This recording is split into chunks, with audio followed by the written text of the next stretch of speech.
Amidst fiery ruins, a man reflects on being told to dream big to become life's protagonist, a belief he once held dear. That dream has led only to ruin, as the man coughs up blood in agony. Slumped against rubble and bleeding out, he wonders if this is where he will die. He knows his wound from a cursed spear is fatal without an elixir, but then realizes someone else might have one. As if on cue, footsteps crunch through the debris, signaling an arrival. He peers from behind wreckage to see a man with white hair leading a small group through the devastation. The man with white hair and a purple-haired woman stop nearby, their faces grim and serious. The man with white hair addresses the dying man as Choi Do-yoon, while his female companion boasts she didn't need his help in the fight.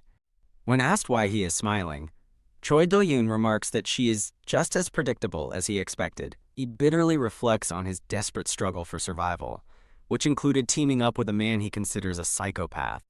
The tragic irony hits him. He is dying precisely because he intervened to save that very man. Choi Do-yoon directly asks the man with white hair if he has an elixir, already certain he won't use it to save him. The man coldly confirms the elixir is too valuable, stating he is saving it for himself. He cruelly dismisses Choi Do-yoon as not valuable enough to save, prompting a bitter, broken laugh from the dying man. Resigned to his fate, Choi Do-yoon curses the fucked up world that brought him to this end. The scene shifts, introducing a new power at play, the divine spirits. It's revealed these spirits watch human struggles for entertainment, callously commenting on their impending deaths while giving out trials. Choi Do-yoon realizes the spirits were entertained by the white-haired man's cruelty, while a mere minion like him was completely ignored. With his last breaths, Choi Do-yoon curses the world, the spirits, and his former allies. The white-haired man silences his companion's retort. The man with white hair, Kang Yoo-hyun, asks Choi Do-yoon why he broke character and intervened in the fight, instead of just providing intel. Choi Do-yoon confesses he was simply tired of leeching off others, and had reached his personal limit.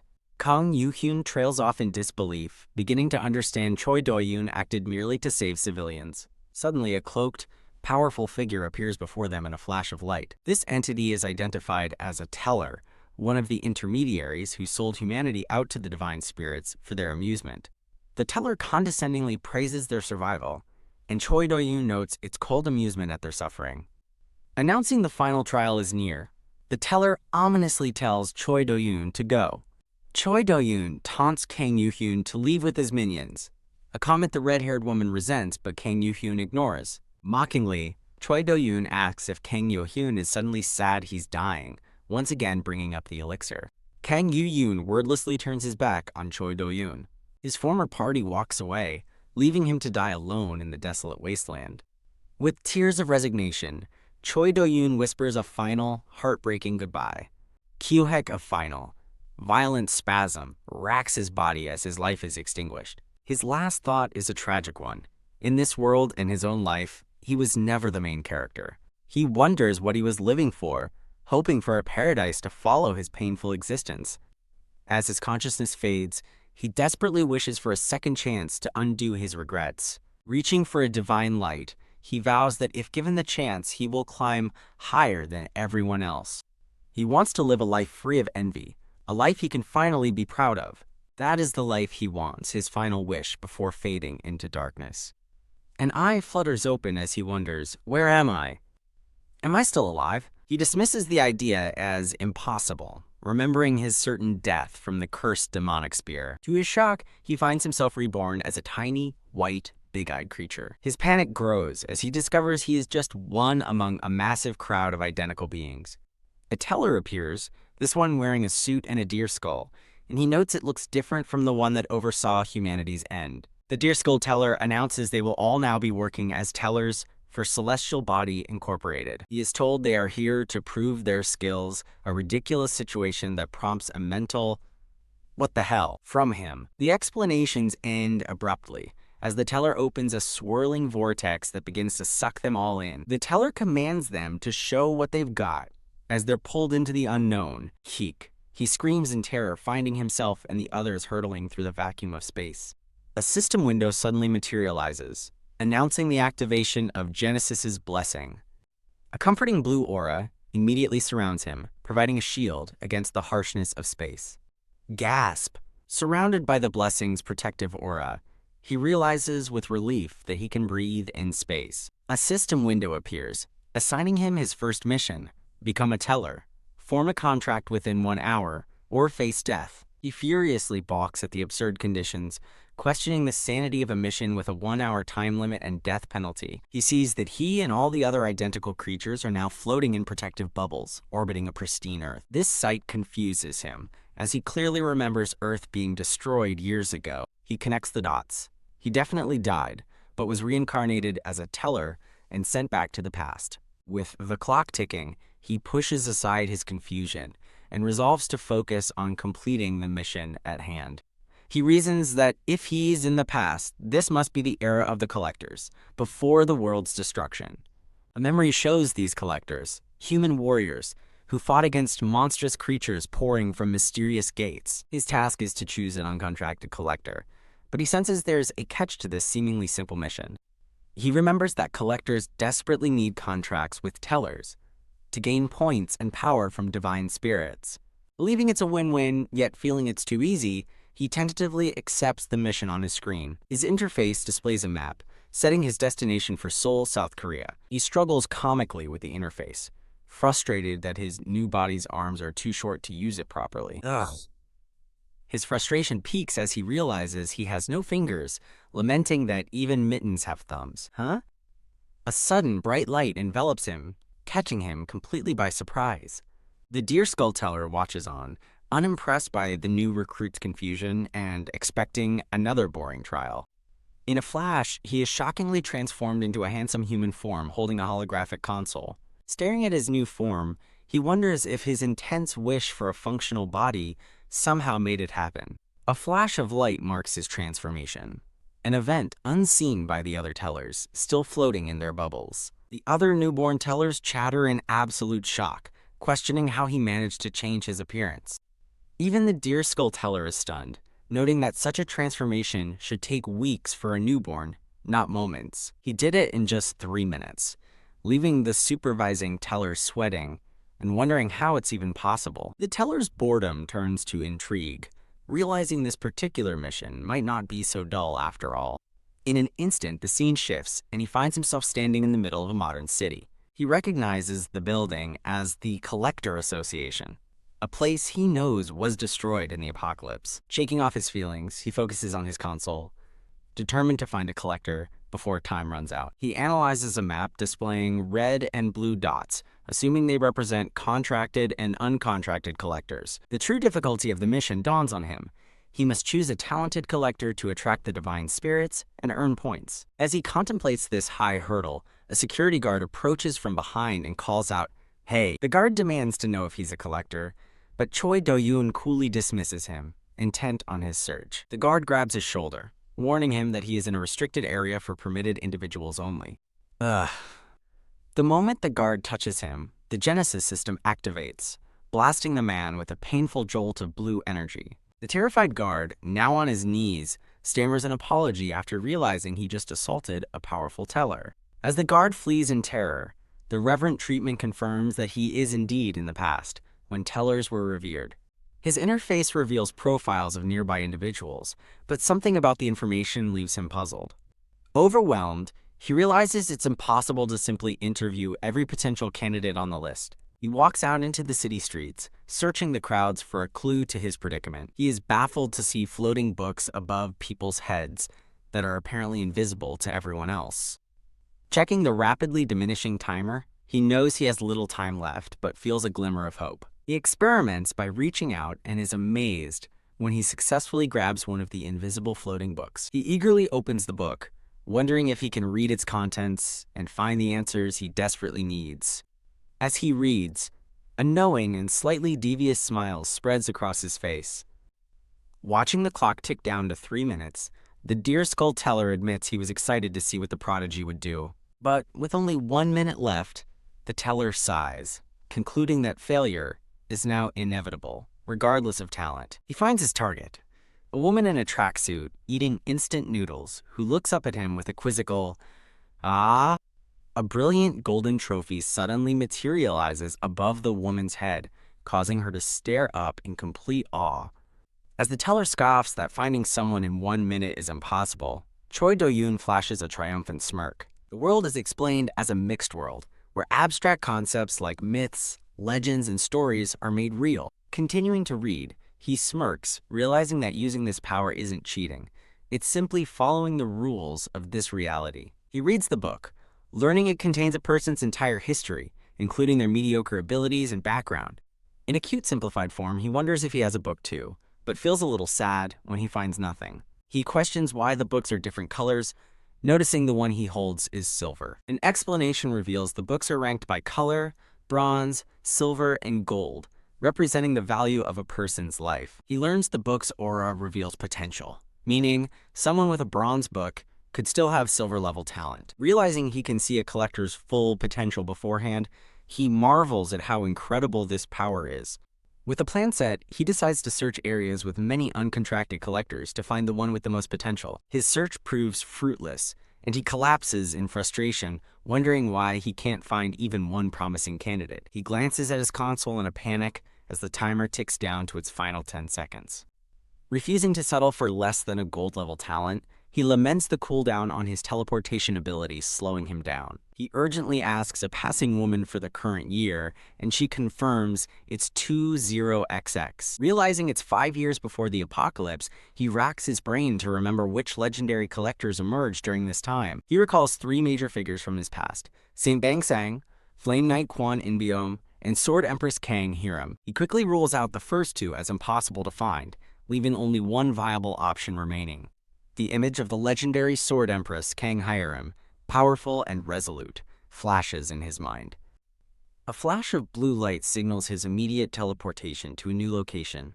He arrives, looking around in complete confusion at the unfamiliar and mundane surroundings. He is shocked to find himself in a messy dorm room, wondering why the great Kang Hiram would live here. As he stands up, the woman from the noodle shop looks up at him in surprise. Startled, she falls back onto her bed, demanding to know who he is and threatening to call the police. He coolly ignores her threats with a simple hello, much to her annoyance. A magnificent golden book materializes above her head, leaving her staring up in stunned silence. He flashes a triumphant, sweaty smirk, knowing he's finally found his target. He introduces himself to the shocked Kang Hiram, but shockingly uses the name of his nemesis, Kang Yoo-hyun. He declares he's here to make a contract with her, leaving her utterly speechless. Overjoyed, she asks if he's really serious, while he internally wonders if he's making the right choice. He confirms his offer, but she hesitates, admitting she has bad abilities and can't fight. When he asks who told her that, she reveals everyone did, which is why she gave up and decided to become a civil servant. He realizes she's unaware of her true power and tells her people are wrong because they can't see her greatness. He confidently asserts his credibility as a teller, asking how she could possibly not believe him. Offering his hand, he promises to unleash her potential if she just signs the contract he presents. Filled with hope, she asks if she's truly worthy of being a collector, and he reassures her she is. Panicking that she can't find a pen, he smoothly provides one for her with a flourish. She quickly begins to sign the contract as he watches intently, anxious about the dwindling time. She finishes signing with a triumphant cry, and the contract begins to glow brightly.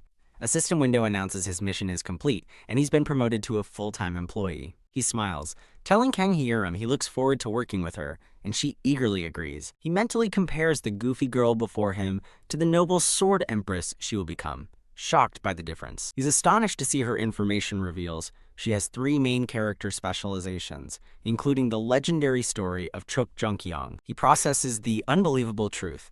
She has 3 top-tier talents, 2 of which are still unawakened. He gently asks Miss Hiram if she knows about her talents, telling her she can call him Kang Yo-yun. She nervously laughs, assuming her talents are bad, leaving him completely baffled.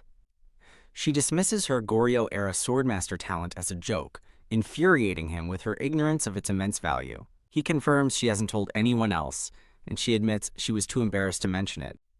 His expression darkens as he holds her book, thinking to himself that ignorance is a scary thing. Worried she's disappointed him, she begs him not to cancel the contract, but he reassures her he's not disappointed at all. Ding! A system alert pings on his console, drawing both of their attention. He receives a new, mandatory mission, attend the entrance ceremony for new full-time employees. He informs a surprised Miss Hiram that he has to leave for a while, unsure of when he'll be back. Before leaving, he asks what equipment she uses, surprised to learn she has a shield instead of a weapon. Kang Hiram explains she chose a shield for the front lines because she's strong but lacks combat talent. She mentions using a spear in training for safety, and he internally fumes that she chose everything but a sword. He sternly instructs her to exchange the shield for a sword and immediately go practice swinging it. He tells her she will soon understand the true power of her Goryeo-era swordmaster talent as a warrior's spirit looms behind her. He teleports away in a flash of blue light, leaving her calling out for him to wait. Holding a sword for the first time, she wonders if simply swinging it around will be enough to learn. She swings the sword in frustration, scolding the absent Kang Yoo-hyun for his vague instructions. Suddenly, she pauses, caught off guard by a strange new sensation. As she instinctively falls into a perfect stance, she questions the unfamiliar feeling flowing through her. She marvels at the strange, unprecedented feeling as she moves with newfound grace. Her form becomes sharp and focused, her movements fluid and precise. Gazing at her hands and the sword, she wonders what is happening to her. Back at a console, Kang Yoo-hyun notes with satisfaction that her awakening took a bit longer than he expected. He turns his attention to a screen, curious to see how she is progressing. Looking down from above, he watches as she practices her sword forms with natural talent. He's impressed that her form is already steady, even without any formal training. Acknowledging her innate skill, he realizes there's a good reason she will be known as the Sword Empress.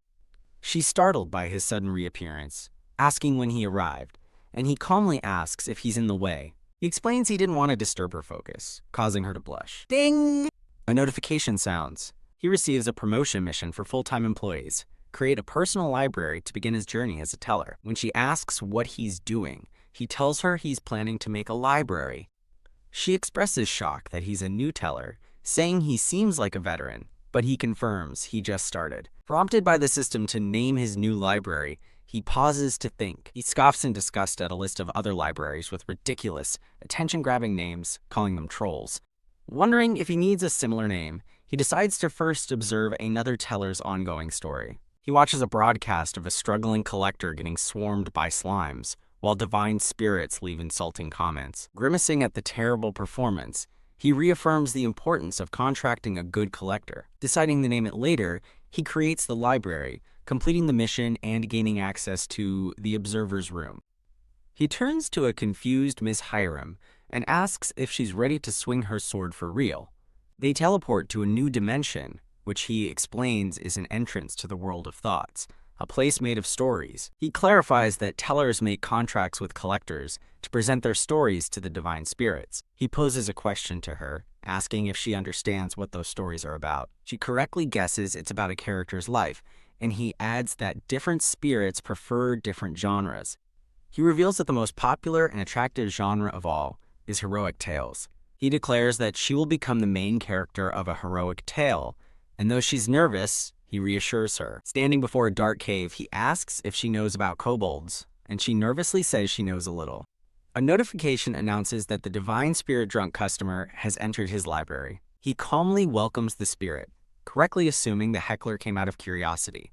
As more mocking divine spirits enter, Kang Hiram realizes with horror that they're all expecting her to fail. He informs a shocked Miss Hiram that he is leaving for the observer's room and that she must now fight alone. He encourages her to swing her sword, just as she did in training, as a monstrous kobold steps out of the darkness. She cries out in terror as the kobold appears, but he urges her to believe in herself. Paralyzed with fear, she trembles as the terrifying creature approaches. Grah! The kobold smashes her into the ground with a powerful blow, and she lets out a pained shriek. As the monster attacks again, she desperately fends it off, crying out for someone to help her. Overpowered and thrown back, she feels a wave of despair, believing it's hopeless. Convinced she is about to die, she trembles as the divine spirits mock her cowardice and anticipate her demise. A painful memory surfaces of others, dismissing her as having nothing but brute strength and no real talent. The memory continues with shadowed figures laughing, telling her to give up and become a civil servant.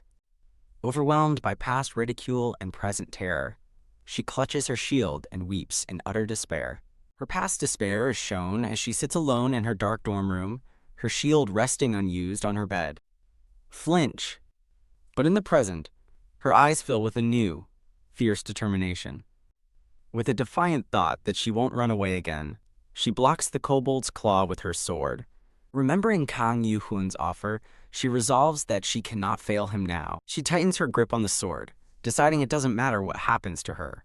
From his console, Kang Yu-hoon shouts her name in alarm, watching the battle. He yells at a frozen Miss Hiram to dodge the kobold's pounce. Instead of dodging, she lowers her head, a quiet resolve settling over her. Her eyes snap open, now glowing with a brilliant golden light. Boom! She meets the monster's attack head-on, unleashing a powerful upward sword strike. Her blade slices cleanly through the kobold's head in a spray of blood. The drunk customer and other divine spirits are left speechless as Kang Yo-hyun stares in disbelief. Kneeling on the ground, wounded but alive, she declares that she will no longer. She looks up with blood-streaked, resolute eyes, finishing her vow to no longer be a coward. Standing over the slain monster, she confidently states, "That's how you use a sword."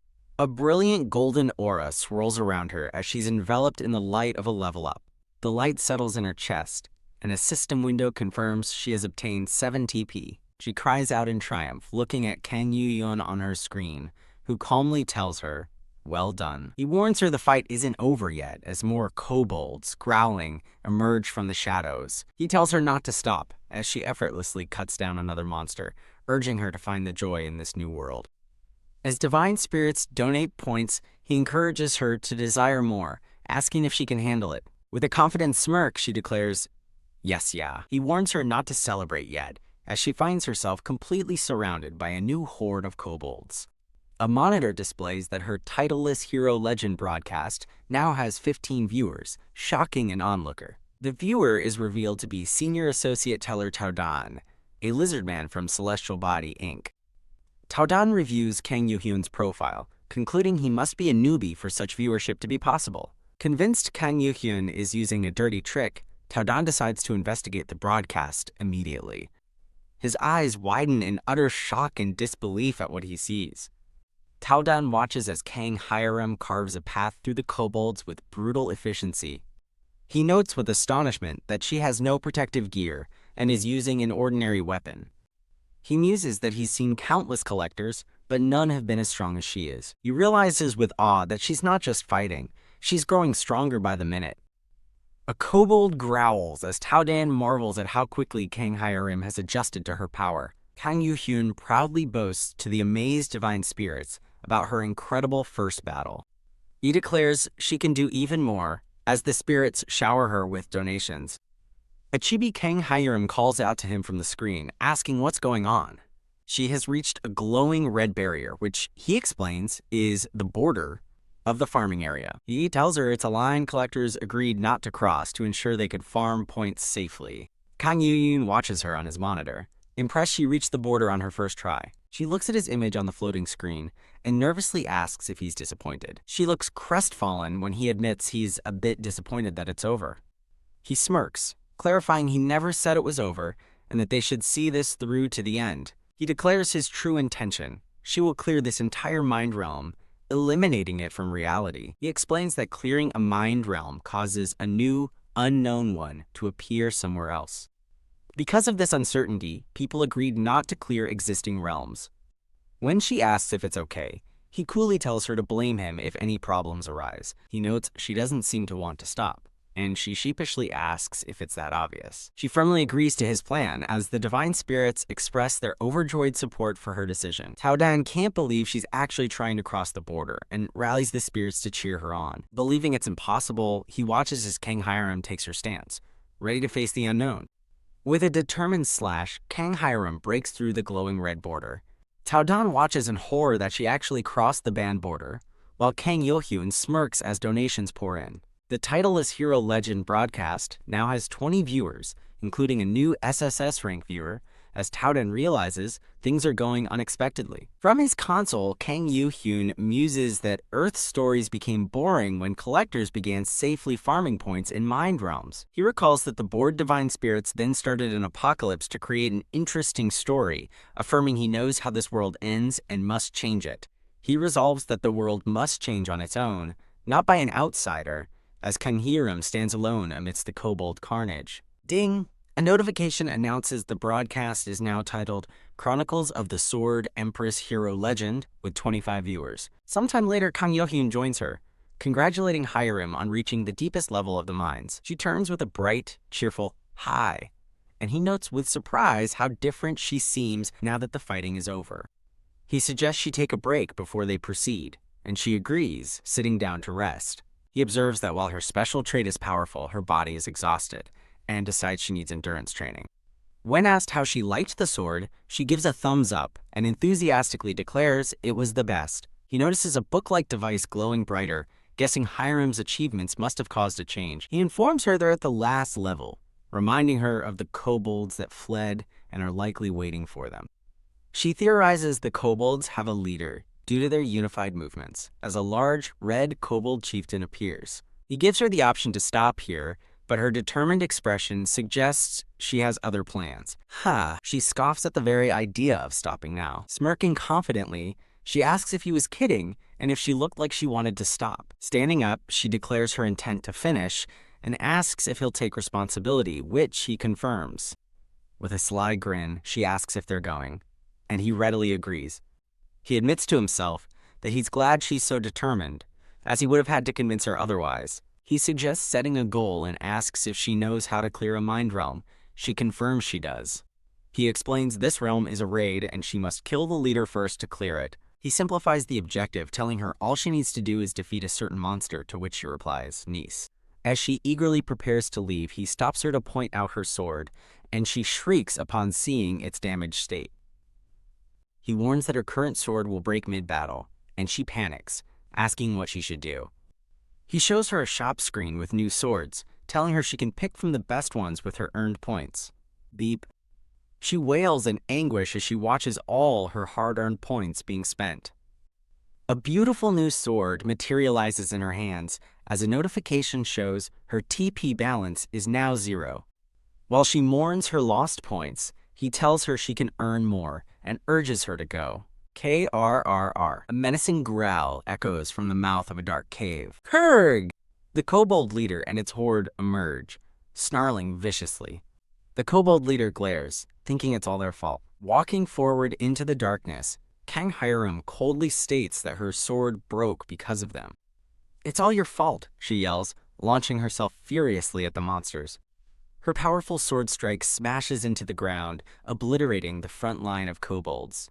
Enraged over her lost points, she tears through the horde, screaming that they're all dead.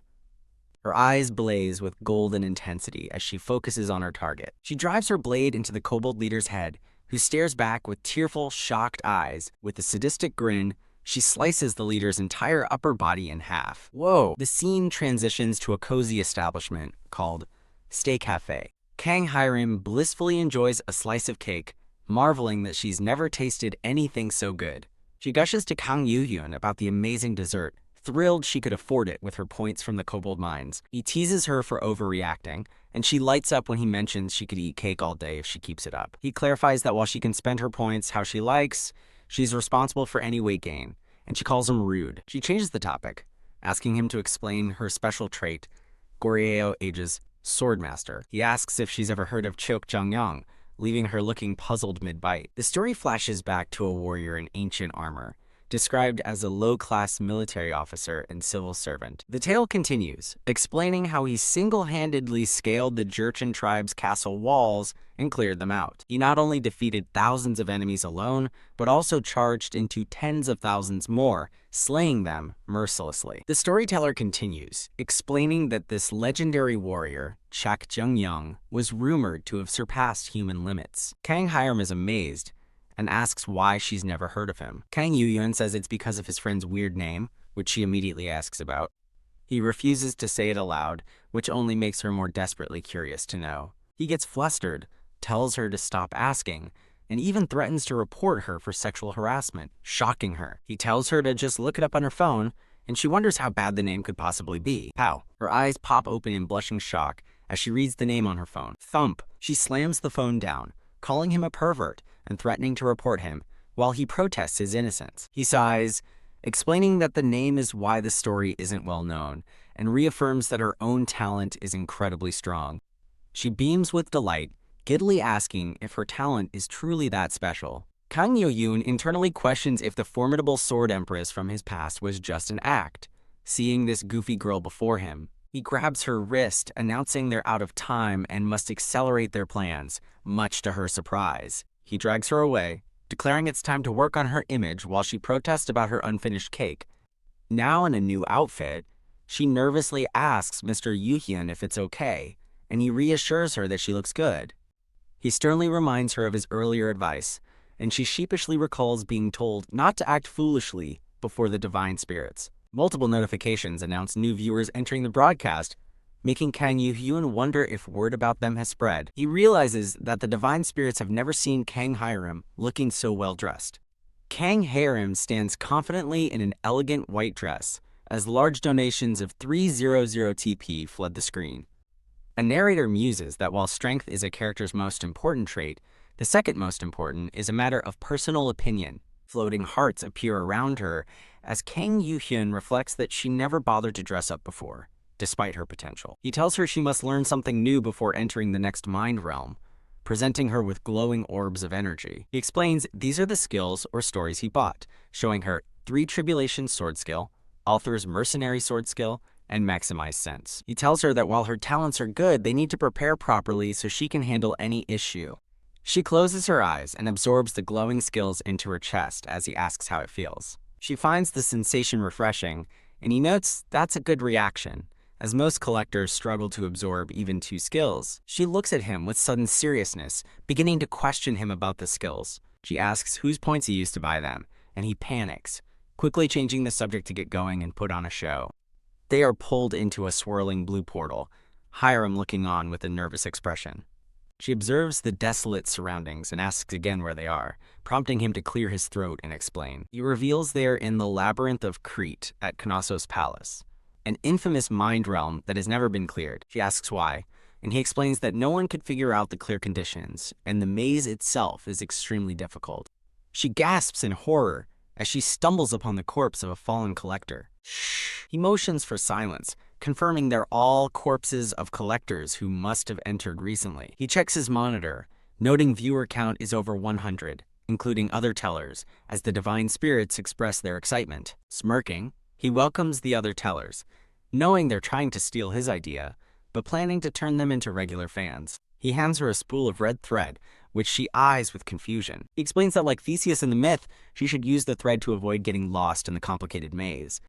He wishes her good luck as she stands at the entrance to the labyrinth, preparing to go in alone. She stands hesitantly at the dark entrance, clutching the spool of thread, a moment of silence passing. Appearing on her screen, he encourages her to advance without looking back, as if the challenge were nothing. With donations pouring in, she resolutely agrees and begins to unravel the thread. She confidently walks into the dark passageway, trailing the red thread behind her as she passes skeletons of the fallen. Watching her on his monitor, Kang Yo-hyun marvels at her exceptional mental fortitude, unfazed by the gruesome sight of corpses. Cautiously, she peeks around a stone corner, the red thread held tightly in her hand. At the end of a long, dark corridor, she spots a bright, beckoning light. As she nears the light, Kang Yoo-hyun urgently shouts from her screen, "Showdown, Miss Hiram!" She finds herself face-to-face with a hulking, blood-splattered minotaur with glowing red eyes. The beast lets out a furious, blood-curdling roar. The massive minotaur lunges forward to attack her. Bam! Kang Yoo-hyun cries out her name in alarm as he watches the sudden confrontation on his monitor. Bam! She narrowly dodges the minotaur's fist, which shatters the stone wall behind her. Smirking with battle lust, she declares tonight's dinner will be cowhead soup. Kang Yoo-hyun sighs in exasperation at her corny lines as the divine spirits ask what cowhead soup is. He tries to warn Miss Hiram that the Minotaur is far stronger than a mere kobold. He explains its skin is too thick for a one-shot kill, advising a hit-and-run tactic to tire it out. "Are you listening?" he cries out in alarm, watching his monitor with a horrified expression. Ignoring him completely, Kang Hyram grabs the Minotaur's arm and yanks the beast off balance. He watches in disbelief, realizing she has no intention of backing down. Thud! She uses her momentum to slam the massive Minotaur to the ground. A strange, Glowing blue energy begins to flow from her body into her sword as she stares in surprise. Her golden eyes gleam with intense focus as the power surges within her. Raising her weapon high, Kang Hyrum prepares to strike with her newly empowered blade. This power is Sword Chi, a rare skill for those at a certain threshold who can imbue their weapon with their life force. Narration explains most characters only acquire Sword Chi through a story, not by natural means. But Kang Hyrum developed this incredible power all on her own. She stands her ground, facing down the snarling Minotaur with newfound confidence. With a flash of brilliant energy, her blade slices cleanly into the Minotaur's head. Her attack cleaves the monster in two as the narration marvels at her unbelievable talent. The Minotaur lies slain in a crater as she stands victorious over its broken body. She calmly approaches the corpse, her trial seemingly complete. Large donations flood the screen, but she appears confused as to why the realm hasn't ended. Kang Yo-hyun is amazed he didn't have to intervene, noting their number of subscribed spirits has doubled. She notes that despite defeating the beast, the mind realm isn't clear, as viewers ask why it isn't over. Kang Yo-hyun appears beside her, explaining that the mind realm isn't over yet, to her shock. He addresses the viewers, stating that defeating the Minotaur isn't enough to clear the labyrinthos. He reveals that in his past life, many characters tried to clear the maze by killing the Minotaur, but all failed. He explains they all failed because they never figured out the true method to clear the labyrinth. The real goal is to escape the labyrinth, and she realizes she can just follow her yarn back. He corrects her, noting that the yarn leads to the entrance, but exits are typically far away. She asks where it is. There, he says, pointing straight up as they both look toward the ceiling. Looking at a bright light in the ceiling, she asks if it's the exit. He brings up the name Daedalus. He explains Daedalus was a genius inventor who built the supposedly inescapable maze, yet someone still escaped. She guesses it was Theseus, and he confirms Daedalus helped him by suggesting the use of thread. He continues that King Minos trapped Daedalus in the maze, but he still found another way to escape. Ah! She finds a white feather, realizing its significance as he points out they're scattered everywhere. I know what to do now, she exclaims, running off with a new plan in mind. She returns with a giant armful of feathers, proudly showing them to a flabbergasted Kang Yo-hyun.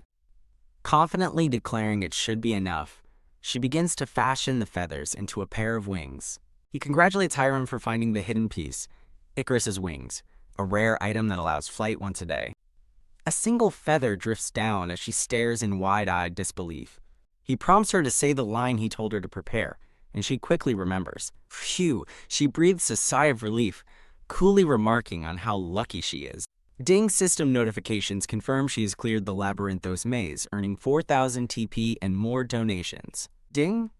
A message declares it an unbelievable feat that she cleared the mental realm all by herself. The scene transitions to a humble brick apartment building in the city. Back in their messy room, she proudly shows off her new wings to Yoo-hun, who nervously says they look great. She boasts about her new points and charming looks, but he bluntly tells her to stop. Yoo-hoo! She gets playfully flirty, teasing him about loving her, causing him to scream in agony. Ooag! Stop that. Unless you want to get hit, he yells, making her tear up and call him mean. Ooh-ah! Her demeanor suddenly becomes serious as she asks if he has gone to the association yet, surprising him. Kang Yo-hyun explains they need to reach higher classes for more money, and Kang Hyurum's eyes light up, obsessed with the idea of cash. Motivated by greed, Hyrum leaps out the window to fly there immediately as Yoo-hyun frantically tells her to wait for him. At the association headquarters, a bystander asks if anyone recognizes a collector like her. Two men observe that she has an extraordinary aura, unlike any average collector they've seen. Kang Hyrum and Kang Yoo-hyun stride confidently through the association lobby, drawing everyone's attention. He quietly warns her not to even think about showing off her wings here, and she nervously swears she wasn't planning on it. As they approach the front desk, Yoo-hyun notes that Hyrum's spirit is making the staffer nervous, a familiar feeling from his past life. Yoo-hyun announces they're there to claim a reward for clearing a mental realm, while Hyrum is lost in thought about dinner plans. Onlookers are stunned by their claim, with one realizing they might be the ones who recently conquered 2 mental realms. TSK. Another bystander scoffs, judging their selfish attitude and predicting they won't last long. When asked if they had help, Yoo-hyun proudly states that Kang Hyrum cleared the realm all by herself. The shocked receptionist asks for her class, and Yoo-hyun replies, "Class 9," prompting the man to nervously call for the person in charge. People in the waiting area gossip in disbelief, having assumed she must be at least Class 5. The onlookers begin to suspect their claim is a lie as Hiram glances toward Yoo-hyun. As a hulking man approaches, Yoo-hyun thinks that at least Hiram seems fine, before looking up at the newcomer. The muscular man towers over Yoo-hyun, accusing them of being scammers who waltz in and lie. He sneers, mocking the idea that this girl could clear a mental realm and telling them to stop their joke. Kang Hiram remains silent, her expression hardening as she listens to his insults. The man misinterprets her silence as weakness, laughing at the absurd claim of a Class 9 collector clearing a realm. As the man gets angry at being ignored, Yoo-hyun steps in, politely stating that she doesn't want to talk to him. The man challenges Yoo-hyun's right to interfere, but Yoo-hyun coolly clarifies he's her colleague, not just a manager. Muscular man threatens Yoo-hyun, telling him to get out of the Collectors Association or get beaten up. Unfazed, Yoo-hyun smirks and challenges him. "And if I don't?" Enraged, the man tenses up, but Yoo-hyun calmly warns him to be careful because Hiram can be pretty fierce. With a furious shout, the man lunges forward to attack. In a flash, Kang Hiram grabs the front of the man's shirt, stopping his punch cold. Surprised, the man questions her actions as she warns him to let go, drawing shocked gasps from the crowd. With a surge of power, she effortlessly slams him downward into the floor. The muscular man lies defeated in a crater of shattered tiles. Kang Yoo-hyun sits nonchalantly, smirking as he says, "See? I warned you." Standing over her fallen opponent, Kang Hiram's eyes glow with intensity. Dazed and confused, the defeated man struggles to understand what just happened. He can't believe he was taken down by such a small woman. He groans in pain as she applies pressure, pinning him to the ground. "Ah!" He screams as she increases the force. Onlookers stare in horror at the sudden and brutal takedown. Cack. With a final press of her foot, she silences his struggles. The crowd murmurs in disbelief, wondering how a Class 7 collector was defeated so easily. Pinned and humiliated, the man seethes with anger, calling her a bastard. He glares past her at Kang Yoo-hyun, realizing he was manipulated into this from the start. He screams in fury as she stands over him, utterly triumphant. A staff member recognizes her technique in astonishment, identifying it as aerial arts. The crowd panics, wondering if they're crazy for starting a fight right inside the association building. The defeated man vows he won't forgive this, promising to show his true strength. He glares at Yoo-hyun, vowing to wipe the smirk from his face, but Yoo-hyun simply tells him to stay still. Hiram applies more pressure with her foot, crushing him further into the floor. Utterly beaten, the man can only wonder how this is possible. Yoo-hyun marvels that she mastered heavy-weighted body on her own, which is far better than he anticipated when he picked her for her Sword Empress title. The crowd is stunned, questioning how she could be a Class 9 after defeating an opponent who even used aerial arts. Association staff finally arrive, demanding to know who is causing a fuss and shouting that fighting is forbidden. Kang Yoo-hyun astutely notes their intervention was deliberately late, suspecting they were waiting for the right moment on orders from above. An older man in a suit arrives on the scene, questioning the commotion and admonishing them for fighting inside the association. Flanked by his subordinates, the man glares at them, sternly asking if they think the association is a joke. He glances around at the gawking crowd and asks if someone is in charge. When the man asks for his identity, Kang Yoo-hyun steps forward, introducing himself as the colleague of the person involved. Yoo-hyun calmly denies there was a fight, reframing it as merely a slight conflict of opinion. He explains that the other man started it, and Hiram was forced to apprehend him in an act of self-defense. Yoo-hyun gestures to the unharmed Hiram, arguing that her peaceful expression proves they were just helping and should be thanked. The crowd murmurs in agreement, confirming that the muscular man was indeed the one who started the fight.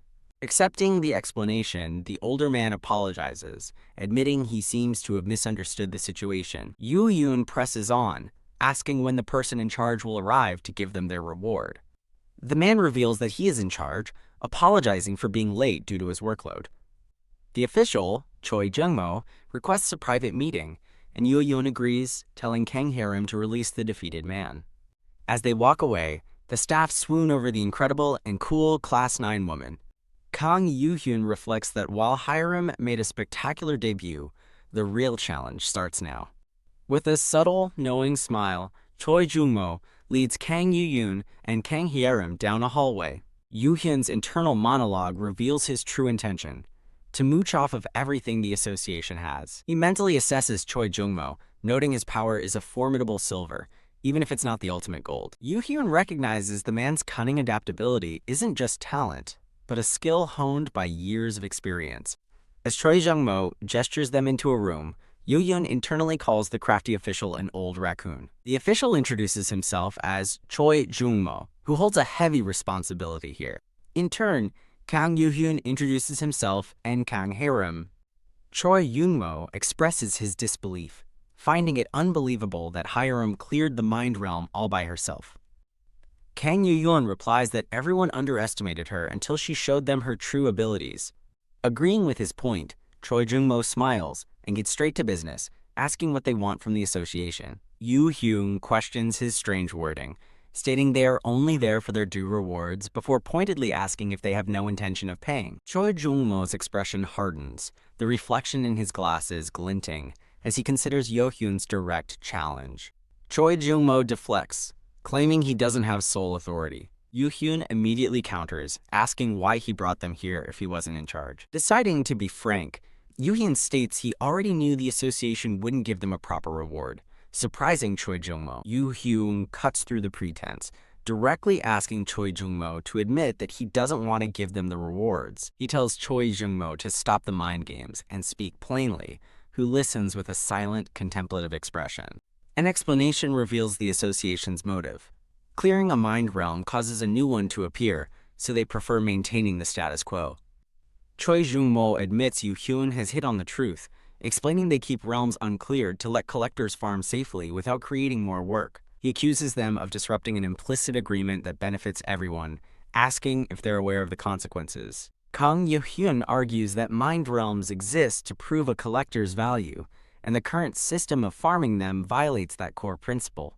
Choi Jung-mo vehemently disagrees, calling it a reasonable policy to prevent the loss of lives and resources that analyzing a new, dangerous mind realm would require. Slam! He pounds the desk, angrily demanding to know if they will take responsibility for the deaths that will result from their actions. Yu-hyun coolly asks why they should take responsibility, calling it strange that they're being blamed for fulfilling their role as collectors. Trembling with fury, Choi Jung-mo tells him to watch his words when speaking so lightly about life and death. He explodes with righteous anger, shouting that people's lives are on the line and it's not a topic for recklessness. Kang Yu-hyun repeats his words with cold disdain. People's lives are on the line, finding the sentiment laughable. A painful memory flashes through his mind, holding a dying person amidst fiery destruction, a consequence of past events. Yu-hyun states that leaving the mind realm alone out of fear solves nothing, and that is precisely why they acted. He condemns the current collectors as rotten cowards, prompting Choi Jung-mo to ask if he believes they are different. Ha! Choi Jung-mo scoffs as Yu-hyun confirms they are different because they refuse to hide, pause, or obstruct others. Choi Jung-mo condescendingly asks if they really think they can be rewarded for their disruptive behavior. With a confident smirk, Yu-hyun declares that nothing Choi Jung-mo says matters, because that's simply how society functions. Yu-hyun, seeing the game, asks Choi Jung-mo if he's not afraid of the aftermath. Choi laughs, asking what two people can possibly do. Yu-hyun cryptically suggests that while they may be only two, the reaction of others is what truly matters, piquing Choi Jung-mo's curiosity. Choi Jung-mo's smug expression instantly vanishes, replaced by wide-eyed shock. Ding! Ding! Countless blue system notifications suddenly flood the room, appearing before a stunned Choi Jung-mo, while Yu-hyun watches calmly. Ding!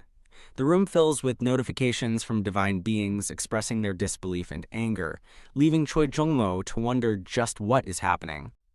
Recovering his composure, Choi Jung-mo decides it's time he properly introduces himself. Kang Yu-hyun interrupts, revealing his true identity as Celestial Body Inc.'s writing stories teller. With supreme confidence, Yu-hyun formally welcomes a stunned Choi Jung-mo to his library. Choi Jung-mo reflects on his grave miscalculation, having assumed Yu-hyun was merely a manager. He recalls Yu-hyun's humble demeanor, a mask for his true power. Choi Jumo realizes Yuyun's skillful negotiation and care for Hiram are traits far superior to the petty beings who usually mock humans. Staring at the floating windows, he wonders just how long Yuyun has been orchestrating this entire situation. Panicked, Choi Jong-mo struggles to comprehend the timeline of Yuyun's plans, then realizes he's asking the wrong questions. He understands with dawning horror that Kang Yoo-hyun had operated from the very beginning, as if this outcome was already guaranteed. As beads of sweat fall, he knows that no excuse he can offer will change his fate. The chilling realization hits him that this event could cause immense trouble for every collector in the association. Desperately, Choi Jung-mo racks his brain, searching for any possible solution to this impossible situation. He frantically tries to think of a way out of the trap he's walked into. Choi Jung-mo looks up from his panic state to see Kang Yo-hyun watching him with unnerving calm. A faint, knowing smile plays on Kang Yoo-hyun's lips. Choi Jung-mo stares back, utterly bewildered by the turn of events. The power dynamic is clear as a giant, omnipotent Yoo-hyun holds a tiny, helpless Choi Jung-mo in the palm of his hand. Utterly defeated, Choi Jung-mo slumps forward on the couch. Kang Yoo-hyun smiles warmly, with Kang Hae-rim looking on from his side. Yoo-hyun compliments Choi Jung-mo on his sharp wits, pleased that he understands the situation. Internally, Yoo-hyun admits it's unfortunate, as he was hoping the official would be more foolish. He muses that, if Choi Jung-mo had stubbornly refused, he could have exploited him for even more, acknowledging the man's intelligence. Resigned, Choi Jung-mo asks what he wants, but Yoo-hyun simply states that he has already made it clear. Choi Jung-mo concedes defeat, promising a fitting reward plus extra compensation, which Yoo-hyun cheekily accepts. Yoo-hyun consults his divine spirits, who seem pleased, and considers accepting the offer given Choi Jung-mo's sincerity. However, some spirits angrily demand the destruction of the association, proving that not everyone is satisfied. Deciding to curate his audience, Yoo-hyun blocks the disruptive voices to maintain the desired atmosphere in his, quote, library. With the dissenters silenced, donations pour in from the other spirits, as Yoo-hyun reflects that things turned out well. Standing to leave, Yoo-hyun demands the reward be deposited today, and a defeated Choi Jung-mo can only agree. Just as they are about to leave, Yoo-hyun stops, startling the already tense Choi Jung-mo. Yoo-hyun reassures the nervous official, explaining he simply needs him to find someone. He asks Choi Jung-mo to search for a collector named Choi Do-yoon, but the official has never heard the name. Yoo-hyun provides a detailed description of the young, handsome man, admitting his good looks are on par with the celebrities. Requesting the information be sent via the Genesis network, Yoo-hyun is asked if he knows any other identifying traits. Yoo-hyun pauses for a moment, considering the question. He bluntly states the most memorable trait: he's rude as hell, leaving Choi Jung-mo speechless. Once outside, Kang Hae-rim collapses in exhaustion from keeping up her fierce act, admitting it was draining. She asks if she can act normally next time, but Yoo-hyun questions what her usual self even is. He firmly rejects the idea, haunted by visions of her adorable, cake-loving true self. Yoo-hyun boosts her ego, telling her how everyone was impressed by her charismatic and intelligent performance. He encourages her to maintain the hype, reminding her that everyone now admires her beauty and strength.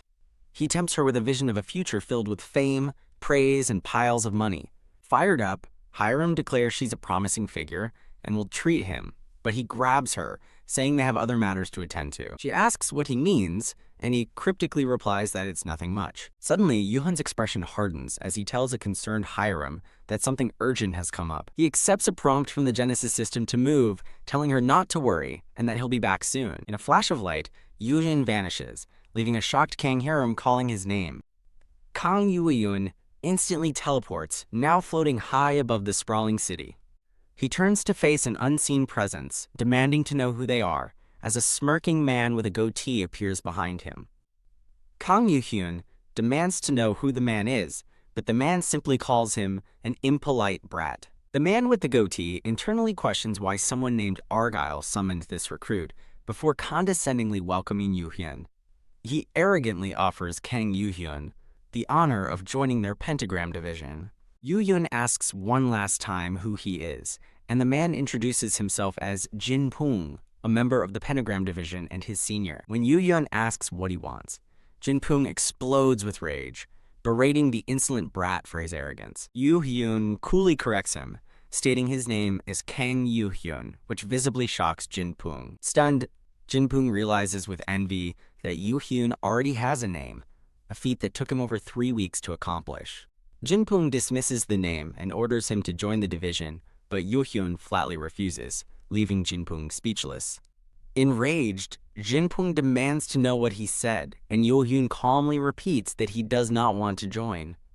Internally, Jin-pung seethes at Yoo-hyun's audacity, wondering with a smirk if he has already joined another division. Yoo-hyun reassures him that he's not a member anywhere yet, further infuriating the sputtering Jin-pung. Yoo-hyun scoffs, telling Jin-pung to act like a senior if he wants respect, noting that at Celestial Body Inc., seniority is based on performance, not just being an employee. Trembling, Jin-pung is stunned that a newcomer could possibly know the company's internal promotion policies. Yoo-hyun calls out his attempt to bully a newcomer, prompting a flustered Jin-pung to defensively ask if he even knows which powerful division he represents. Yoo-hyun coldly tells him to return and inform his division, and the teller who sent him, that he will never join the same division as him. He continues his ultimatum, demanding they either send someone with discernment next time, or that the teller come himself. With a final dismissive command to get lost, Yoo-hyun leaves a trembling and enraged Jin-pung fuming. Swearing revenge, Jin-pung vanishes in a flash of light as Yoo-hyun watches him go. Whoosh! Yoo-hyun instantly reappears beside Kang Hyram, commenting on the bunch of weirdos as she notes his quick return. Hyram asks about the other matter he mentioned, and Yoo-hyun cryptically replies that it's about time. A puzzled Kang Hyram looks around at their new surroundings. They stand before a building named Basic Management, but Yoo-hyun notes that this isn't the right place. Yoo-hyun explains to Hyram that his memory tells him their destination is somewhere around here. He stops suddenly, his expression sharp as he spots what he's been searching for. Here it is, he says, startling a confused Hyram who asks where they are. Standing before Manhwa Management, Hyram finds the place lackluster and questions his choice, but Yoo-hyun is certain. Knock, knock. Yoo-hyun knocks on the door and calls out a greeting. A flustered voice from inside shouts for them to wait 1 second. A woman with short brown hair cautiously opens the door and asks what they are here for. Yoo-hyun stares blankly, lost in a sudden, intense memory. A dark, bloody memory surfaces, its voice warning that a broken relationship cannot be mended. The vision is of a dark, fiery landscape filled with despair. A voice from the past echoes with regret, saying it's a shame they won't be seeing each other anymore. Yoo-hyun's eyes widen in horrified recognition of the person in his memory. The memory shows a figure being told to stay away from someone who has lost all humanity.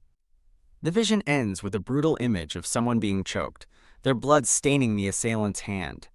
Startled, Yoo-hyun snaps back to the present, blurting out aloud, "Hello." He quickly apologizes, internally noting that while she has a different air about her now, she looks just like she used to. Inside her office, the woman introduces herself as Baek Soo-hyun, the CEO of Manhwa Management. With a bright smile, Baek Soo-hyun eagerly asks if they are both there to join her company. Yoo-hyun clarifies that only Hyram is looking to join, which surprises the CEO. Baek Soo-hyun is internally ecstatic, finding it unbelievable that such a cool and chic collector would want to join her fledgling company. Yoo-hyun gives Hyram permission to relax, and she immediately deflates into a cute chibi form, sighing in relief. Hee-hey. A giggling Hyram happily complains about how tired she was, leaving a dumbfounded Baek Soo-hyun to stare at her sudden transformation. Baek Soo-hyun confirms Hyram is a collector, then turns to Yoo-hyun and playfully asks him to let her guess what he is. She thoughtfully deduces he isn't a collector, clan member, or from another management company. She correctly guesses that he must be a teller, shocking Yoo-hyun, who reflects that not even Choi Jong-mo figured it out. When asked how she knew, Baek Soo-hyun explains that tellers have a distinct otherworldly aura that separates them from regular people. An explanation reveals that while she is currently the CEO of a small management company, she is destined to become the great leader of the Manhwa squad, a captain renowned for her impeccable decision-making and charisma in an age where strength is everything. Flash Dr. Baek Soo-hyun's eyes sparkle as she gasps in disbelief, thrilled that a collector and a real teller from Celestial Body Incorporated are in her office. A proud Kang Hyram boasts about how amazing Yoo-hyun is, prompting an intrigued Baek Soo-hyun to ask how they met. Hyrim cheerfully begins to explain she was just eating ramyeon at home, and Baek Suhyun leans in, captivated. Kang Yoo-yun watches the two women bond with a subtle, amused smile. Fired up, Baek Suhyun excitedly declares they should make a contract after discussing the conditions. A confused Hyrim asks what a manager even does, privately wondering why Baek Suhyun and Yoo-hyun already seem so close. Baek Suhyun explains her duties, which include full support for the collector's work, schedule management, and acting as a broker for interviews. When asked if she has help, she confidently declares she handles everything herself, mentioning her past work for a well-known clan. She sheepishly admits she can't afford a car yet, but confirms she has both a first-class and large vehicle license. She then reveals she's also certified for forklifts and welding as a backup plan, leaving Kang Hyrim utterly shocked. After Baek Suhyun pleads for their trust, Yoo-hyun steps in, stating he will handle choosing mind realms and other major issues. Yoo-hyun explains they won't need her services right away, since Hyrim isn't recognized yet, but Baek Suhyun eagerly asks if she can help somehow. Internally, Yoo-hyun considers Hyrim's progress, knowing that when the time comes, Baek Suhyun will be too busy to even sleep. Yoo-hyun tells her they will call when ready, and a smiling Baek Suhyun sees them to the door. Just as they're about to leave, Yoo-hyun stops and grabs her attention with a random question. He asks her directly, "Do you have a dream?" leaving her momentarily speechless. In a dark, fiery memory, he asks her what she'll do when it's all over, but she dismisses the idea, saying her life was never good. Continuing the memory, Baek Suhyun smiles wistfully as she thinks about what she would do after the end.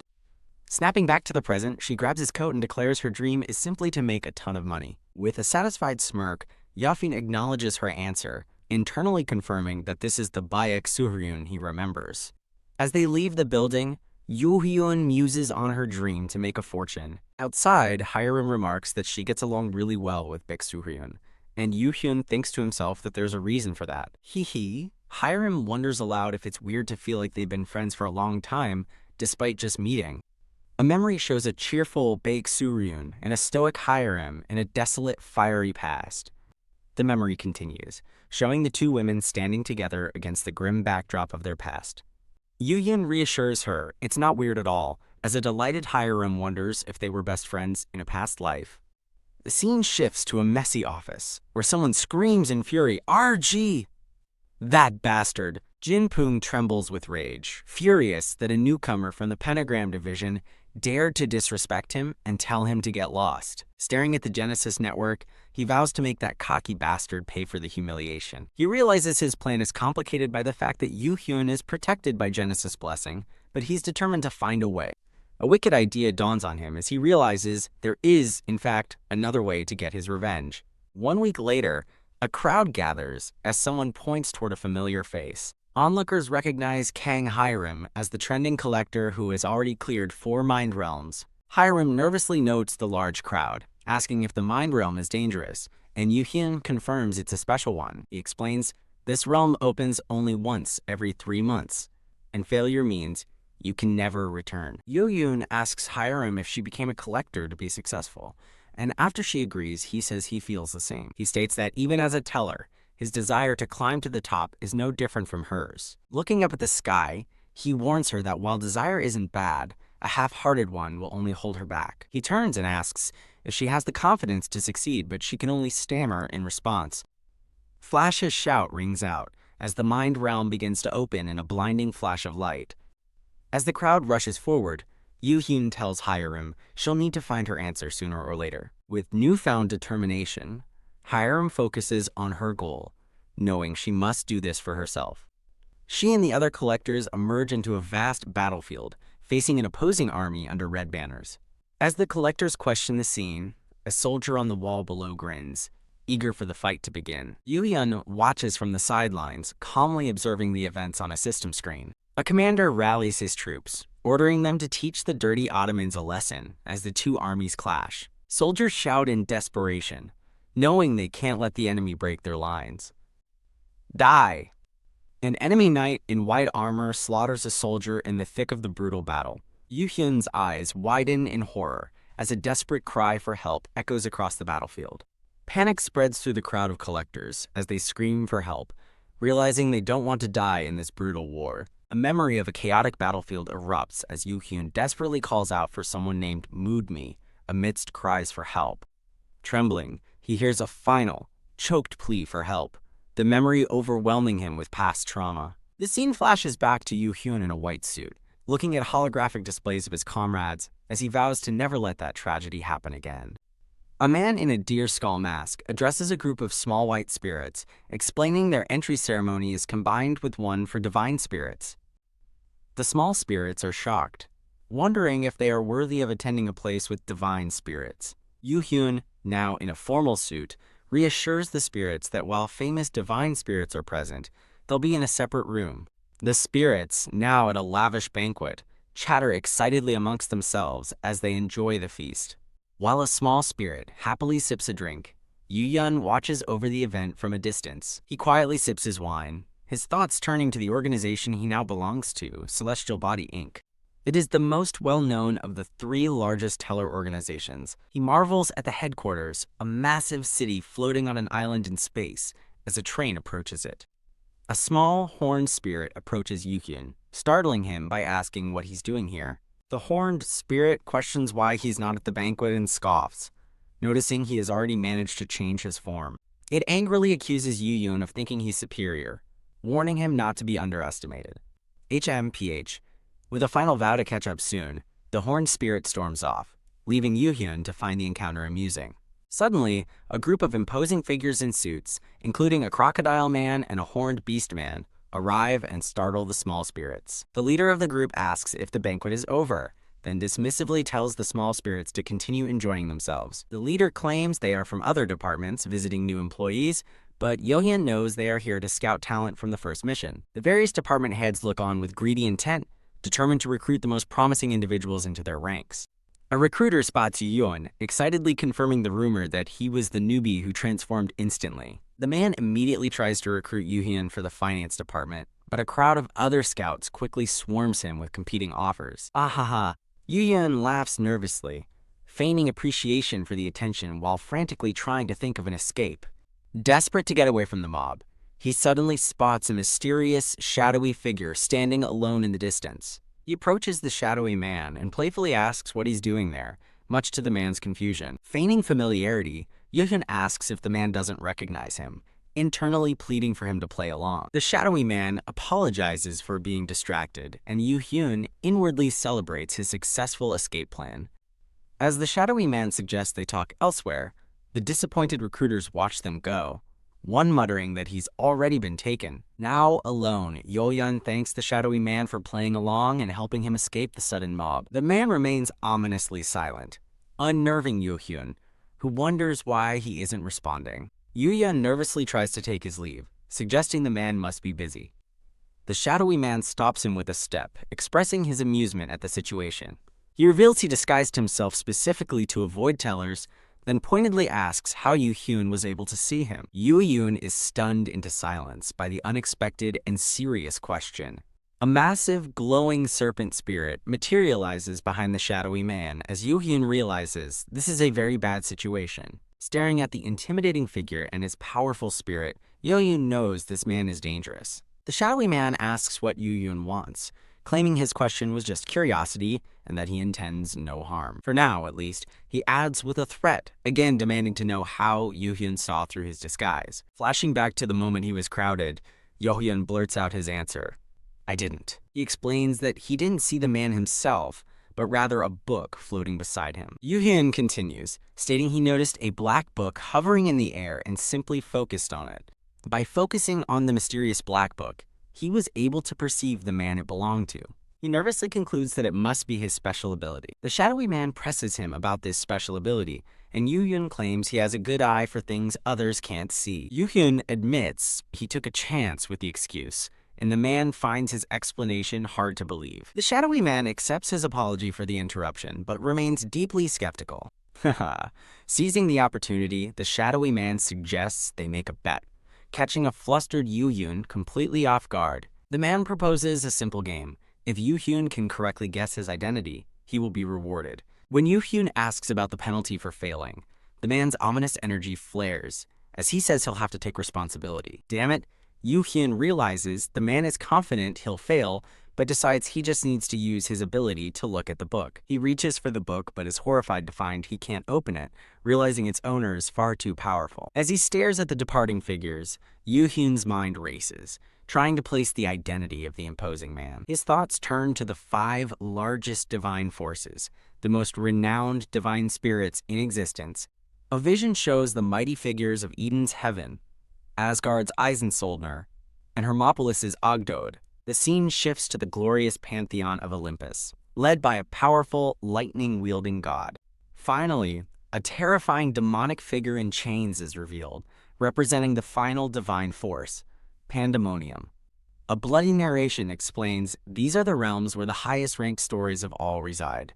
Back in the present, Yu Hyun feels a suffocating energy from the creepy book in his hands. He examines the book's cover, which depicts a glowing, 3-headed snake. Stammering in dawning horror, Yu Hyun begins to realize who he is facing. He recalls the story of a red dragon of flame, once near the brightest light, who fell into the darkest pits. With dawning terror, Yu Hyun identifies the man as Pandemonium's first-generation divine spirit. The shadowy figure's identity is confirmed with a single chilling name, Satan. Haha, the being known as Satan lets out a sharp, amused laugh. He claps enthusiastically, congratulating Yu Hyun on his correct guess and happily declaring that Yu Hyun wins the bet. Trembling, Yu Hyun nervously asks if this means he is spared. Satan admits the bet was partly a joke, and that he can't be the one to punish Yu Hyun for sneaking into the ceremony. Yu Hyun sweats with relief, realizing that Satan is, surprisingly, a man of his word. Musing aloud, Satan acknowledges his loss and wonders what reward he should give to keep his promise. As a system window asks if he will build his library, Satan correctly guesses Yu Hyun's plans, and a surprised Yu Hyun agrees. Satan leans in and makes a stunning offer. He will become Yu Hyun's library sponsor. The monumental offer hangs in the air, a promise of reliable sponsorship for his library. Yu Hyun is floored, thinking that a sponsorship from a high-ranking spirit like Satan is beyond his wildest dreams. Shaking, he recognizes this as an ultimate, once-in-a-lifetime opportunity. He reaches out to accept, but his hand freezes, just short of making contact. With newfound resolve, Yu Hyun looks Satan in the eye and declines the offer. Satan's amused expression hardens as he demands to know why Yu Hyun would reject such a proposal. Yu Hyun explains that while the sponsorship is a huge benefit, he'd lose his freedom and invite hostility from Eden. Satan concedes the point, but argues that even with the risks, the benefits are still immense. As Yu Hyun hesitates, Satan's voice drops, asking if the offer is truly not enough. Yu Hyun clarifies that he is eager to work with an executive like Satan, but there's a catch. He explains that such a partnership would limit his stories to Pandemonium and cede most of his library's authority to Satan. A vision of a female warrior reinforces his thoughts about the path he must forge for himself. Declaring that the path must be his own, he firmly reiterates his refusal. PF'd, Satan stifles a laugh, clearly amused by the unexpected turn of events. Ha ha ha ha! He erupts in laughter, amazed that Yu Hyun has ambitions even greater than being backed by Pandemonium itself. Yu Hyun nervously tries to backpedal, but Satan assures him it's a sincere compliment, and that his reasoning is sound. Satan confirms that sponsoring the library would mean obtaining ownership of it, forcing Yu Hyun to give up his potential. He calls Yu Hyun's choice foolish, but admits that very foolishness is what caught his attention. Satan decides to end the conversation, claiming he won't force himself on someone unwilling, prompting Yu Hyun to ask if he's giving up. With a wicked smile, Satan admits Yu Hyun's rejection has only made him greedier. A jolt of fear strikes Yu Hyun as Satan threatens to acquire him forcefully and asks his question one last time. Holding a miniature Yu Hyun in his palm, Satan looms over him and asks if he truly doesn't want his sponsorship. Yu Hyun stands his ground, declaring he wants spirits to donate willingly, not through a deal, which Satan notes is highly ambitious. Turning to leave, Satan says it would be bad for his image to just give away the prize after all that. He declares that since Yu Hyun won, a prize must follow and promises to send a gift with his name on it soon. With a genuine sharp-toothed grin, Satan says he was truly happy to have met him. As he fades away, Satan promises to visit Yu Hyun's library in the near future. Yu Hyun stands alone, shaken and sweating from the intense encounter. He checks his device, wondering how much time has passed and fearing other tellers will find him soon. His footsteps echo as he walks alone through the grand, silent halls of a massive library. Yoo-hyun marvels at the vast empty library, glad that no one seems to be searching for him here. Deciding to kill some time while he waits, he picks up a random book to read. As he walks through the silent, towering aisles, he senses another presence. A mysterious voice startles him, noting how strange it is for a guest to be here. He turns to see a figure materializing before him in a blinding flash of golden light. From the light emerges a hooded elder, who looks up at a massive, brightly glowing golden book floating above them. The elder marvels at the book's immense size, covered in what look like golden scales. He speculates on how valuable the story contained within such a magnificent tome must be. The elder turns to Yoo-hyun, stroking his long beard and asking who he is, as visitors are rare. Yoo-hyun introduces himself as a new story writer, much to the elder's surprise. Laughing, the elder apologizes, explaining that Yoo-hyun seemed too experienced to be new and that he's heard the rumors. When Yoo-hyun asks why he's here, the elder calmly reveals that he is the manager of this place. He clarifies that he is retired and now volunteers to manage this library, which all other departments have long since abandoned. Yoo-hyun is deeply suspicious, realizing a retired man with such a powerful book must have an extraordinary past. The elder correctly guesses Yoo-hyun fled the ceremony to avoid recruiters, laughing as he recalls it happening to him too. Yoo-hyun confirms he plans to remain unaffiliated, and the elder asks if he isn't frightened to walk such a path alone. Yoo-hyun honestly admits that he is afraid, which seems to earn the elder's respect. But he resolutely declares that he still has a goal to pursue, which the elder acknowledges with a knowing look. The elder observes that Yoo-hyun possesses longing, a term that leaves Yoo-hyun confused. In a cosmic vision, the elder explains that tellers are created as blank slates with innate abilities but no defined purpose. He states that following orders instead of one's own desires is a fundamentally flawed path. He laments that most tellers lack this longing, and praises the rare few like Yoo-hyun who forge their own clear path. Intrigued, the elder invites Yoo-hyun to follow him, promising to show him something interesting. Yoo-hyun follows with a mix of awe and trepidation as they enter a grand, shining corridor. The elder leads him into a long gallery, revealing it stores all of the most influential stories since Celestial Body Inc. was founded. Looking at a portrait of a legendary hero, Yoo-hyun learns this place is also known as the Hall of Fame. As they pass images of triumph and tragedy, the elder explains that these stories contain the very lives of their subjects. Incredible Yoo-hyun is visibly moved, his heart pounding at the weight of the history surrounding him. Reaching the end of the grand hall, the elder cryptically announces, "This is the end," confusing Yoo-hyun. The elder gravely explains that 30 years ago, the flow of new great stories was completely cut off. He laments that these once brilliant stories are now forgotten, locked away where no one can find them. He worries that upon his death, this place and its memories will vanish, which is why he brought Yoo-hyun here. He tells Yoo-hyun that he is the first and only guest to visit this forgotten place in a very long time. He criticizes modern tellers for chasing points and repeating stories, dismissing old, heartwarming tales as cheesy relics of the past. But I believe, he says with conviction as Yoo-hyun's hand touches a display, that one day stories like these will be necessary again. Yoo-hyun silently reflects that if his colleague Choi Do-yoon had survived his trial, he would have earned a place in this Hall of Fame. He turns to the elder, who watches him with keen interest. He sincerely thanks the elder for the experience, just as a system window announces the initiation ceremony will end in 10 seconds. As time runs out, Yoo-hyun asks for the elder's name, but receives only silence in return. The elder smiles warmly, promising to reveal his name if Yoo-hyun comes to visit this place again. With a new sense of purpose, Yoo-hyun looks forward, ready for what comes next. Suddenly, the scene shifts, and a voice calls out to a startled woman named Hiram. "Yes, I hear you," she replies to Yoo-hyun, who is guiding her remotely and tells her to stay focused. Plunged into a chaotic war zone, another participant asks if this is a battle, and Yoo-hyun confirms it's the historic siege that ended the medieval era. He explains they are witnessing the siege of Constantinople, where over 150,000 Ottoman troops fought to end the Eastern Roman Empire. As the reality of the Roman Empire's final moments sets in, Hiram and the others look on in horror. A fellow participant asks if they're on the defending side for the Roman Empire, and Yoo-hyun, grimly confirms they are. He recalls that in his past life, this is where Kang Hiram first awakened her skills to become the Sword Empress. Watching a monitor, Yu-hyun hears Kang Hiram's shaking voice and calmly confirms he sees everything clearly. Steeling herself against the grim reality, she turns and asks with trembling resolve, "Can we win this?" Yu-hyun analyzes the grim odds, realizing the defenders are vastly outnumbered and that even 500 collectors would be insufficient.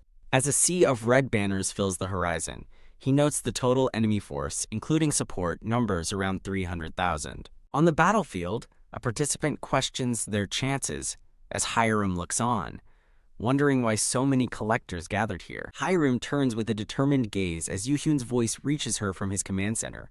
A view of the Divine Spirit's reactions reveals they are watching the collectors, making this a crucial showcase. Another participant explains the real goal is to impress the watching spirits, a realization that dawns on Hiram. Yu-hyun watches his monitors, thinking that merely trying to impress the spirits is the same path as everyone else. He declares their true goal is to clear the mind realm, shocking Hiram, but adds they will retreat if necessary. A vision shows the legendary Sword Empress defeated, having failed to clear this stage despite lasting the longest. Yeohun believes the current Hiram has nearly matched the Empress's past power, making victory a real possibility.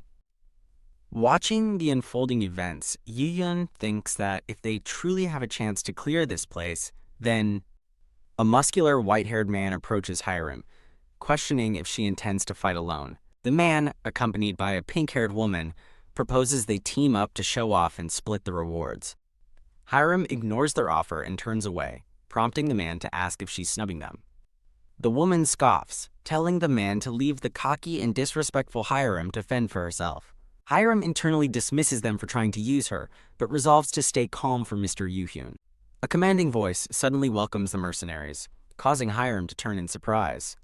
A grandly armored Roman commander appears, whom the participants identify as the illusionary king leading the defense. The emperor introduces himself as Constantinos Dragasis Paleologos and offers his gratitude to the gathered mercenaries. Hiram observes the emperor, musing that even though he's just an illusion created for this scene, he feels astonishingly realistic, his determined expression conveying immense weight. The emperor gazes at the battlefield, announcing that the final preparations are now complete. System Window declares the start of the Constantinople siege, challenging them to defend the castle and win. The massive invading army charges, shouting for the glory of their sultan and the end of the war. From the ramparts, the white-haired man and pink-haired woman unleash powerful, destructive magic on the attackers below. Glowing with power, the white-haired man cackles and taunts the enemy, demanding they bring more. The pink-haired woman complains about the lack of rewards and snaps at her partner to cast more spells instead of talking. From his control room, Yu-hyun watches with a serious expression, sensing that something is wrong. The white-haired man launches another devastating magical blast into the fray. The pink-haired woman fights with fierce determination, brutally dispatching enemy soldiers. Huff, huff. Already the white-haired man is sweating and panting, his stamina clearly draining. He looks out in disbelief at the endless horde of enemies still swarming the walls. Looking worried, he asks when the onslaught will end, as the enemy forces seem limitless. Another participant panics as divine spirits show their disappointment, begging them not to give up on him yet. Yu-hyun observes that the other participants are already burning out from expending their energy too early. He shifts his focus, looking toward another monitor with a thoughtful expression. On the other hand, he notes, Kang Hiram is still fighting steadily, conserving her strength. Yu-hyun glances at his displays, wondering about the performance of the other competing libraries. In another library, a mermaid-like being and a robot-headed assistant monitor their own participants. A robot-headed assistant expresses frustration with his teller for not following the initial strategy. Elsewhere, a furious tiger-headed man watches as divine spirits abandon his library's participant for failing. System messages show the spirits are migrating to watch the Sword Empress, noting she is still going strong. Startled by the news, the tiger-headed man turns to look toward Yu-hyun's section of the monitoring hall. As more spirits enter, Hiram's viewer count jumps to 512 while she continues her relentless assault. A rival teller mutters resentfully, accusing Yu of acting cocky due to his recent success. On the battlefield, one participant yells at another to fight harder as the divine spirits leave, getting a frustrated response. Yu observes that the tide of war is shifting as fatigue begins to set in across the board. He notes that even Hiram's pace has slowed, and though she seems fine, she will soon tire out. Yu watches intently, wondering what choice Hiram will make when she is finally pushed to her limit. Boom! A massive explosion erupts beside a shocked Hiram, throwing the battlefield into chaos. As the castle wall crumbles, Hiram reels in shock, while Yu explains it was destroyed by the historic Orban cannon. The Ottoman army pours through the breach, and the remaining defenders shout to hold the line. A purple-haired participant panics, certain they are all going to die. The Roman commander makes a desperate plea to the mercenaries, begging them to lend their strength to protect his homeland. Inspired by his plea, Hiram finds a flicker of hope and tries to rally the other collectors for a united defense. But her call to action is met with despair, as two other participants declare they're giving up. Hiram confronts a fleeing participant, who retorts that there's no point in defending a battle they're about to lose. He condescendingly tells the newbie Hiram that survival is the real game, but she furiously asks about the soldiers they are abandoning. He scoffs, dismissing the soldiers as mere illusions as he grabs her arm. He angrily shoves her aside, yelling that he won't die for fakes and telling her to die alone if she wants.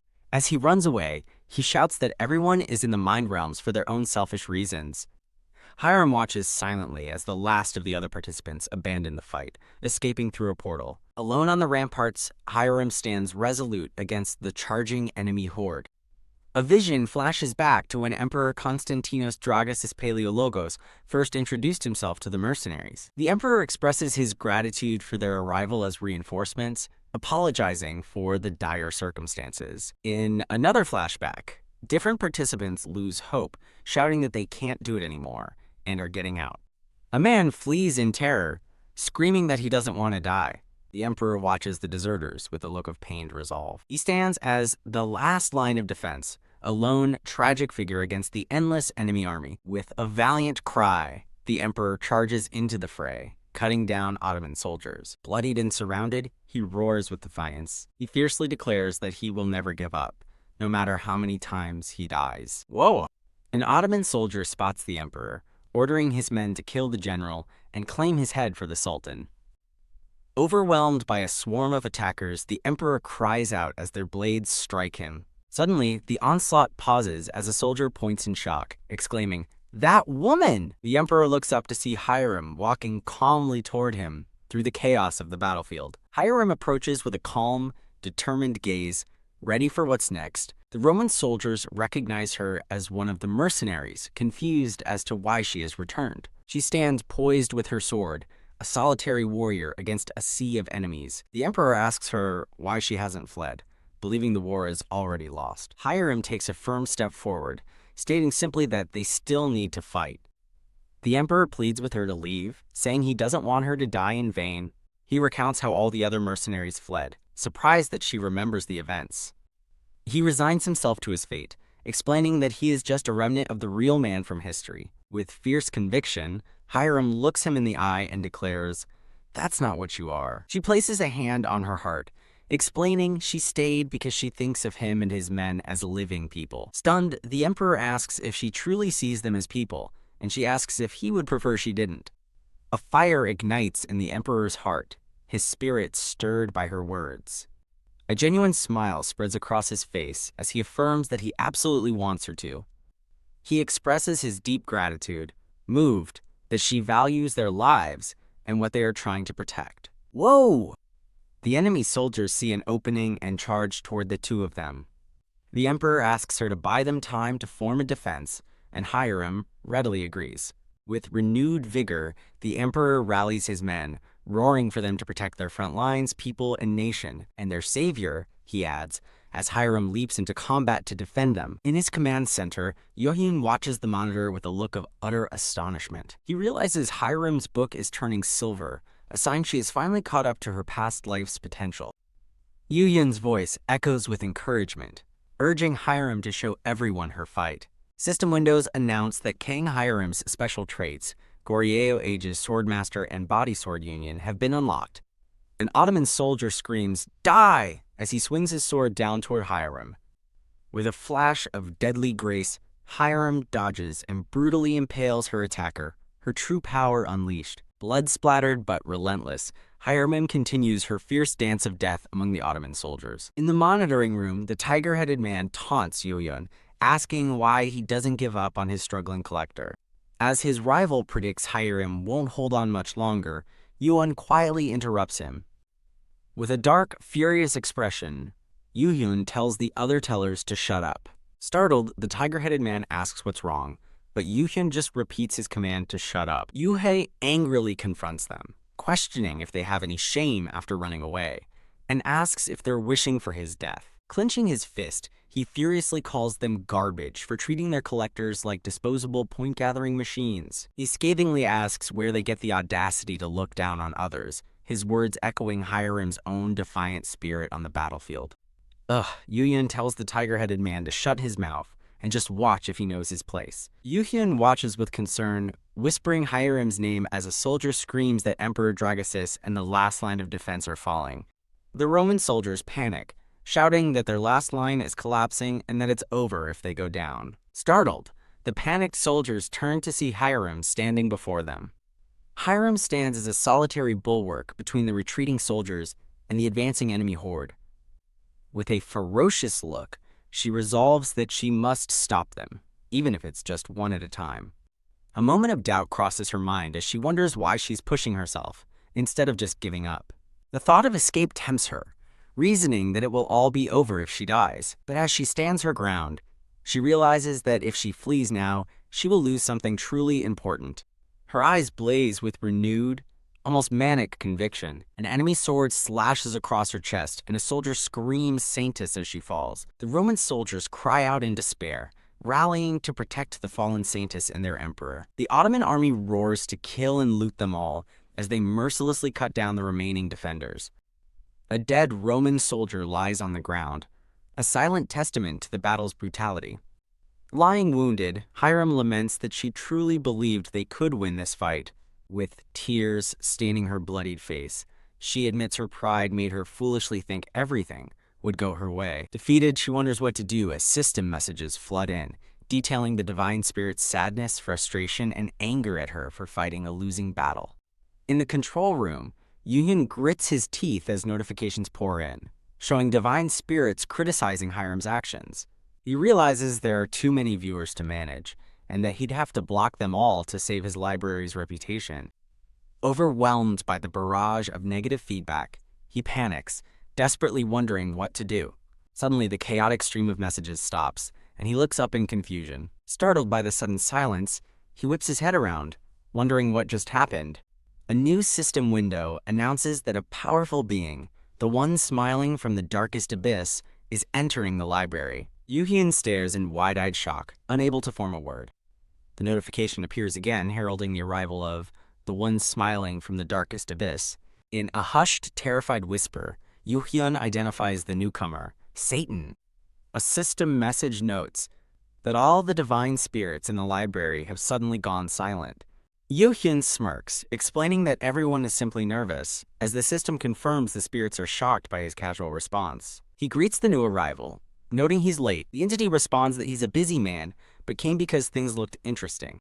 With a confident glint in his eye, Yuyun promises that it's about to get even more interesting. Declaring he is done sitting around, Yuyun prepares to act as the one smiling from the darkest abyss, donates 1,000 TP in anticipation. Yuyun's expression is now one of cool, unwavering resolve. Yuyun appears on the battlefield, standing over the defeated Hiram, and telling her it's all over.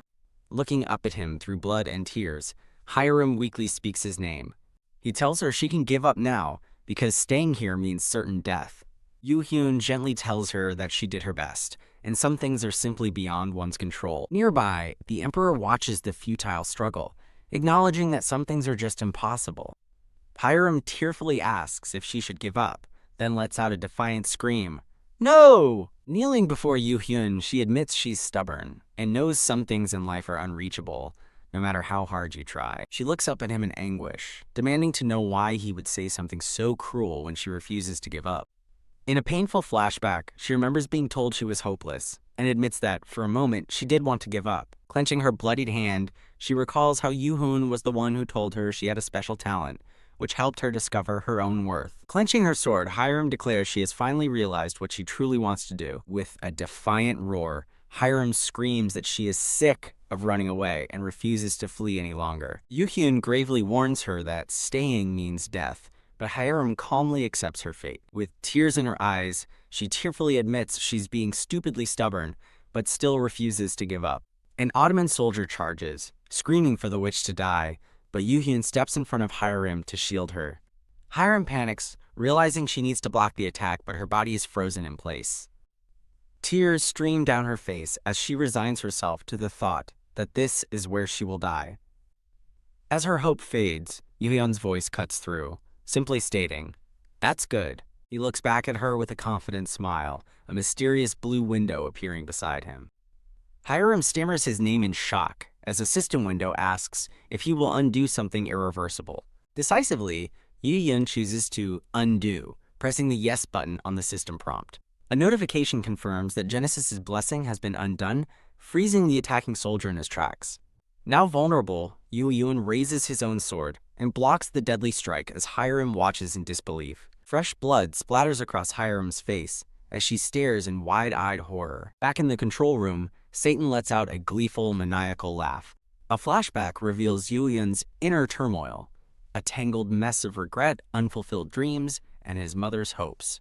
The memory surfaces of a man named Choi Do-yoon telling him he was hopeless. Believing he was useless, Yoo-hyun abandoned his own dreams to work for Choi Do-yoon, watching from the sidelines. But in the present, Yoo-hyun looks at Hiram and thinks that she is different. He admires how she held onto her will, standing beautiful and confident, even when facing certain death. Watching the ongoing battle, he resolves that he cannot simply stand by and watch. As he stands ready with his sword drawn, a stunned Hiram can only speak his name. Hiram panics, shouting that he's insane to fight without the blessing's protection, but he calmly states he felt it was necessary. Turning to face the enemy, Yoo-hyun says that just as she had her conviction, he is just as determined, cutting down a soldier as he joins the fight. He muses that with over 1,000 viewers, it's a grand stage for his debut as he fights, earning a weak laugh from Hiram. A golden aura surrounds Hiram's feet as she whispers her thanks to Yoo-hyun. Her eyes shining with renewed power, she declares she's leaving it to him. "All right," Yoo-hyun yells, parrying another heavy blow from an enemy soldier. Amidst the battle, he roars an order to open the dimension shop. He grimaces, recalling the other teller's agreement that there is no need for them to intervene. He remembers questioning the unspoken rule that tellers only watch, as he furiously makes purchases in the shop. Blood staining his trousers, he declares he will use a method no one has ever dared to try. With a powerful leap, he vows to step onto the stage himself. The Ottoman soldiers regroup, shouting that they can win if they kill the witch. With a unified cry, the enemy soldiers surge forward in a renewed charge. Yoo-hyun cuts them off, coldly declaring, "I won't let you do that." The soldiers stare in disbelief, stunned by his ability to hold them back alone. "No one shall pass," he shouts, holding the line as Hiram watches in awe. Bathed in a golden light, she thanks him for giving her courage, for telling her she could keep moving forward, inspiring her to fight on. "Who is that bastard?" An Ottoman soldier yells in frustration, baffled that a single man is stopping their advance. With a confident smirk, Yoo-hyun effortlessly blocks another attack and answers, "Because I'm strong." She thanks him again for abandoning his divine protection to fight by her side. With renewed fire in her eyes, Hiram plants her sword in the ground and declares, "I will also fight." Panting, Yoo-hyun leans on his sword, admitting he's reaching his limit and wondering how much longer he can last. Seeing his exhaustion, the enemy soldiers rally, shouting that this is their chance to kill him. Suddenly, an Ottoman soldier points toward the sky in terror, shouting, "What the hell is that?" Yoo-hyun looks back to see a strange, glowing mist covering the fallen enemies on the battlefield. Hiram's hair has turned a ghostly white, and a single tear of blood trails from her eye as she stares ahead, transformed. A system notification announces that Kang Hiram has awakened her heavenly sword path, transforming as she raises her sword. As the system repeats the announcement, the terrified Ottoman soldiers order a full retreat from the newly empowered Hiram.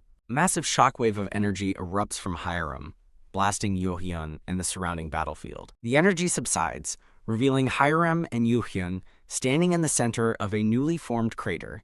Yoo-hyun admits to Hiram that he is stunned by the incredible surge in her power. Emperor Dragosis thanks Yoo-hyun for buying them time, but Yoo-hyun warns that it's only a temporary reprieve. Yoo-hyun explains that they'll be annihilated when the enemy recovers, and the Emperor grimly agrees they lack the forces to win. Holding up his bloodied blade, Yoo-hyun cryptically states that this war will not end like the others. He stands beside Hiram and the Emperor, declaring that his audacious plan is their only path to victory. Yoo-hyun assures the doubtful Emperor that his impossible-sounding plan is now feasible with Hiram's newfound strength. The Roman soldiers watch as the Ottoman forces begin to pull back from the city walls. Yoo-hyun acknowledges the grim reality. They are hopelessly outnumbered, and this mission will be a desperate, likely final stand. Yoo-hyun puts the question to Emperor Dragosis, asking if he can commit to the plan, leaving the old emperor speechless. Startled by the gravity of the request, the emperor stares in disbelief. The emperor turns his back to Yoo-hyun, facing his few remaining battle-worn soldiers. His loyal soldiers gaze back at him, awaiting his command. Emperor Dragosis addresses his men, admitting he owes them an immense debt for their selfless protection of the nation. He clenches his fist, confessing that the gods will not save them, and that they must be the ones to protect their own land. With fierce resolve, he asks who will join him to defend their homeland until the very end. He releases them from their duty, explaining it is not an order, and that they are free to choose their own fate. Voice cracking with emotion, he desperately asks if anyone is willing to go with him. In a powerful, silent gesture, all his remaining soldiers kneel in allegiance, moving their emperor to tears. Overwhelmed by their loyalty, the emperor looks upon his men and simply whispers his thanks.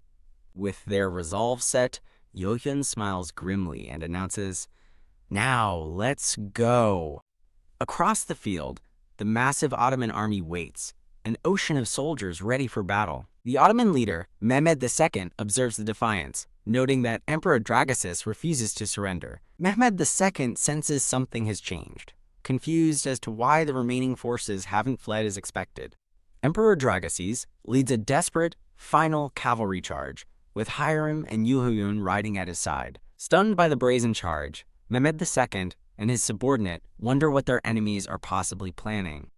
Emperor Dragosis raises his voice in a thundering war cry, rallying everyone for the attack. He leads the charge head-on, screaming for his men to attack with everything they have. From the enemy line, an officer shouts the order to fire, and archers draw their bows. A storm of arrows flies through the air, raining down upon the charging Roman soldiers. Cries of "Uwa" fill the air as the arrows find their mark, felling soldiers and their horses. Nay. Hiram cries out in horror at the slaughter, but Yoo-hyun yells at her not to look back.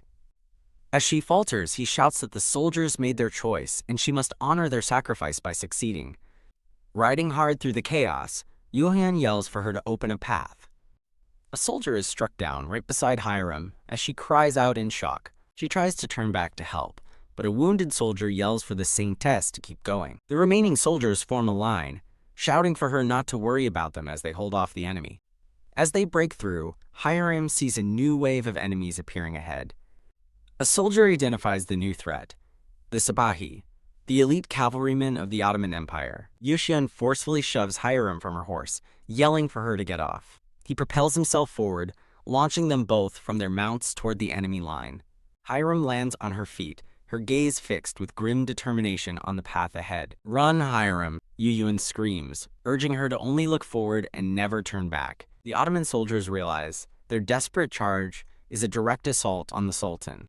As Hiram runs, the soldiers converge, shouting to stop the witch at all costs.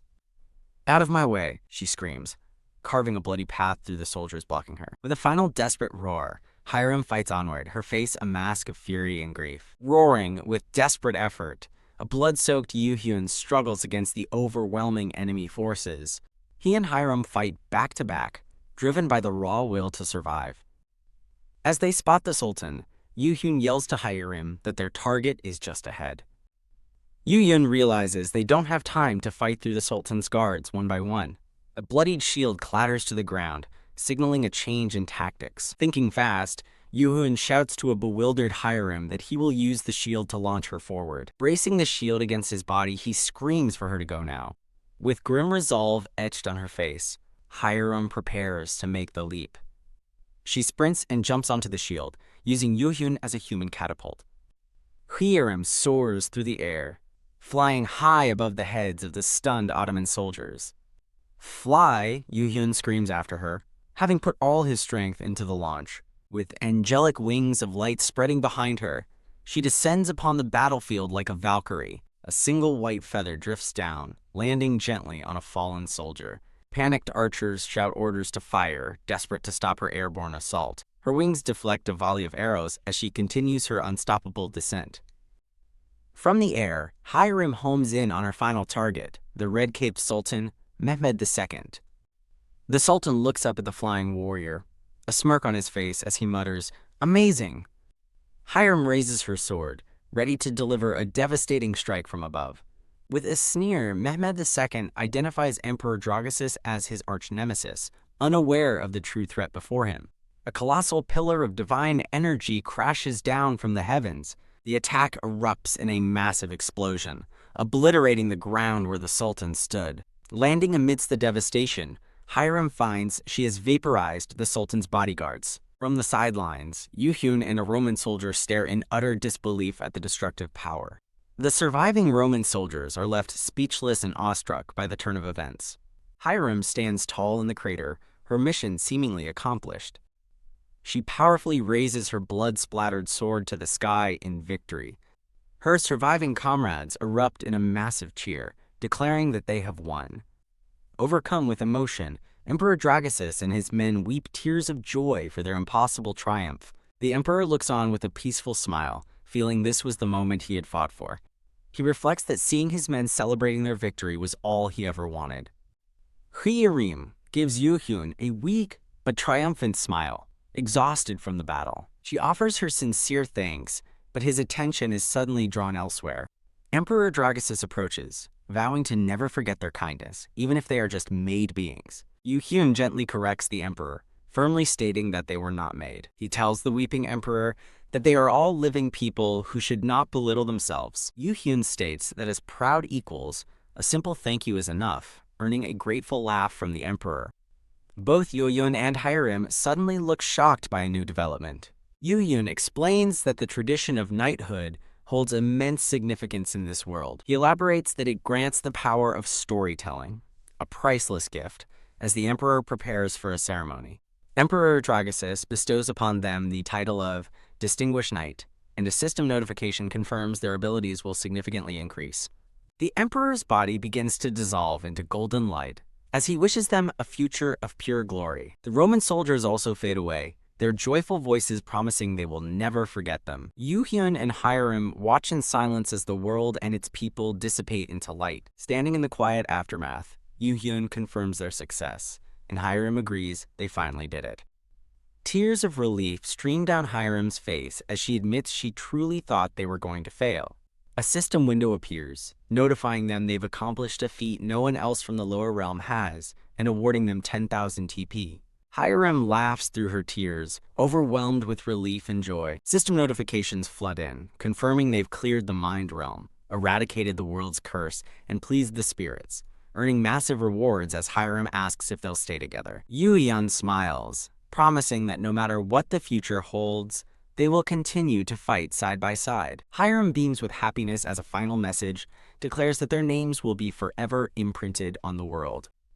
Yoo-hyun watches in surprise as a brilliant golden book materializes before him. The radiant book reveals its title, The Story of the Fighting Teller and Sword Empress. The scene shifts to Baekwa Management, where a woman named Baek Soo-ryun professionally answers a phone call. Visibly stressed, Soo-ryun informs a caller that they are too busy to schedule an interview right now. Yoo-hyun sits across from her, observing that while she's incredibly busy, she is also very good at her job. Clack. Soo-ryun firmly hangs up the phone after politely ending the call. She turns to Yoo-hyun, questioning if he is really certain about giving up his divine blessing. Soo-ryun worries about the danger of losing the blessing, but Yoo-hyun explains its limitations in battle.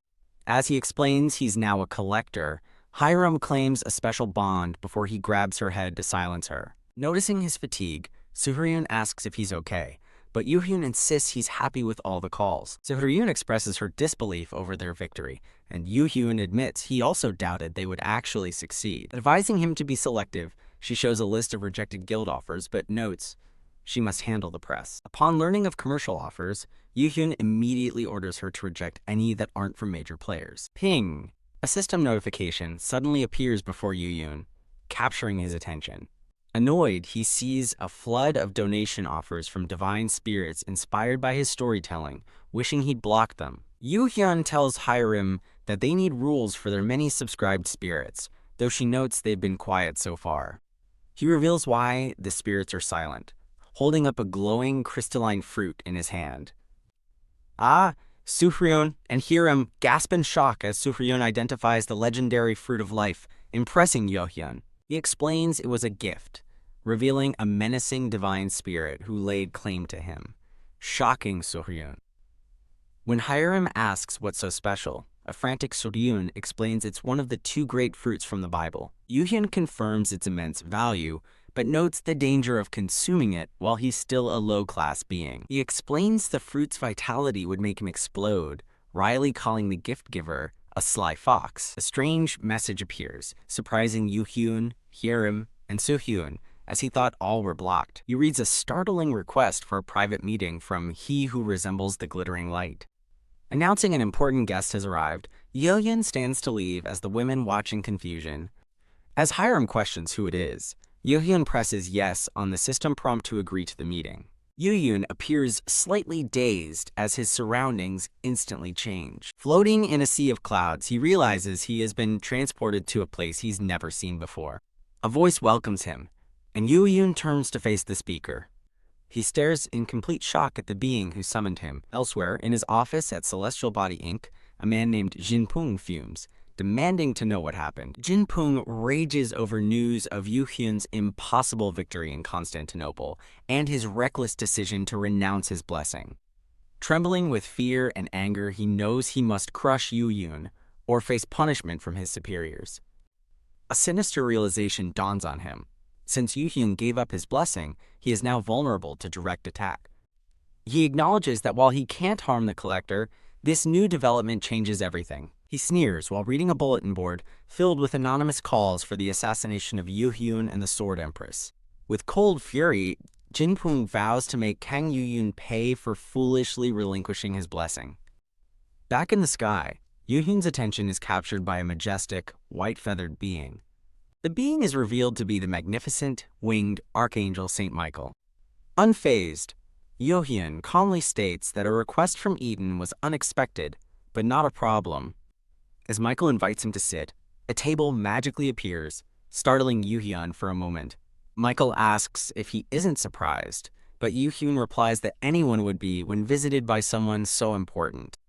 Getting to the point, Michael explains he is here to verify certain rumors. When asked which rumors, Yoo-hyun knowingly smirks, asking if he means a particular one. Yoo-hyun correctly guesses Michael is referring to Satan, noting their ancient rivalry. He quickly clarifies that it's a misunderstanding and he has no ties to Pandemonium, which reassures Michael. Yoo-hyun finds it strange that Eden would be swayed by rumors, calling it a foolish thing to do. Michael agrees, stating his investigation confirmed Yoo-hyun has no ties to Pandemonium. But there is still an issue. He presses further, confirming Yoo-hyun is indeed acquainted with that evil monster and demands to know their relationship. Yoo-hyun explains to Michael that he only had a brief, passing conversation with Satan at an entrance ceremony. Michael questions why Satan would give him the fruit of life for that, but Yoo-hyun admits Satan took an interest and even offered sponsorship, which he declined. Shocked, Michael presses him on why he would decline a sponsorship, which is vital for a teller. Yoo-hyun calmly explains that his personal goals and values are far more important to him than any sponsorship. Yoo-hyun cheekily adds that Satan liked him more for being hard to get, and Michael concedes it's best to verify rumors personally. Satisfied that he isn't allied with Pandemonium, Michael says he will take this chance to ask him something. Surrounded by a divine halo, Michael formally offers Yoo-hyun sponsorship from Eden. Yoo-hyun muses internally that he expected this offer, knowing they wouldn't send Michael for a simple chat. But to Michael's surprise, Yoo-hyun states that he will have to decline the offer. Yoo-hyun explains his reason is the same as before. He has no intention of accepting any sponsor. Michael deduces this must mean that the stories he intends to tell will contain both good and evil. It's not that simple, Yoo-hyun clarifies. He simply wants his story to be completely free from any influence. He challenges Michael, telling him that if he has doubts, he is free to watch and see what path unfolds. He cheekily piques Michael's interest, asking if he isn't curious to see the story of a teller who refused Eden. Though Michael maintains his composure, inside he is burning with curiosity over Yoo-hyun's declaration. Michael asks if his ultimate goal is to somehow possess the stories of both Eden and Pandemonium. Yoo-hyun simply responds with a confident smirk. Michael accepts his decision, declaring that Eden will respect his wishes, but his interest is now piqued, and he will watch what happens. Yoo-hyun is confused when Michael offers to show his gratitude for their meeting. Michael explains that it would reflect poorly on Eden to summon him and then send him away empty-handed. As a personal sign of thanks, Michael presents Yoo-hyun with a beautiful, glowing egg. Yoo-hyun stares at the gift, completely flustered and at a loss for words. Back in the office, Soo-hyun curiously asks if a customer gave him the large, mysterious egg. The three of them observe the egg as Yoo-hyun daydreams about a cute dragon hatching from it. Crack as the egg begins to break, he dismisses his own idea, realizing Eden considers dragons a symbol of evil. Crack! Hiram shouts that it's hatching, and all three of them stare in startled anticipation. A tiny, fluffy creature with enormous eyes emerges from the shell and chirps, "Owl!"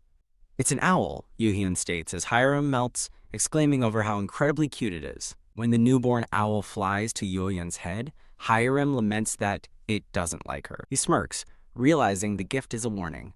Satan's symbol is a snake, and owls hunt snakes. Hiram finds a booklet identifying it as a heavenly owl, and enthusiastically suggests naming it Uli. Yoo-hyun and Soo-hyun immediately reject the name, leaving Hiram dejected that her cute idea wasn't appreciated. Gently cradling the tiny creature in his hands, Yoo-hyun contemplates a suitable name. He decides on a name, Baekyo, meaning white owl. The newly named Baekyo sits contentedly on the desk. The scene shifts to a city street, where a group of collectors waits near a shimmering portal.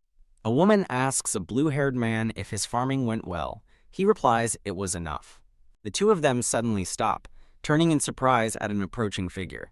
Onlookers gasp in shock as Hiram, the sword empress, arrives alongside Yoo-hyun and Baekyo. A narrator explains Hiram's reputation for destroying mind realms, as Yoo-hyun notes the large crowd is here because it's a good farming spot. Panic erupts as the crowd recognizes the farming spot breaker, scrambling to enter the portal before she ruins it for everyone.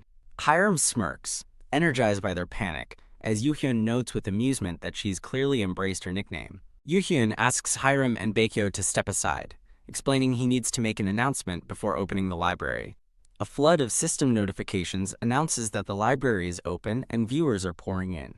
He's stunned to see over 2,000 people have joined instantly, realizing how fast the rumors have spread. He formally welcomes everyone as divine spirits begin flooding the chat with greetings and impatient demands to start the story. The chat erupts with donations and conflicting demands, some telling newbies to be quiet, while others clamor for the Sword Empress, annoying Yoo-hyun. He asks everyone to calm down, explaining he needs to make an announcement and that managing the rapidly growing library has become difficult. As he announces new rules, viewers chime in, noting that his library's unprecedented growth is why he's only just now setting them. Kang Yoo-hyun establishes the rules for his library: no clicks and no mentioning other libraries or collectors to prevent arguments. He warns that over-the-top requests via donations will be dealt with immediately, receiving protests and complaints from divine spirits. After a donor complains about the strict rules, Yoo-hyun calmly offers them the choice to leave and promptly kicks the divine spirit out. His swift action impresses the other spirits, and he smugly scoffs at the idea that donations make anyone special. Suddenly, the White King of the Setting Sun Sea donates a massive 1,000 TP, asking Yoo-hyun to take it easy. Though surprised by the amount, Yoo-hyun stands firm, declaring that rules are rules and he won't make exceptions. The White King of the Setting Sun Sea escalates, donating a shocking 10,000 TP, leaving the other divine spirits stunned. Annoyed by the blatant challenge, Yoo-hyun grits his teeth in frustration. His annoyance turns to anger as he recognizes the donor's audacity. He identifies the White King of the Setting Sun Sea as a truly powerful being to be able to make such large donations. The narration reveals the donor is the Western White Dragon, one of the great dragon kings of the Four Seas. Yu Yun admits he expected famous spirits to arrive eventually, but not this quickly. He addresses the chat, acknowledging his surprise at a Dragon King's visit, as the king's pride is noted by the system. He takes a moment to compose himself before facing the powerful entity. Yu Yun chuckles dismissively at the Dragon King's attempt to test him. A confident smile plays on his lips as he readies his response. He turns and firmly reiterates that his answer is no, asking if he wasn't clear enough. His pride wounded, the White King donates another 10,000 TP, demanding to know how much it will take to make Yu Yun bend. Yu Yun declares that he's different. Bribing him with points is useless, as he won't be an exception to his own rule. He vows that no amount of bribery or coercion will ever change his decision. Directly defying the Western White Dragon, a notification announces that the powerful being is now greatly angered. Elsewhere, a woman with a small creature on her shoulder is startled, sensing the sudden surge of immense power. Yu Hyun looks up, realizing the Dragon King must be furious to display his power in the lower realm. Boom! The Genesis system activates, unleashing a wave of red energy to intervene in the city. Yu Hyun remains calm, knowing the Genesis system prevents even powerful beings like the dragon from acting recklessly. The White King taunts him, calling him a lowly teller, who should just take the money and obey.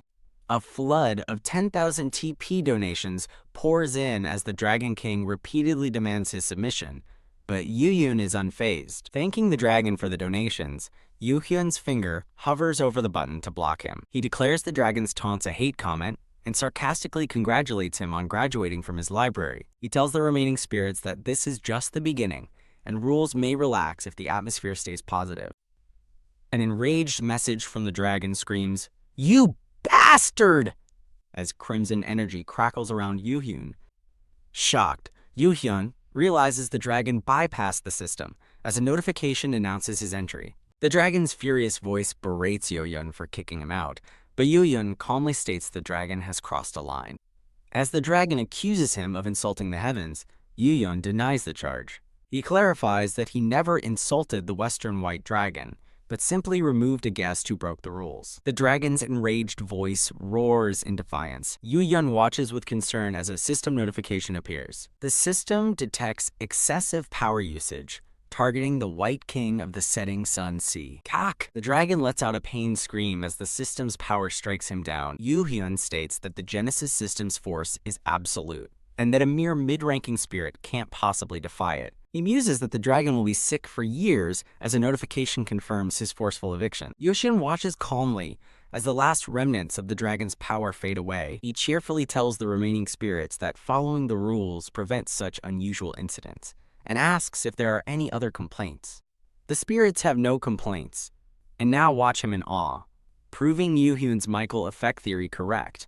With no objections, he snaps his fingers and informs his companion that they are clearing another mind realm today. Deciding against a difficult target like Constantinople, he plans for an easier realm, much to the spirits' slight disappointment. Reassuring them it's not for play, he asks Hiram, the Sword Empress, if she's ready, and she confidently agrees. He announces their destination is the Theodolent Wetlands, revealing a mysterious forest of giant mushrooms. As they enter the strange new realm, he comments on its unique feel, and the divine spirits agree.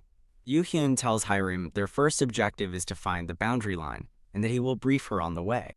In a field of giant mushrooms, a group of 4 collectors approaches Yu Hyun and Hiram. The bearded man leading the group smiles, asking if they can hunt together.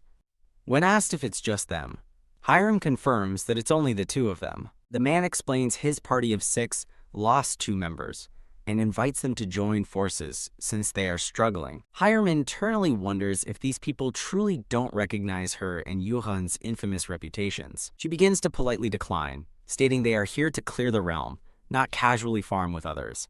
To Hiram's shock, Yu Hyun suddenly interrupts and happily accepts the man's offer.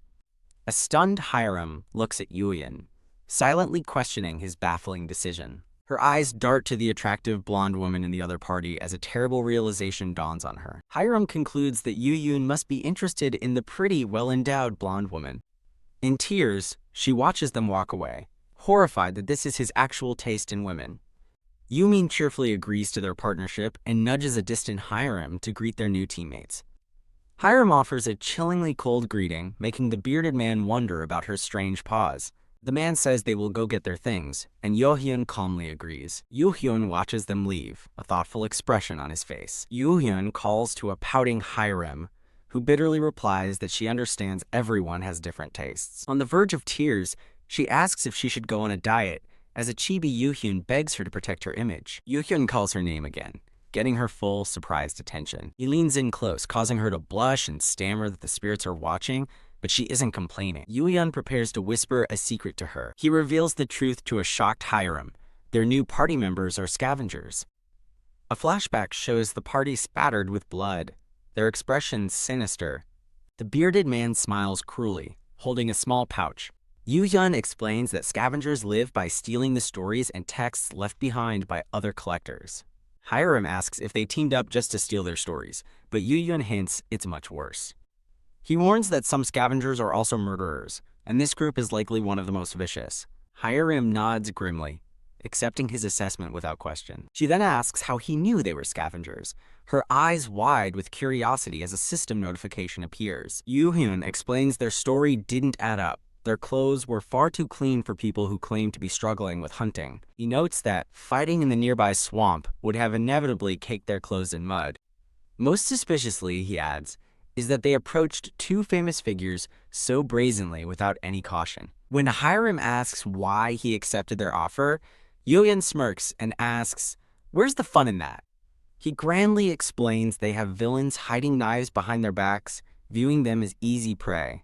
Yoo-hyun asks if she would simply avoid such a delicious opportunity if she were in his place. System messages flood in, showing the divine spirits demanding he crush the villains, though one advises against it. Yoo-hyun turns with a look of determination. He reveals his plan with a clenched fist, feign ignorance, then turn the tables for a more dramatic story. Hiram worries if they'll be fooled, but Yoo-hyun asks if she knows who is easiest to deceive. He explains it's the arrogant who are drunk on their perceived superiority and believe they know everything. Keek. A monstrous creature is instantly killed as it emerges from the swamp. Clap, clap. The Scavengers applaud Hiram's strength. Amazed, she took down an elusive being in a single blow. Clap, clap, clap. The bearded man forces a smile, sweating as he curses the Sword Empress's overwhelming power. Yoo-hyun says he needs to take care of something, and the bearded man suspiciously asks where he's going. The man orders a nervous Young-woon to accompany Yoo-hyun, claiming it's too dangerous for him to go alone.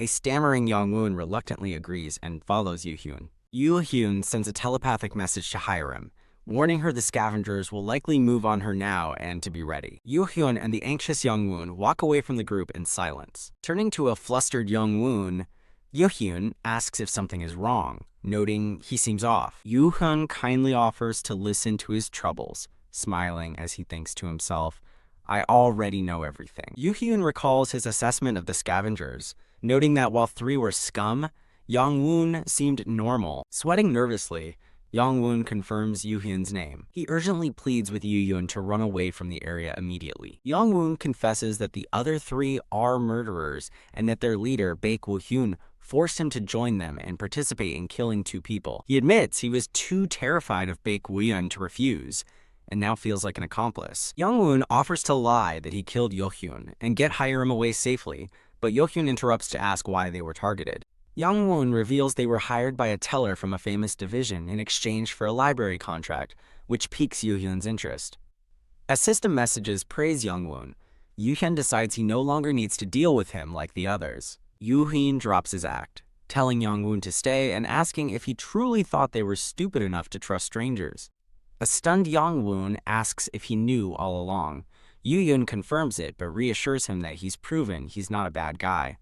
Just as Young-woon asks about the Sword Empress, a terrifying scream, Kuog, rips through the forest.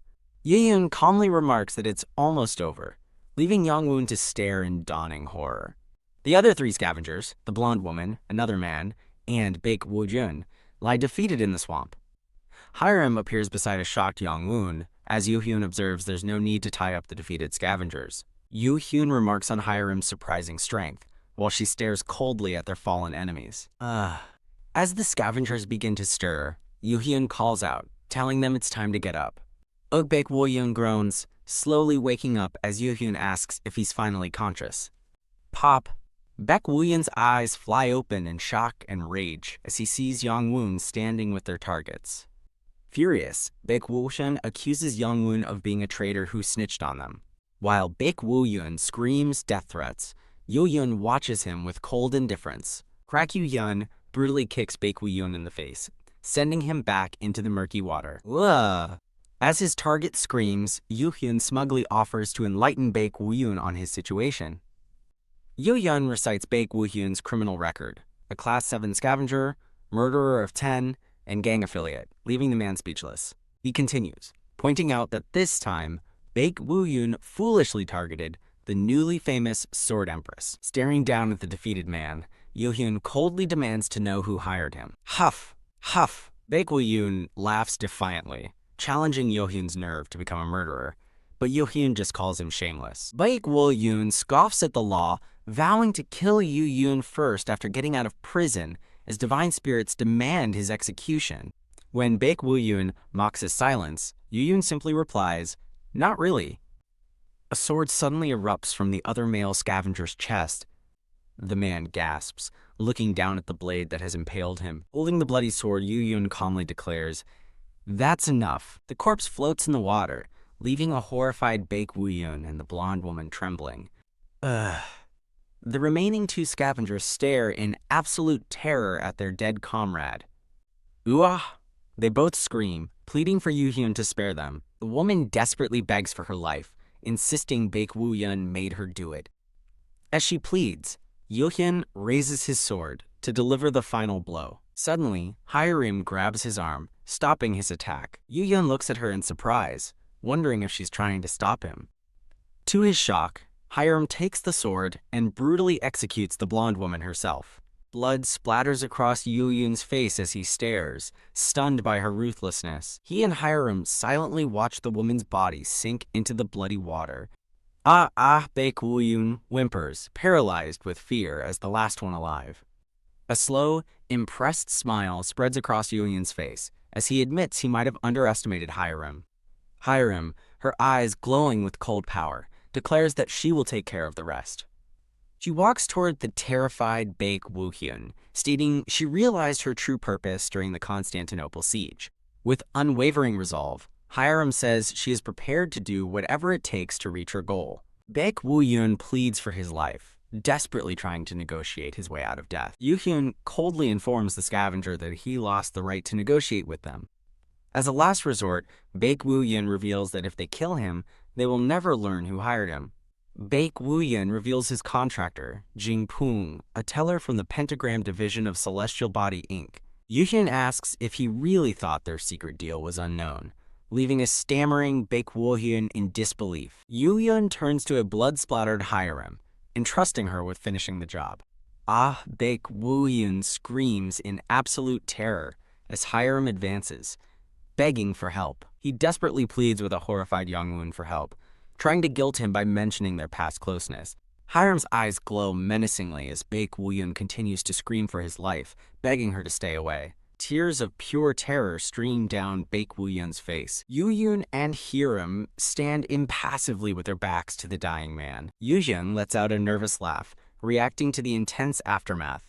A flashback shows a terrified Young-woon, haunted by the sinister, faceless specters of his former comrades. Yoo-hyun smirks, his mind already moving on to his next plan. He muses that his next target is Jin-poong of Pentagram and hopes he will be just as entertaining.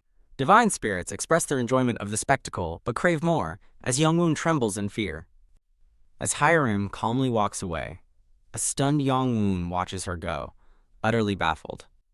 Young-woon stares in horror at the bloody, lifeless body of Baek Woo-hyun. Young-woon's eyes widen in sheer terror. He retches in disgust, while Yoo-hyun and Hyrim observe him calmly. Huff, huff. Young-woon collapses, despairing that his first attempt to save someone ended in such a horrifying way. He angrily confronts Yoo-hyun and Hyrim, questioning why they killed them when it was a kill-or-be-killed situation. Young-woon lashes out, accusing them of seeing it all as a joke since they are strong, chosen, and sponsored by spirits. He bitterly asks what they would know about having nothing and struggling just to live. Yoo-hyun calmly explains they weren't just chosen. They refused their fate and fought for more, leaving Young-woon speechless. He continues, explaining that, like Young-woon, they steeled their resolve, worked hard, and risked everything. In tears, Young-woon asks why he's still a failure if they are truly the same. Yoo-hyun tells him it's because he conformed to reality, whereas Yoo-hyun refuses to be content and will take what he wants. Young-woon screams in anguish, crying that it's not for lack of trying, but all his efforts end in failure and ridicule. Yoo-hyun listens to his pained outburst with a quiet, solemn expression. Yoo-hyun tells Young-woon he mistakes his own small world for reality, letting one person's opinion define him. He explains that Young-woon only focuses on the negative, asking if he was aware of this flaw. Yoo-hyun states that the wider world doesn't know or care about him, and so no one is truly blaming him. He advises Young-woon to change his perspective and show the world who he really is. Concluding that trying is better than giving up, Yoo-hyun tells Hiram it's time to leave. Hiram asks if they're just leaving the bodies, and Yoo-hyun confirms it will be fine. Hiram effortlessly slays the Theodolent Wetlands boss, an illusionary being called Lepra. Hiram rushes forward, moving with speed and purpose. She leaps into the air, closing in on her next target. After landing the final blow, a system window confirms she has cleared the wetlands and earned a reward. System notifications announce a haul of rewards, including a new skill, story, roots, and resin. A system message states the mental realm is disappearing as golden runes fade from around Hiram. Hiram notes that clearing the realm erases all traces but rewards, glad her favorite outfit is safe. She calls out to Yoo-hyun to get his attention. Hiram observes that he's been lost in thought for a while, but he remains silent. Yoo-hyun ponders if only people with a flipped switch, like Young-woon, are capable of such change. He dismisses her concern by saying it's nothing, leaving Hiram with a questioning look. They reappear in the city, their imposing presence drawing the attention of a crowd. Ooh-wah! A crowd of collectors wails, realizing the farming spotbreaker has already cleared the dungeon they came for. As the divine spirits laugh at the collectors' despair, Yoo-hyun admits he feels a little sorry. Yoo-hyun declares their business finished as they walk away, ignoring the disappointed crowd. A tired chibi Hiram asks how her day was as they arrive at the Manhwa management building. Hiram excitedly shows off her huge haul of rewards, amazed by what she earned on a supposedly uneventful day. Yoo-hyun asks Hiram to show him her status window, and she casually complies. He thoughtfully examines her impressive list of traits, titles, stories, and skills. Hiram asks if something is wrong, but Yoo-hyun points out that her stats section seems unusually vague. He notes the oddity of her stats remaining low rank despite her clear growth, which Hiram agrees is strange. An illustration shows that such ambiguous stats make it impossible for tellers and collectors to gauge a person's true level. Yoo-hyun recalls from his past life that a major overhaul eventually made stat windows far more precise. He asks Hiram how she'd feel if her stats never increased with effort, and she admits it would be despairing. Yoo-hyun theorizes the obscure metrics are a deliberate ploy to demotivate collectors, sensing someone is meddling with the system. He wonders if this system-wide demotivation, not just carelessness, was the real reason collectors slacked off and the apocalypse occurred. While acknowledging it's just a suspicion, he contemplates the grim reality if it turns out to be true. A concerned Hiram notices his dark expression and calls out his name. Yoo-hyun quickly dismisses her worries, telling her it's nothing. Behind his calm facade, a sinister and excited smile reveals he's already plotting his next move. The scene shifts to the exterior of the Manhwa management building. A woman with short brown hair, looking weary, announces her return to the office. The woman, Soo-hyun, happily tells Hiram she met with magazine publishers, and an interview is likely coming soon. Hiram panics at the thought of an interview, but Soo-hyun says she needs to prepare for more public exposure. Yoo-hyun chimes in, explaining that collectors are celebrities, and an interview is the best way to build Hiram's reputation. Hiram tearfully insists she's only good at fighting, until Yoo-hyun mentions the money she'll earn. Her demeanor shifts instantly at the promise of a couple $100,000. And she firmly declares, "I'll do it." Soo-hyun curiously asks Yoo-hyun what he's doing as he examines a plain sword. He declares he's working on a new weapon, leaving her looking confused. Hiram questions his choice, noting it's a cheap sword from the store, which Yu Yun confirms only cost 100 TP. At his request, Hiram inspects the weapons info, revealing it's the Salio, ancient relic longsword. Yu Yun explains that the ancient Salio Empire was famed for its magic engineering. He reveals the cheap blade is a relic of that lost empire, its true value still unknown to the current world. With a confident smirk, Yu Hyun declares that he, from the future, knows it's a hidden piece, unobtainable in mind realms. He then advises Hiram that it's time for her to acquire a main attack skill. Yu Hyun explains that while she has the physique of a mid-class collector, she lacks a powerful skill to match, having skipped many steps. He states she needs a mid or high-level story, but Soo-hyun points out that such stories are incredibly expensive. Yu-hyu confidently says he knows a cheap method, and instructs Hiram to find lightning steps in the dimensional store. Following his instructions, Hiram quickly finds the low-level story in the store. He continues, telling her to also find Berserk Lightning Inner Skill and Thunder Fury.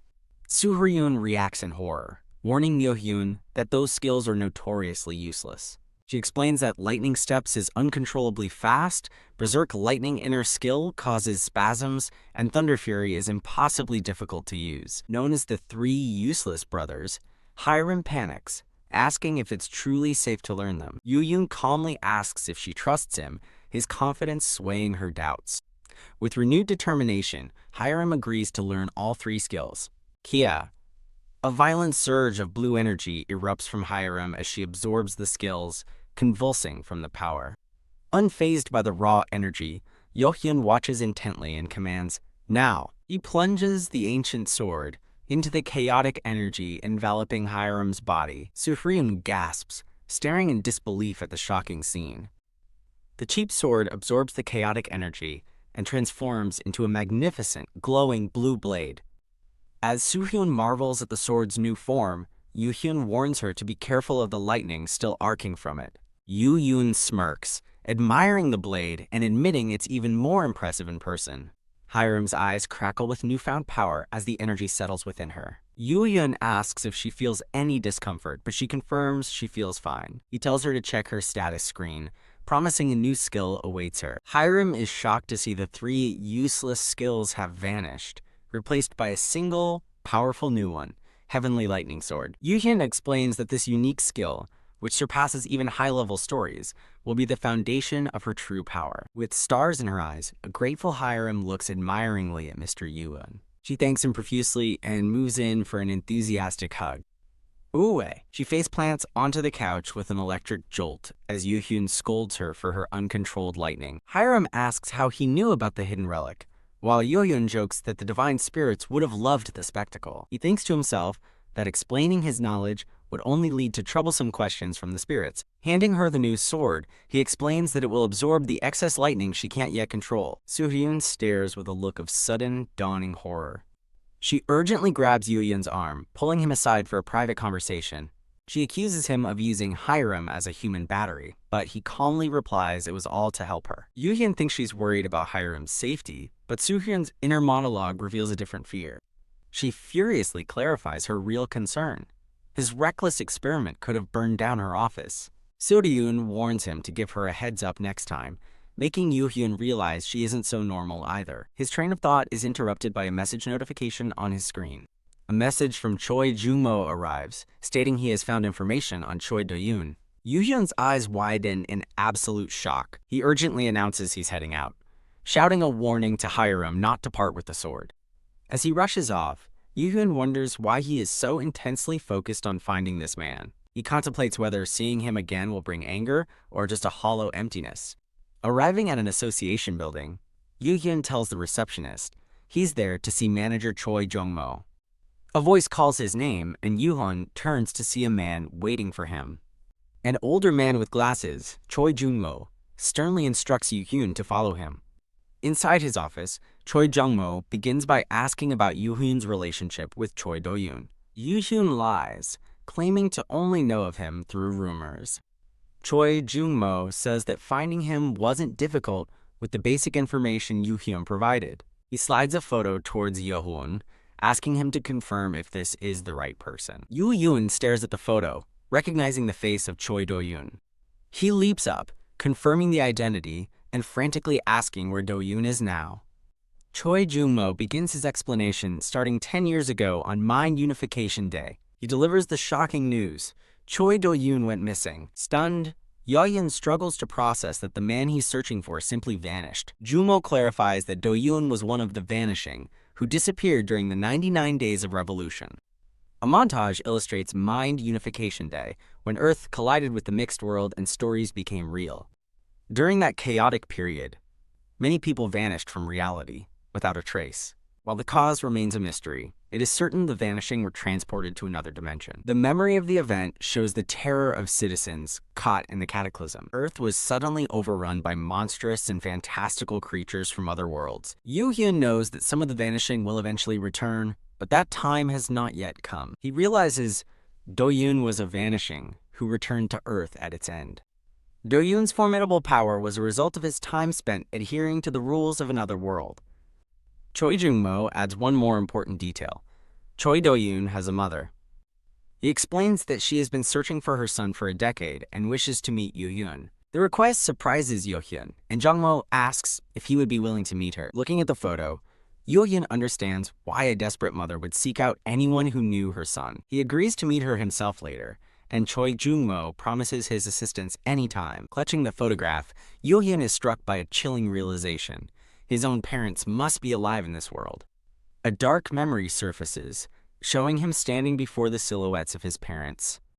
He recalls their fearful expressions and wonders if they would be annoyed to see a teller in human form. Suddenly a voice shouts his name, jolting him out of his dark thoughts. Startled, he turns around to see who called him. He finds Hiram standing before him, now in a white uniform and holding her new sword. Yoo-hyun asks what she's doing here, and Hiram explains she followed him out of concern. He apologizes for making her worry, reassuring her that everything is fine now. Hiram suggests returning to the office, but Yoo-hyun seems to have another destination in mind. A memory of a happy childhood with his parents surfaces, as he reflects that they are his motivation. He invites Hiram to come with him, and she eagerly accepts, asking where they're going. Yoo-hyun cryptically states that he needs to go meet his saviors. Riding a bus, Hiram remarks that he is a fascinating person with a mysterious past. He dismisses her comment, but she playfully insists he'll tell her his secrets one day. She asks about the saviors, and Yoo-hyun affirms that they are truly incredible people. Hiram silently wonders who could possibly earn such high praise from Yoo-hyun. She resolves to herself that she wants to learn about his unknown past. As they ride, Yoo-hyun's thoughts turn to Hiram, and he wonders if she has a family. He instinctively starts to use his power to read her story. He hesitates and pulls his hand back, deciding against it. Instead, he asks her directly if she has a family, catching her off guard. She playfully asks if he's interested, then clarifies she's just happy he's asking about her. Her expression grows somber as she thinks about the word family. She bluntly tells a shocked Yoo-hyun that she doesn't have one. Hiram explains that her father ran away after she was born, and she can't even remember his face. A dark memory reveals her mother abused her, claiming Hiram wasn't her real child. The flashback shows a young, bandaged Hiram returning to a desolate home. She stands before a dimly lit room, sensing something is wrong. Peeking inside, she nervously calls out for her mom. She discovers the horrific sight of her mother, who has taken her own life. Back in the present, she tells a stunned Yoo-hyun how she ended up bullied in an orphanage. She tries to brush it off, but Yoo-hyun suddenly shouts her name with alarm. The shout cuts through her forced cheerfulness, leaving her confused. He offers his sympathy, but she deflects, thanking him for giving her a new purpose. Yoo-hyun thinks to himself that she seems on the verge of a breakdown, unlike the Sword Empress he knew. He corrects himself, realizing he never truly knew her past self and shouldn't compare them. Though she's unstable, he recognizes he now has the power to change her future. Looking forward with renewed determination, Hiram quietly tells herself, "It's okay." Yoo-hyun makes her a solemn promise that he will never abandon her. His heartfelt words bring a bright, touched smile to her face. She happily declares that she won't leave him either. They arrive in a familiar neighborhood, and Yoo-hyun's expression grows somber. He walks past old haunts from his youth, remembering his mother and the life he once had. He solemnly concludes that in this unchanged town, The only thing that has changed is him. They walk together past an old playground, a site of many memories. He recalls hating tutoring and how his mother would always find him, yelling his name, Kang Yura. A memory plays of his mother dragging him away as his younger self complains. Yushuren freezes, staring in shock at the girl from his memories. The girl stands before him, her presence bringing the past, crashing into the present. They stand facing each other at the playground, bringing everything to a halt. A look of dawning recognition crosses his face as he identifies the girl. A confused Hiram glances between Yoo-hyun and the mysterious girl. The girl calls out his old name, Kang Yura, and he gasps as his past identity is exposed. A sharp memory of his mother scolding him for running from his duties flashes through his mind. Lost in memory, he recalls his younger self begging his mother to stop nagging him in public. His mother stands before him, an elegant and composed figure from his past. She looks at him with a flicker of surprise, her expression momentarily uncertain. He addresses her as mother, and she bows apologetically, assuming their loud voices disturbed her. The weight of that single word, mother, leaves him visibly stunned and lost in thought. The girl in the school uniform, Yura, confronts her mother with an angry retort. Startled, Yoo-hyun turns as Yura timidly tries to get his attention. The mother asks if they've met before, noting his resemblance to someone she knows. As a confused Yura listens. Yura agrees with her mother's observation and pointedly asks Yoo-hyun if he knows her dad. Thrown by the question, Yoo-hyun can only respond with confusion, while Hiram observes from behind. Yura's attention snaps to Hiram, and she explodes with excitement, identifying her as the famous sword empress. Completely starstruck, Yura eagerly asks for an autograph while her mother scolds her for being too aggressive. His mother calmly suggests that their unexpected meeting must be a work of fate. She invites him for a conversation, and he smiles, graciously accepting her offer. The four sit together in a small cafe, with an ecstatic Yura sitting across from her idol, Hiram. Yoo-hyun realizes he hasn't asked his mother's name yet, and she apologizes for the oversight. He formally introduces himself as Kang Yoo-hyun, a storytelling office teller for Celestial Body Inc. Yura is thrilled to learn he's a teller, while his mother expresses shock at his resemblance to her husband. Yoo-hyun knows his mother senses a connection but understands he can't reveal the truth of his identity. Yura excitedly confirms he's a teller, and Yoo-hyun calmly affirms it. She boldly asks if he can make her a collector, earning a sharp, embarrassed rebuke from her mother for being rude. Yara giggles, brushing off her mother's concern by saying he seemed okay with the question. Yoo-hyun gently explains that turning an ordinary person into a collector is impossible, leaving Yura shocked and speechless. His mother expresses her relief that he refused, which only further irritates Yura. The mother unleashes a fierce lecture, telling Yura it's wrong to depend on others and wise to abandon impossible dreams. Crushed by the harsh words, Yura's eyes fill with tears of frustration. With a defiant shout of her own name, Yura storms out of the cafe. The mother apologizes for Yura's behavior, but Yoo-hyun reassures her that it's normal for kids to admire collectors. She sighs, lamenting that Yura only sees the glamorous side of being a collector, not the struggles. She delivers a devastating verdict that startles Yoo-hyun. Yura has no talent. A bitter memory flashes, showing his mother telling a young Yoo-hyun the exact same thing about his own dream.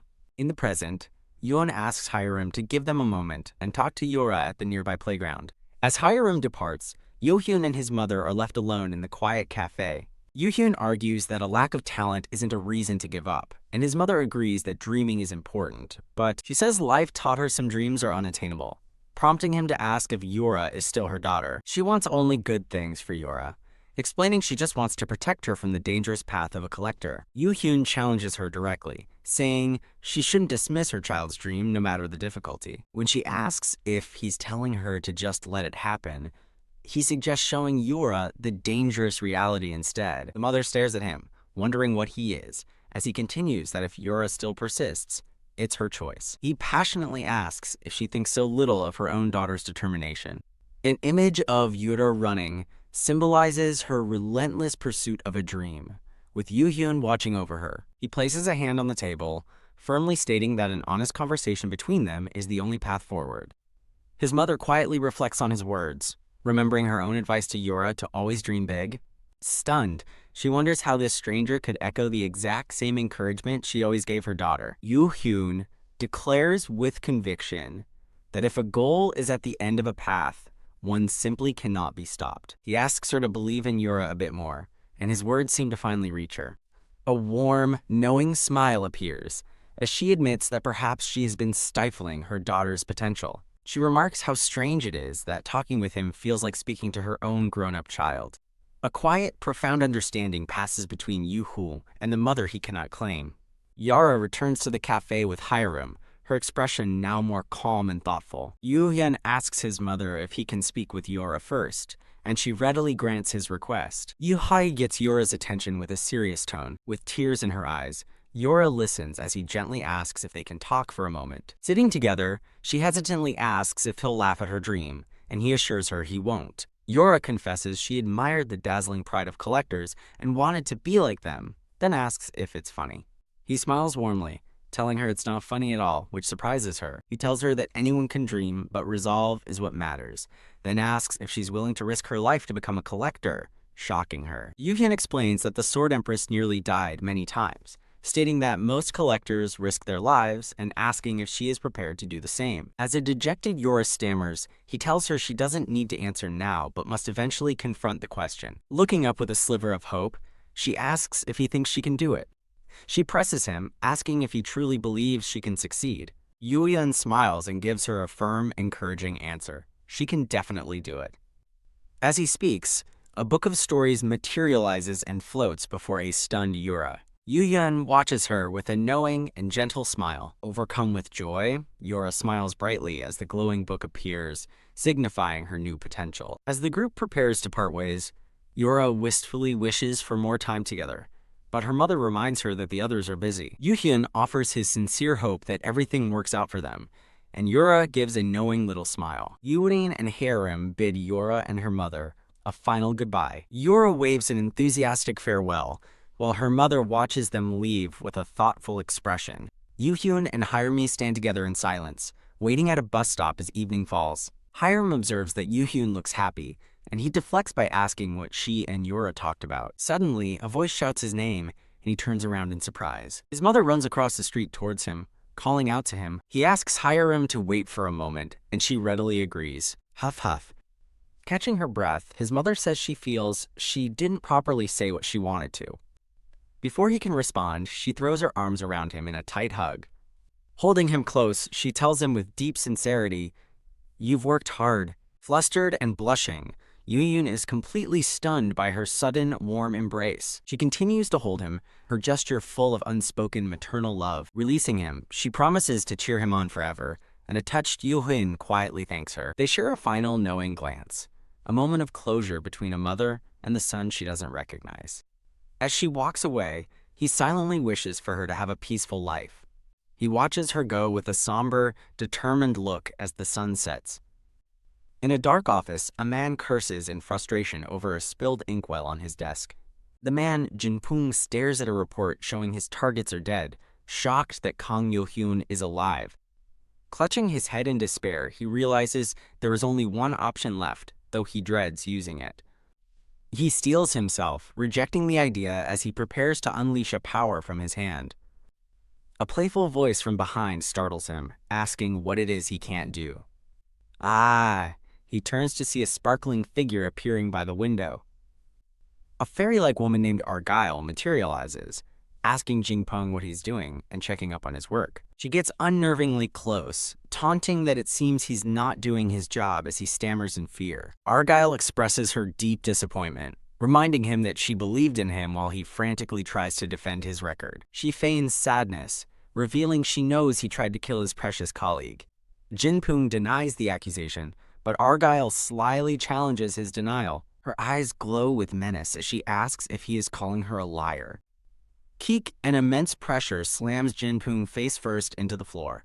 Pinned and helpless, Jin-pung stares in shock as Argyle asks if he's curious how she subdued him in his own library. She reveals that he surrendered control of his library when he contracted with her department and won't get it back until he becomes a senior associate. She kicks him, sadistically explaining that he has no control here and can die in his supposedly safest space.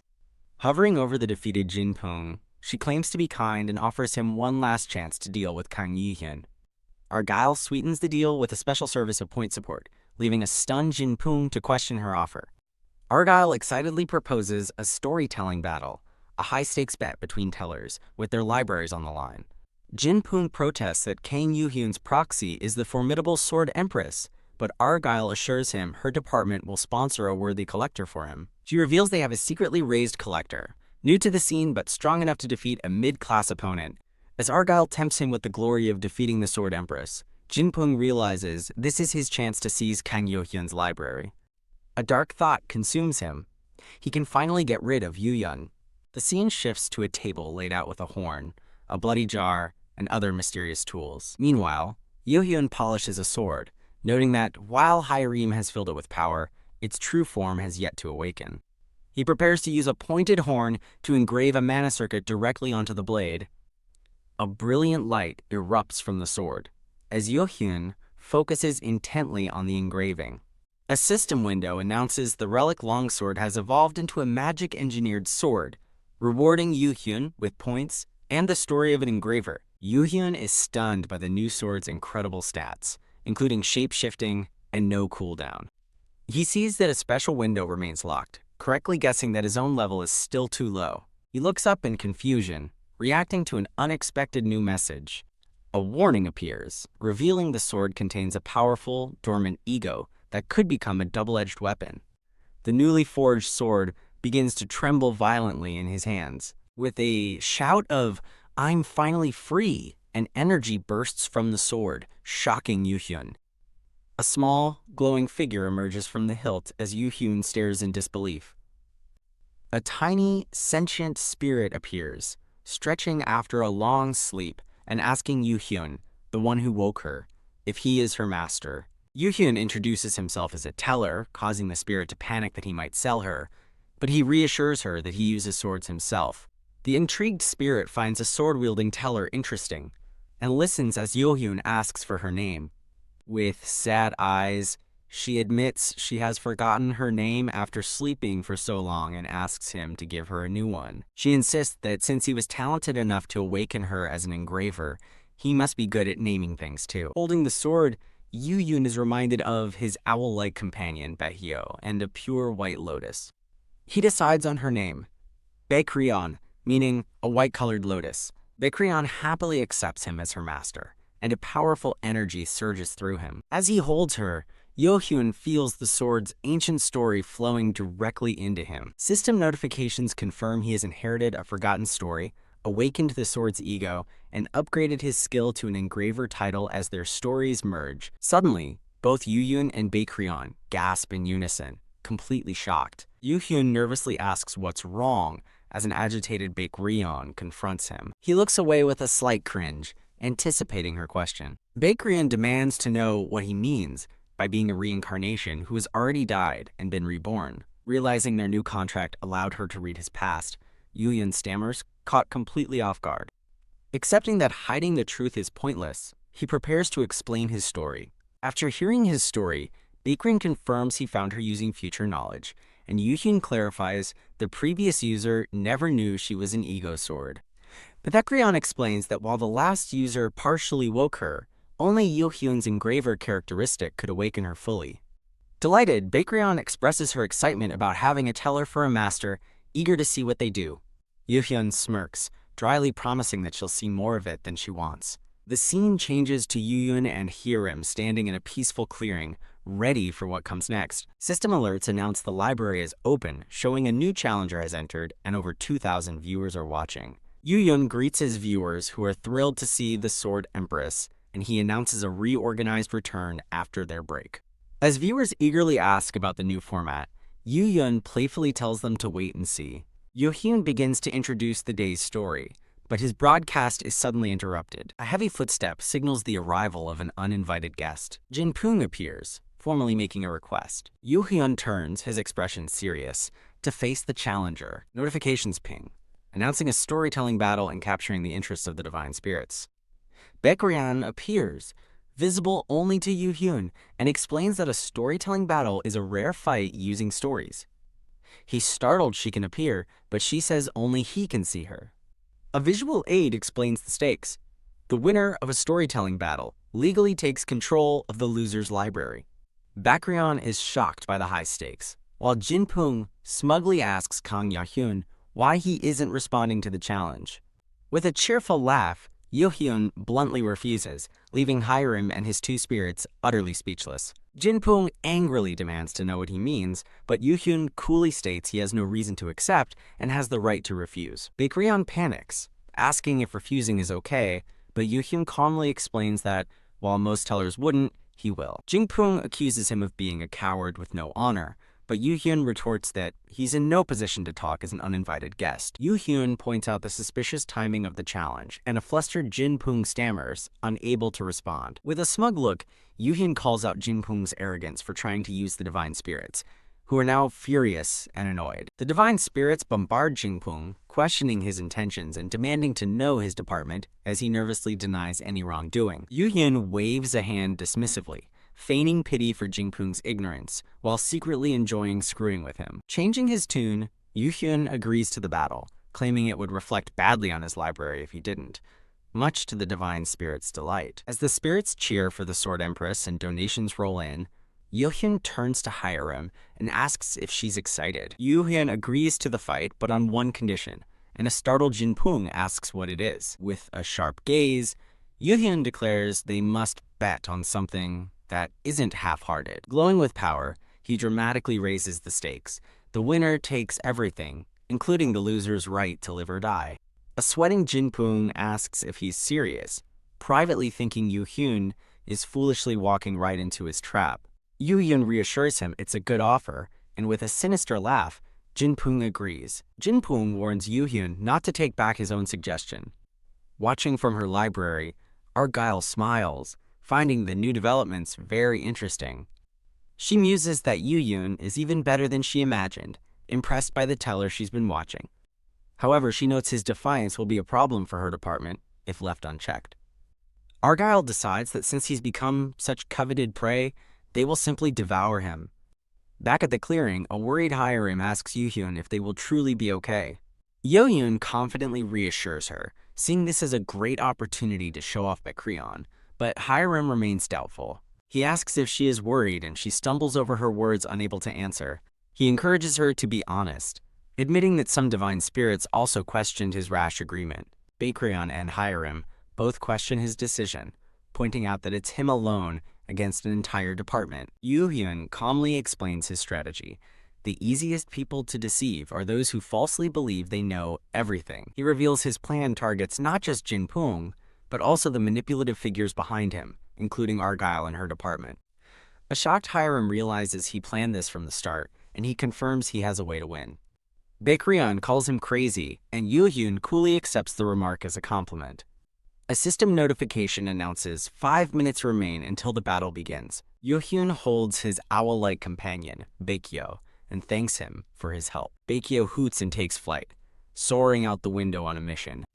Hiram says she wants to see the stadium, but Yohyun stops her, saying he has a favor to ask. He turns to her with a serious expression, preparing to make his request. Meanwhile, Jinpung scoffs, believing Yohyun's arrogance comes only from having the talented Sword Empress on his side. He confidently walks away, certain that even the great Sword Empress can't win this time. He marvels that his department provided him with a hooded, mysterious collector of such caliber. Jinpung swells with pride, believing the department's support proves they acknowledge his own abilities. The hooded collector stands and stretches, telling Jinpung it's time to go with an air of boredom. Jinpung and the hooded collector walk together toward the arena entrance. They emerge into a vast, breathtaking stadium, filled with cheering spectators. The hooded collector dismissively tells Jinpung to go on ahead, clearly annoyed by him. Jinpung grits his teeth, telling himself to endure the disrespect as a necessary price to defeat Kang Yohyun. The hooded collector smirks, eagerly anticipating the taste of cutting down the famous Sword Empress. Jinpung wishes his champion good luck as the hooded man walks into the arena alone. Suddenly, Jinpung stares out at the arena floor, his expression shifting to utter confusion. Watching remotely, Argyle is equally baffled by what she sees. Instead of the Sword Empress, Yohyun stands in the arena, and the hooded collector asks what happened. Yu Hyun stands opposite his opponent and calmly states, "That's not the sword empress." He gives a faint, confident smirk, having successfully upended everyone's expectations. Yu Hyun, not Hiram, stands ready to face the hooded collector in the center of the sand-filled arena. Yu Hyun stands resolute in the arena, dressed in a pristine white vest, and ready for battle. His opponent, the hooded collector, faces him with an air of quiet confidence. The two combatants stare each other down across the vast, sunlit arena floor. In the stands, the divine spirits note with interest that Yu Hyun is as unpredictable as ever. A powerful, shadowy spirit smiles, hoping Yu Hyun will live up to his expectations. Watching with Jinpeng, the hooded collector learns that while it's unusual for a teller to fight, no rule forbids it. Jinpeng smirks, realizing this is a golden opportunity to kill Yu Hyun himself. He orders his champion to kill Yuan, but the hooded man coolly retorts that was already his plan. A tiny, worried Bakrion appears by Yu Hyun's ear, asking if he'll truly be okay. Yu Hyun senses a sinister red aura around his opponent, realizing he is far from ordinary. He calmly tells Bakrion not to worry, summoning a storybook into his hand. The hooded man is momentarily stunned by Yu Hyun's calm, book-reading posture. Yu Hyun begins telling a story from the future about a serial killer who targeted and murdered collectors in reality, not just the mind realm. The tale reveals that the killer, who gleefully unmasked himself at the end, is none other than his opponent. The story concludes with the killer's death at the hands of a man named Choi Do-yoon. Yu Hyun reveals that his opponent killed thousands and was secretly raised by the organization known as Pentagram. He connects the dots, realizing Pentagram's history with storytelling and the end means they are definitely involved. Elsewhere, Hiram sits alone on a couch, anxiously watching the battle on a floating screen. She's filled with regret, wishing she had fought instead and fearing for Yu Hyun's life.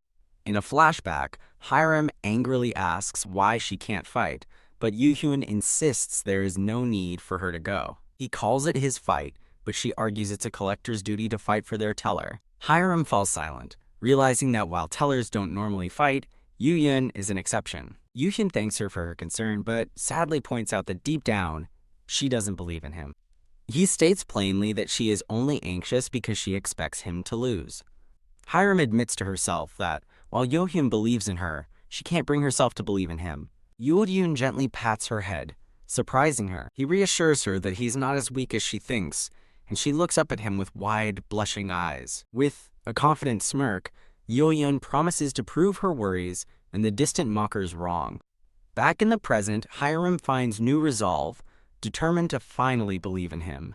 Suddenly, the arena transforms around Yu Hyun, and the bright stadium vanishes. He finds himself transported to the foggy, gaslit streets of London's Whitechapel at night. Bakrion urgently warns Kang Yu Hyun to look ahead. His opponent has vanished into the mist, and Yu Hyun wonders if he's using a stealth ability. A footstep alerts Yu Hyun as the cloaked figure stalks him from the side. Perched on a rooftop, the collector muses on the best way to kill him. As he plans to attack slowly, his thoughts are cut short by Yu Hyun's piercing gaze. The collector is stunned, unable to comprehend what just happened. He wonders if he was truly spotted, dismissing it as a mere coincidence. Hiding among pedestrians, he feels confident that Yu Hyun can't possibly notice him now. He watches as Yu Hyun turns his back, seemingly ignoring him. The collector is shocked and confused by Yu Hyun's behavior. He realizes with dawning horror that Yu Hyun is seeing right through his stealth. Argyle remotely contacts the collector, now identified as Kim Han-jung, mocking his failing stealth. An enraged Kim Han-jung tells her to shut up, vowing to handle Yu Hyun himself. He resolves to attack from Yu Hyun's blind spot, confident he can't be stopped. The collector lunges, screaming that his attack is unblockable. Yu Hyun's eyes sharpen, instantly tracking the incoming assault. Clang! Yu Hyun parries the blow with impossible ease, leaving Kim Han-jung to stammer in disbelief. The collector leaps back, his body shrouded in shadowy energy after his failed attack. Yu Hyun's gaze shifts, revealing his true target wasn't the collector but a specific person in the crowd. Bakrion asks Kang Yu Hyun how he saw the attack, and he cryptically replies that he has his ways. As Bakrion states, the collector now knows his stealth is useless. She asks for his plan. Yu Hyun decides to take the fight to him. The hooded collector is utterly shocked, as Yu Hyun instantly appears right in front of him. Yu Hyun swings his glowing sword down at his stunned opponent, The collector stammers in disbelief, as Yoo-hyun mockingly asks if he truly thought mere stealth would be enough. Enraged and bleeding, the collector shouts that he has more skills than just stealth. Blood suddenly erupts from Yoo-hyun's shoulder, catching him completely by surprise. Having landed a blow, the hooded collector leaps over Yoo-hyun with a bloody dagger. Hiram screams Yoo-hyun's name in terror, while the collector, face contorted in a crazed grin, lunges to deliver a killing blow. With a flash of red, Yoo-hyun narrowly dodges the fatal strike. He turns back with a smug, unbothered expression, having easily evaded the attack. The collector lands on the cobblestones, his surprise attack having failed. Yoo-hyun calmly looks down on his opponent and asks, "Are you done?" With a confident smirk, Yoo-hyun declares that it's finally his turn now. In the stadium, the owlet Baekgyo energetically flutters among the mannequin-like spectators. As Baekgyo watches, the crowd murmurs in disbelief, rationalizing that Yoo-hyun must have used a skill to dodge the attack. Baekgyo's eyes glow with a magical symbol as the spectators continue to doubt Yoo-hyun's abilities. The spectators dismiss Yoo-hyun as an attention seeker who can't actually fight, while a magical sigil appears over his eye. Through Baekgyo's shared senses, Yoo-hyun hears the crowd's mockery and learns they've all bet on him losing, finding it impressive. Vowing to change everyone's minds, Yoo-hyun charges forward, catching the hooded collector by surprise. The collector panics, desperately trying to predict which way Yoo-hyun will attack. His eyes widen in absolute shock at what he sees. Yoo-hyun attacks not with a sword but with a glowing blue spear. The collector reels back, stunned by the sudden weapon change from a sword to a spear. Yoo-hyun relentlessly presses his assault with the long spear, forcing his opponent on the defensive.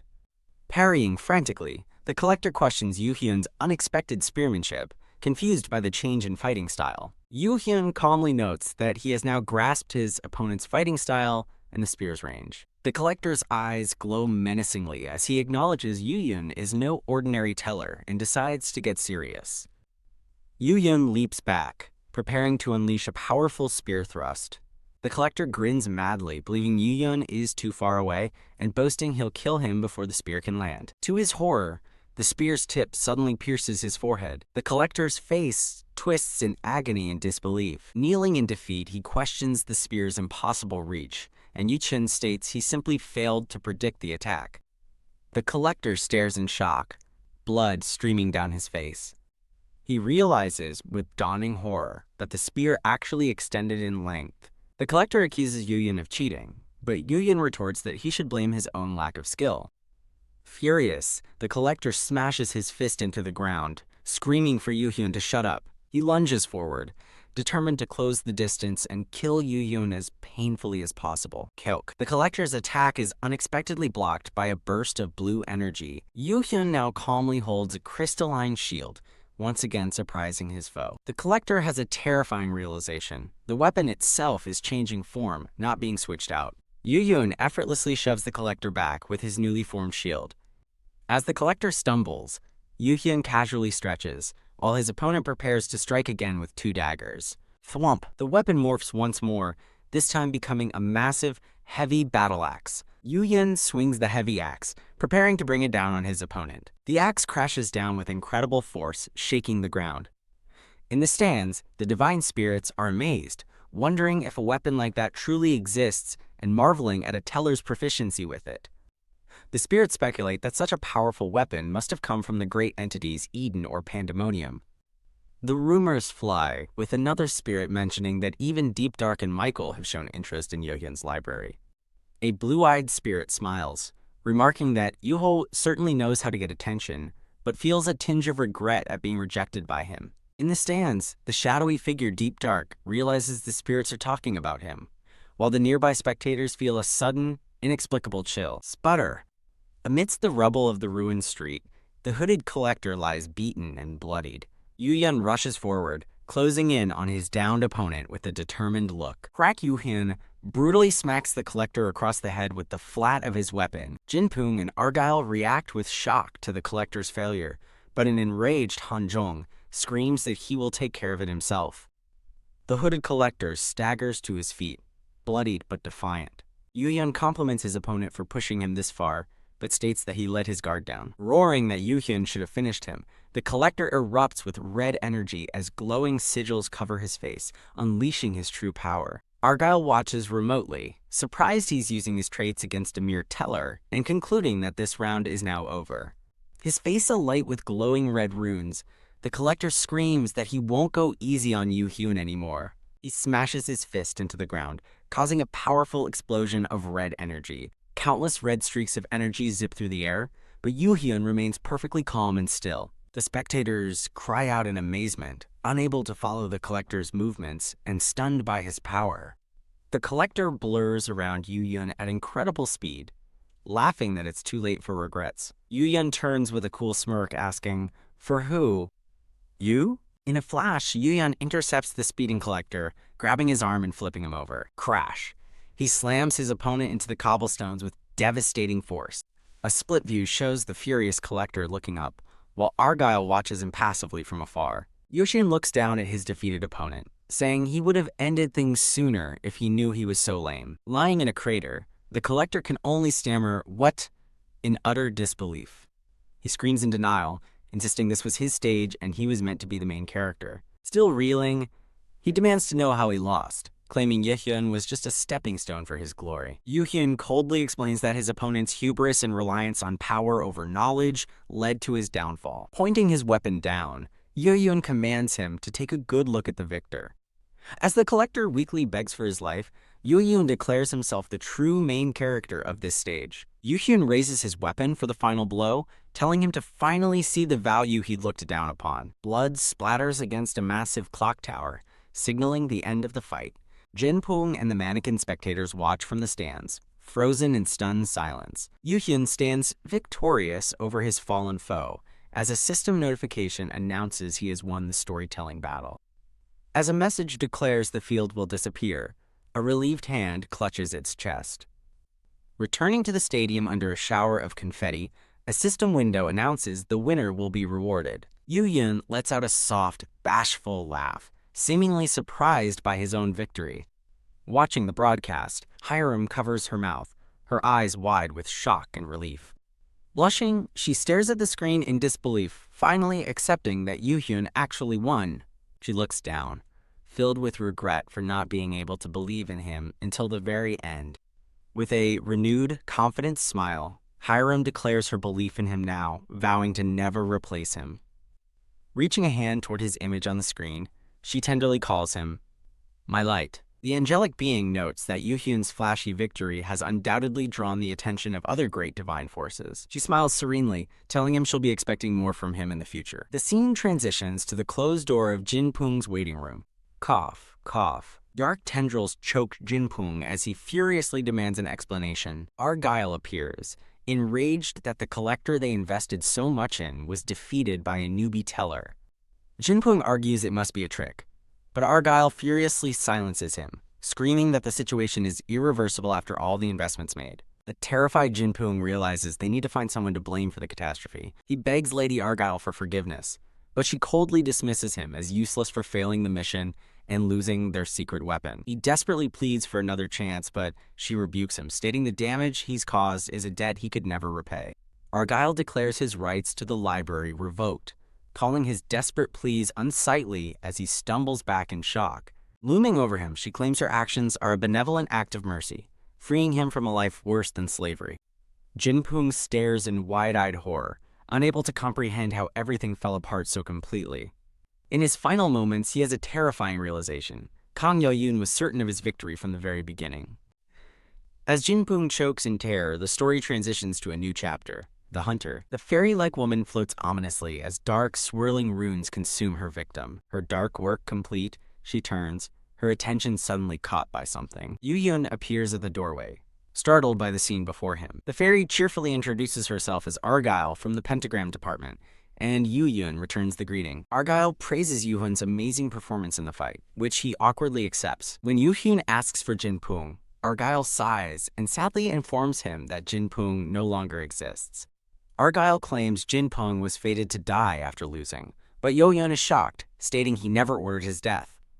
Brushing off his concern, Argyle casually explains that this is just how first storytelling battles work. Yoo-yeon's expression hardens as he coldly asks if she's done talking nonsense. Startled by his sharp tone, Argyle asks if she misheard him. Yoo-yeon confirms he told her to stop her lies and questions why her department is disposing of other people's property. Argyle asserts her higher rank gives her the right, but Yoo-yeon retorts that it doesn't excuse her abuse of power over Jing-poong, who was his subordinate. With a sudden, cheerful apology, Argyle admits she made a huge mistake and promises to compensate him. As a system window notifying him of new boots appears, Argyle asks if the compensation is sufficient. This scene presents a title card identifying the fairy as Pentagram Department Teller Argyle. Yuv recalls his true memory of Argyle, a psychopath who takes pleasure in others' deaths. His flashback continues, showing Argyle laughing maniacally amidst a bloody massacre, looking down on the dead like bugs. He vividly remembers her blood-stained, cruel expression, vowing never to forget. Returning to his smile, Yoo-hoon accepts the points, mockingly sympathizing with the hardship she must have faced dealing with a junior like Jing-poong. Argyle giggles, flattered, before Yoo-hyun pivots, asking if she has heard a certain rumor. He mentions a department is rumored to be in contact with the Exodus, causing Argyle's expression to freeze. A celestial view reveals the nature of Exodus, a force that revels in the anguish of lower worlds. Yoo-yeon internally concludes that Pentagram must be the department allied with Exodus, having continued their work when others stopped. Argyle feigns innocence, asking why he would tell her something that could make people suspect she has connections with Exodus. Playing along, Yoo-yeon claims he was just giving a friendly warning and apologizes for any misunderstanding. Yoo-shun announces he's off to claim Jing-poong's old library, and Argyle gives him a cheerful farewell. The moment he's gone, Argyle's cheerful facade drops, replaced by a look of cold, silent fury. Outside, Yoo-hyun reflects that he knows she's an expert at hiding her feelings to protect her department's secrets. He considers the true power of the Pentagram Department, which is connected to Exodus and can raise powerful beings like Han Jung undetected. He acknowledges that they will be difficult to handle alone. However, he reveals a set of blank cards, a confident smirk suggesting he already has a plan. The scene shifts to the Bakwa management office, where Yoo-hyun asks for a heads up in the future. A woman with short hair, Soo-hyun, fumes, exasperated that her teller and collector got into a storyteller battle. Standing over the kneeling Yoo-hyun and Hyerim, Soo-hyun relents, saying their victory is the best possible news. Hyerim praises Yoo-hyun's performance, while Soo-hyun notices he seems unusually happy and asks if something good happened. Soo-hyun blushes excitedly, eager to share her good news, while Yoo-hyun dryly denies being that curious. She ecstatically announces that today is finally payday, leaving Hyerim momentarily confused. Soo-hyun confirms she sent Hyerim her earnings, and a nervous Hyerim checks her phone to see how much she made. Gasp Hyerim stares at her phone, blushing in absolute shock at the number she sees. Shaking Yoo-hyun, Hyerim excitedly screams that she's rich, but he calmly reminds her a large portion was a government reward. Soo-hyun adds that commercial deals have brought in over 200 million won, leaving Hyerim utterly stunned. The two women celebrate being able to pay off debt and afford luxuries like green tea and different types of ramyun. Soo-hyun exclaims they can even add eggs to their ramyun now, a thought that leaves Hyerim in awe. The tiny spirit on Yoo-hyun's shoulder asks why they're acting so strange, and he explains they should be left alone since they grew up poor. Yoo-hyun watches their celebration, a slight, knowing smirk on his face. Soo-hyun and Hyerim continue to laugh and celebrate their newfound financial freedom. Yoo-hyun casually suggests buying side dishes, an idea the others find shockingly extravagant, but he dismisses their ambitions as too small. Now, at her desk, Soo-hyun looks over paperwork with a focused, yet slightly overwhelmed expression. Yoo-hyun enters her office, commenting on Hyerim's busy schedule with advertisement offers, catching Soo-hyun's attention. As Yoo-hyun decides to get back to work, he notices a notification from Celestial Body Inc. that he missed. A system message congratulates him on completing the long-term mission for promotion to senior associate, leaving him stunned. He beams with pride, realizing his performance in the storytelling battle has earned him a promotion. A series of notifications clarify he's a probationary senior associate until a ceremony and rewards him 5,000 TP, much to his annoyance. He contemplates the lengthy promotion ceremony he must now attend at headquarters, wryly blaming his own rapid growth. Hiram asks what's happening, and Yoo-hyun informs her that he's been promoted, though it's not official just yet. Soo-hyun claps enthusiastically, congratulating Yoo-hyun, who thanks her and then asks about her work. As Soo-hyun lists her overwhelming schedule, Yoo-hyun realizes with a pained expression that she's about to get even busier. He notes how difficult her job will be, but Soo-hyun cheerfully brushes it off, saying it's fine since Hiram will be handling business meetings. Seizing the opportunity, Yoo-hyun suggests they start immediately and asks Soo-hyun if she's free right now. Soo-hyun looks up from her desk, completely startled by his sudden and direct request. What? The scene cuts to the exterior of the Baekwon management building. Outside, Soo-hyun asks Yoo-hyun why he said that around Hiram, and he admits he just wanted to tease her a little.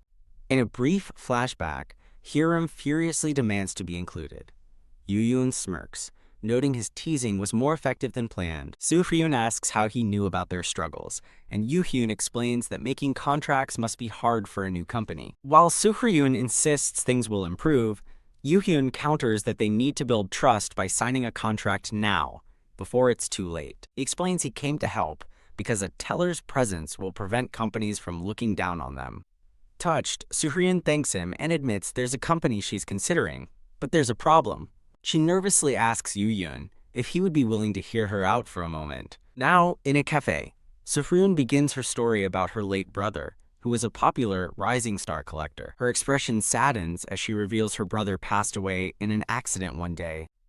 As Yoo-hyun listens intently, she explains that the real trouble began after his death. She recounts how big clans sued her deceased brother, blaming him for an incident where other collectors were also killed or injured. As she explains, the court sided with the powerful clan. Yoo-hyun grimly deduces they used their influence to win. Soo-hyun fondly remembers her brother as a good and just person who loved his family above all else. Yoo-hyun correctly guesses that her brother believed the mind realms shouldn't be maintained, a belief Soo-hyun confirms. Yoo-hyun understands now, concluding the big clan sued her family to protect their interests in the mind realms. His eyes narrow in suspicion. He believes his brother's death was no accident and decides to investigate. Suddenly, an unseen person asks who Soo-hyun is, startling her and interrupting the conversation. An older man with glasses greets Soo-hyun warmly as an old face, and she stammers a hello in response. The man, a former senior, patronizingly asks if her small new agency can even make money. When Yoo-hyun asks who the man is, Soo-hyun awkwardly introduces him as Jeon Kwang-seok from her previous workplace. Kwang-seok dismissively looks Yoo-hyun over, calling him fragile, and asking if he's a collector she's contracted. Kwang-seok and his cronies mock Soo-hyun's agency, asking what method she used to catch a collector. Yoo-hyun glares, asking Kwang-seok if he's questioning Soo-hyun's ability to care for a collector.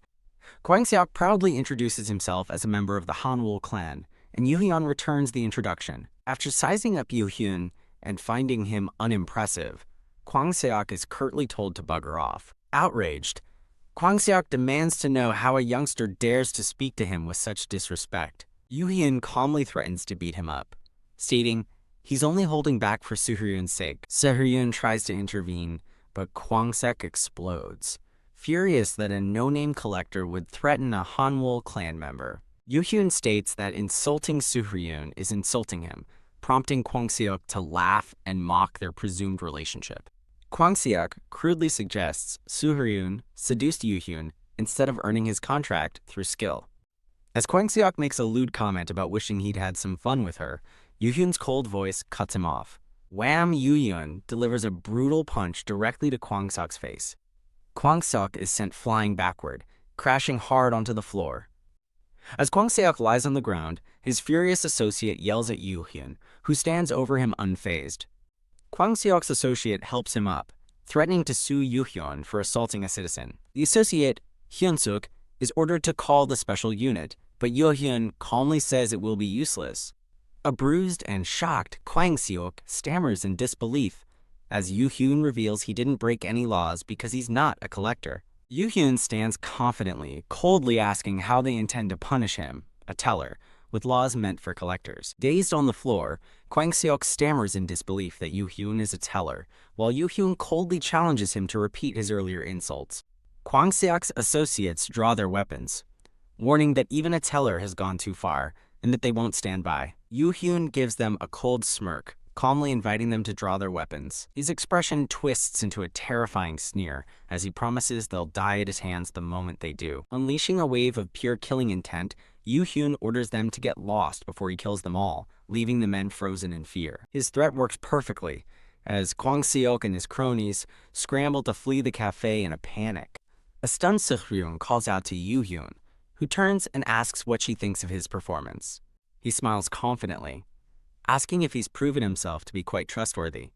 Arg Soo-hyun sighs in exasperated acceptance, admitting that she's powerless to stop him now. Back at their table, Soo-hyun asks why he chose her, and Yoo Hyun explains that tellers can see talent, and he knew she would succeed. Soo-hyun explains that after the lawsuit with the big clans, she was blacklisted, making it impossible to find companies to handle byproducts. Yoo Hyun calmly asks Soo-hyun if she holds any resentment toward her late brother for the fallout. She admits she hated him at first, but came to realize he was just a good person whose hard work threatened those in power. Yoo Hyun asks if she intends to simply accept this injustice, but she feels helpless against such powerful people. He agrees that she's weak alone, which is exactly why he's here to help her, startling her with his resolve. Yoo Hyun declares his intention to help her screw over the corrupt world and prove that they are in the right. He acknowledges that it sounds crazy, but promises she'll soon change her mind, suggesting they first find a company for her byproducts. He offers his hand,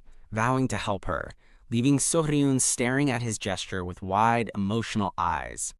Blushing and speechless, Soo-hyun is clearly moved by his unwavering support. She takes his hand, declaring that she's the type to act first and regret it later, sealing their new partnership. An elderly shopkeeper beams, gratefully thanking them for the deal they just made. Leaving the shop, Soo-hyun expresses her amazement that he succeeded where she had failed, but Yoo Hyun humbly says he just did what was needed. Soo-hyun wonders if he even needs a manager, but Yoo Hyun reassures her that they are meant to help each other overcome their weaknesses. A genuine smile lights up Soo-hyun's face as she accepts that they are now truly partners in the same boat. As they walk down the street, Yoo Hyun suggests they return before Hiram gets antsy, and Soo-hyun proposes buying a little something on the way. The next day, Yoo Hyun waits outside a door, confidently thinking the preparations should be wrapping up. Peeking inside, he encourages someone to lift their head, saying it would be a waste not to show off the makeup. Hiram emerges, beautifully styled by a proud Soo-hyun, and shyly asks Yoo Hyun for his opinion on her new look. Yoo Hyun compliments her, and she giggles happily, while Soo-hyun teasingly calls him a smooth player. The scene shifts to an impressive, modern glass skyscraper, indicating their important destination. Inside the massive lobby, Yoo Hyun reassures a nervous Hiram that she just needs to protect her image at this top-tier magazine. At the front desk, Yoo Hyun announces their arrival for the Sword Empress's interview, and the receptionist directs them to the 7th floor. Hiram offers a polite thank you, now glowing with renewed confidence. Yoo Hyun tells Soo-hyun and Hiram he has to wait in the lobby, while the flustered receptionist can't take his eyes off him. Soo-hyun waves a cheerful goodbye as she and Hiram head off, leaving the blushing receptionist behind. A woman with glasses and brown hair, the interviewer, warmly welcomes them to her office. She asks who Yoo Hyun is, and he introduces himself as support for Collector Kang Hiram. The interviewer introduces herself as team leader Shin Gar-young, prompting Yoo Hyun to realize she's Soo-hyun's friend. Gar-young begins the interview by asking Hiram about her unusual goal of clearing mind realms, something few collectors do anymore. Hiram coolly states she needs no reason. She is simply fulfilling her duty as a collector. Gar-young follows up, asking Hiram's thoughts on her Sword Empress title and her plans for the future. Impressed, Gar-young praises Hiram's articulate response, noting it's a refreshing change from the usual arrogance of collectors. Gar-young's tone becomes conspiratorial as she mentions a recent rumor she heard. She brings up a story about a teller who socializes with humans, clearly aiming her words at Yoo Hyun. Gar-young elaborates, describing how the teller enters mind realms with a collector, making Yoo Hyun realize she's known his identity all along.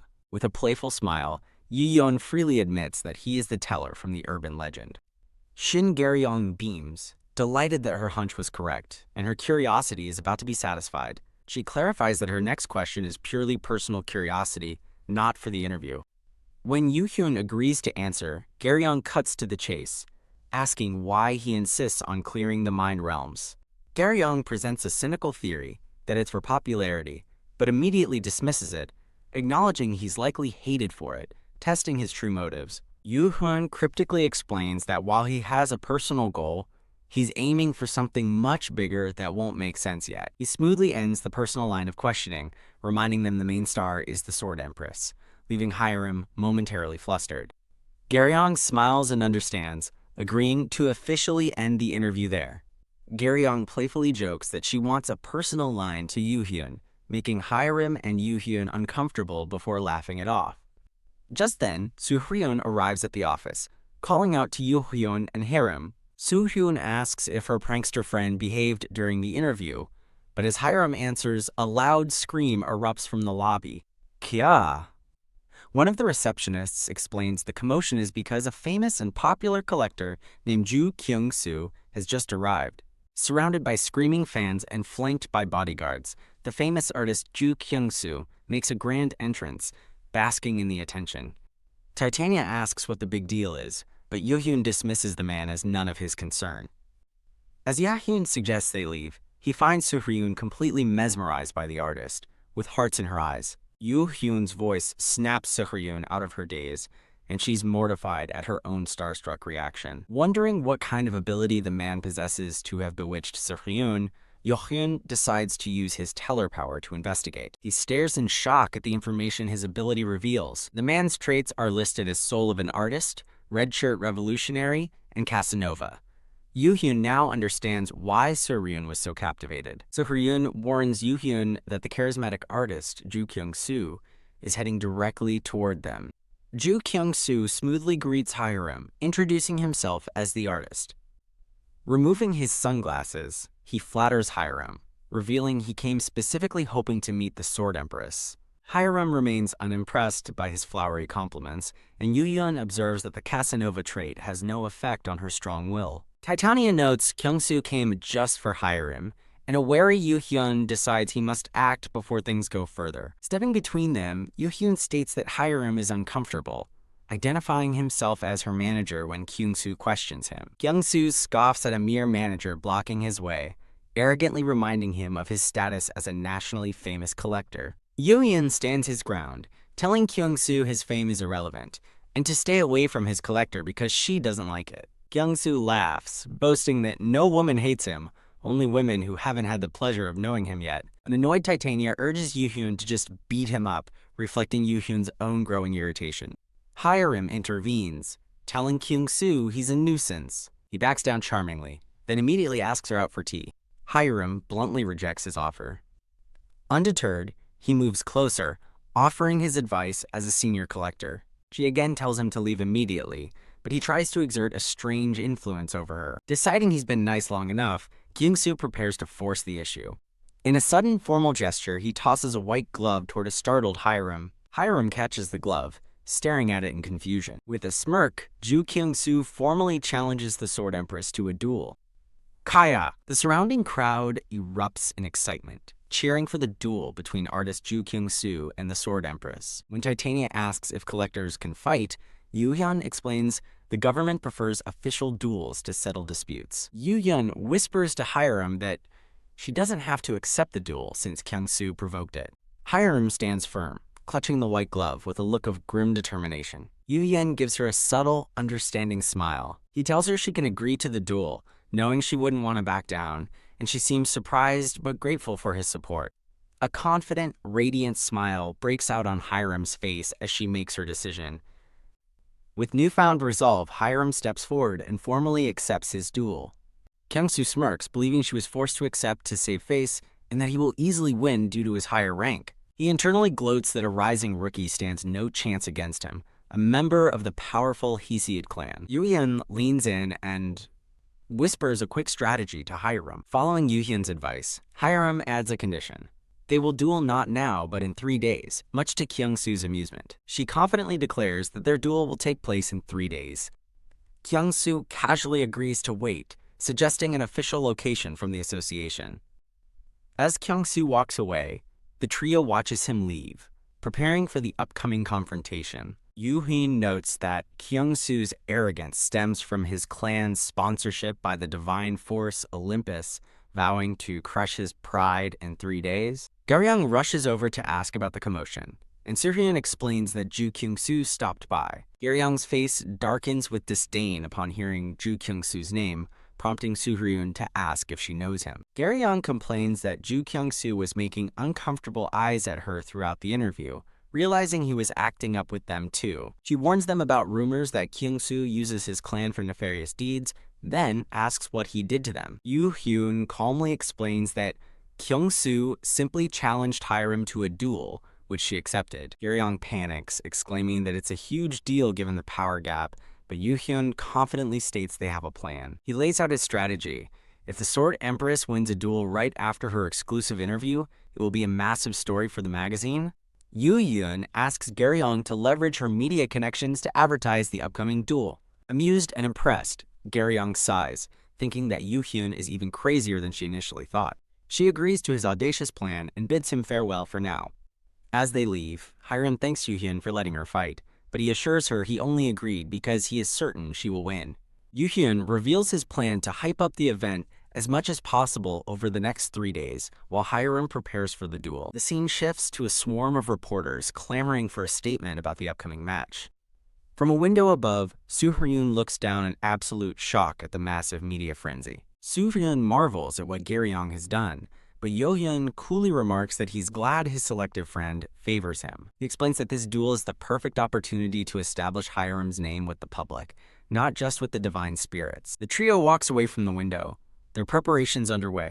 Hiram meditates, her body glowing with crackling blue energy, appearing perfectly ready for the fight. A flashback shows a bloodied Hiram from a past life, resolving to become a better collector this time around. The vision shows her past defeat, strengthening her resolve to surpass her former self. Yoo-hyun watches her, knowing this duel is a crucial fight for her to overcome her past. On the day of the duel, crowds gather outside a massive, coliseum-like arena.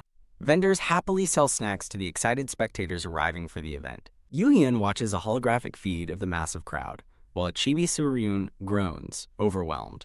Burst. Yoo-hyun asks if Soo-hyun is nervous, and she erupts, shocked by the sheer size of the crowd and the major media presence.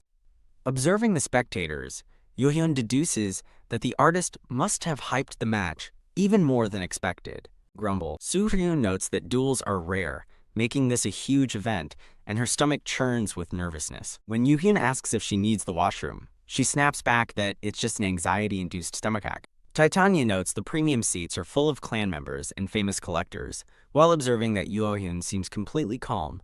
With Titania floating beside him, Yoo-hyun remains composed, looking on with a serious expression.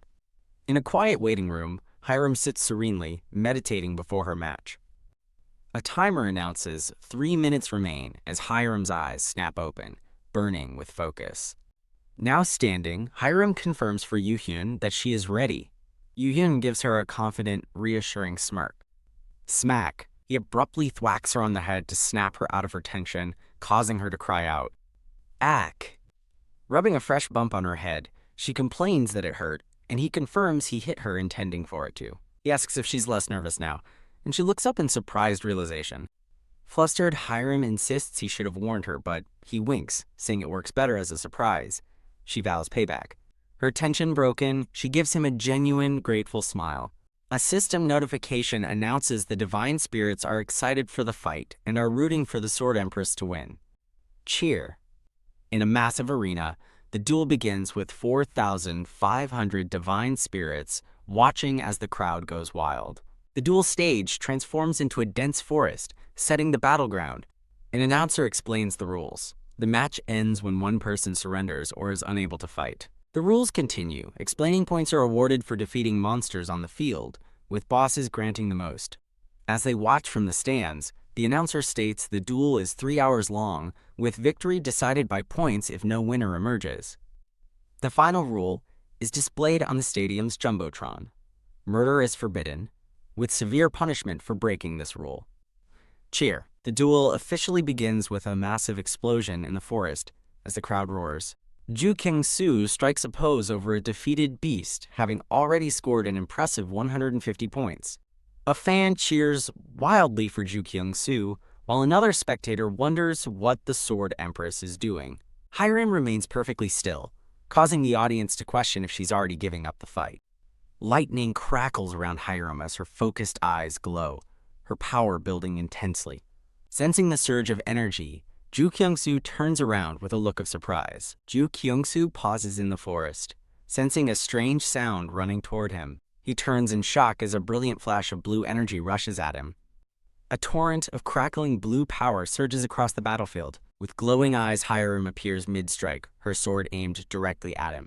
Their blades meet in a blinding flash of power. Straining against her, Ju Kyung-soo furiously realizes she's targeting him, not the monsters. He fumes, understanding that the Sword Empress was aiming for him from the very beginning. Cheer. The crowd roars as the announcer explains the Sword Empress is forcing a direct fight with the artist. Unrelenting, Hiram's power flares around her as she presses the attack. Ju Kyung-soo braces himself, meeting her intense gaze. Enraged, he screams at her for underestimating him as his own aura explodes. Their powers collide, Hiram's energy forming the shape of a spectral dragon. Stunned, Kyung-soo recoils, wondering where her absurd power is coming from. Hiram's eyes narrow with fierce determination as she prepares her next move. Another massive clash erupts, and Kyung-soo looks on in shock as his defense shatters. In the stands, spectators are stunned, questioning if the Sword Empress had such an ability, and admitting she's even stronger than they heard. Hiram continues her overwhelming assault, driving a panicked Kyung-soo back. Reveling in her newfound freedom, she realizes this must be how Yoo-hyun felt when unleashing his own power. She blitzes across the battlefield, leaving Kyung-soo no room to breathe. She lands a clean slice across his cheek, drawing blood. Ugh. Kyung-soo touches the cut on his face in stunned disbelief. He screams in outrage, furious that she dared to scar his handsome face. He furiously hurls his sword at her in a spinning attack. Hiram effortlessly dodges the thrown weapon as it flies past her head. She closes the distance in an instant, smashing him with a powerful kick. She follows up with a devastating punch, leaving him battered and bloody. Kya! His fans in the audience scream in horror at the sight of their battered idol. Panicking, Kyung-soo realizes he can't lose to a low-rank collector and forces himself to calm down and read her attacks. He desperately tells himself that if he just reacts appropriately, he has a chance to win. As Hiram charges, he spots what he believes is an opening and shouts, "There!" A confident, savage grin spreads across his bruised face as he prepares to counter. He lunges, but Hiram easily sidesteps his attack, moving past him. She glances back with a smug, knowing smile. His confidence shatters as he realizes with fury that she is simply toying with him. He stomps his foot in rage, shouting at her. Vowing never to let this go, he lunges again, only to be met with a brutal punch to the jaw. Hiram unleashes a merciless, lightning-fast barrage of punches on him.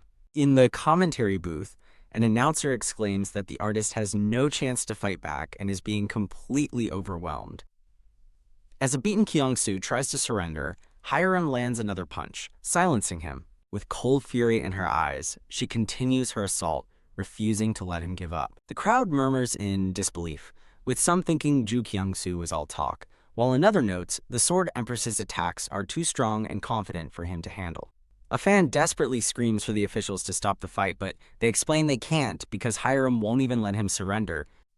Hiram raises her clasped hands over her head, preparing one final devastating blow. Boom! A massive explosion of light and energy erupts from her strike. The dust settles, and Hiram looks on with calm finality. She stands over the smoldering, unconscious form of Ju Kyung-soo. Cheer. The system announces the match is complete and the Sword Empress has won. The smoke clears from the arena, revealing Hiram standing victorious over her defeated opponent. Watching from above, Titania smirks, noting it was clever to reveal her hidden strength at this moment and that it's obvious who gave her the order. Titania admits that while she wanted Kang Yoo-hyun to fail, his success has just made her pissed off. The green-haired woman vows to move cautiously against her foe, waiting for the perfect opportunity to strike. Back at the office, a woman named Soo-hyun rushes to greet Hiram, excitedly calling her name. Soo-hyun gushes over Hiram's incredible performance in the Mind Realm, and a blushing Hiram thanks her. Yoo-hyun steps forward, capturing a surprised Hiram's full attention. As Hiram stammers his name, Yu Yun gives her a gentle, confident smile. He sincerely praises her impressive performance, telling her she did a great job. Overjoyed by his words, Hiram gives him a bright and grateful smile. Elsewhere, a fist slams down as an unseen person furiously declares they cannot let this stand. A shadowy council debates their next move, frustrated that the Sword Empress's immense popularity makes her untouchable for now. A high-rank collector from the Nemesis clan, Lim Gunwoo, casually advises them to let it be and watch their rivals fight amongst themselves. Another member scolds Mr. Gunwoo for his flippant attitude, telling him to focus on the meeting. Internally, Gunwoo scoffs at the greedy council, revealing he's only present on his clan leader's orders and disapproves of their plot against the Sword Empress. The scene shifts to the exterior of the Manhwa management building. Inside, news of Hiram's debut as the Sword Empress is exploding across the internet. As Hiram and Soo-hyun celebrate her growing fame and the flood of job requests, Yoo-hyun watches them in deep thought. Hiram notices his thoughtful silence and asks what's on his mind. He stands up abruptly and announces that he's made a decision, catching both women by surprise. He declares that they need to recruit one more collector for their team. Hiram and Soo-hyun are left speechless and wide-eyed by his sudden announcement. What? The shock of his decision reverberates through the office. Hiram immediately starts sulking, dramatically crying that she's being abandoned. Yoo-hyun is exasperated by her theatrics, denying he's abandoning her while she accuses him of breaking a promise. He calmly explains that to challenge bigger mind realms in the future, their two-person team won't be enough. Hiram listens, beginning to understand that while not urgent, expanding the team is an inevitable necessity. He playfully appeals to her ego, suggesting she'll get to act like a proper senior to a new junior member. The idea of being a senior immediately wins her over, and Yoo-hyun smugly notes to himself how easy she is to persuade. Soo-hyun asks if he has anyone in mind for the new role, but Yoo-hyun admits he doesn't yet. He considers other top collectors from the miraculous generation, but dismisses them as either unavailable or too difficult to locate. His fairy guide suggests using his future knowledge, but he explains the timing is wrong, as most candidates are either unawakened or already taken. As he frets over the difficulty of finding someone, Hiram points out that his picky conditions aren't helping. The fairy guide suddenly recalls tomorrow's collector completion ceremony, suggesting he might find an undiscovered gem there. She thoughtfully wonders if they'll find a talented newcomer who hasn't yet realized their own potential. Beep. Their conversation is suddenly cut short by an incoming notification. Seeing it's a personal video call from an unknown caller, Yoo-hyun decides to answer. A red-skinned, horned woman appears on screen, fumbling with the controls as she asks if the call is working. She smiles, mentioning she heard about his upcoming promotion, which catches a nervous Yoo-hyun completely off guard. Hiram and Soo-hyun crowd in to see the mysterious caller, but Yoo-hyun admits he doesn't recognize her. He playfully shoos the two curious women away to take the call in private. A closer look at the caller reveals a distinct pair of horns that spark a faint memory. He suddenly recalls a tiny, horned creature from the entrance ceremony and asks if she's the horned guy he met there. Enraged at being misremembered, the woman angrily declares that her name is Alicia. Amused by the transformation, Yoo-hyun quickly recovers and smoothly greets Alicia, asking how the fellow teller has been.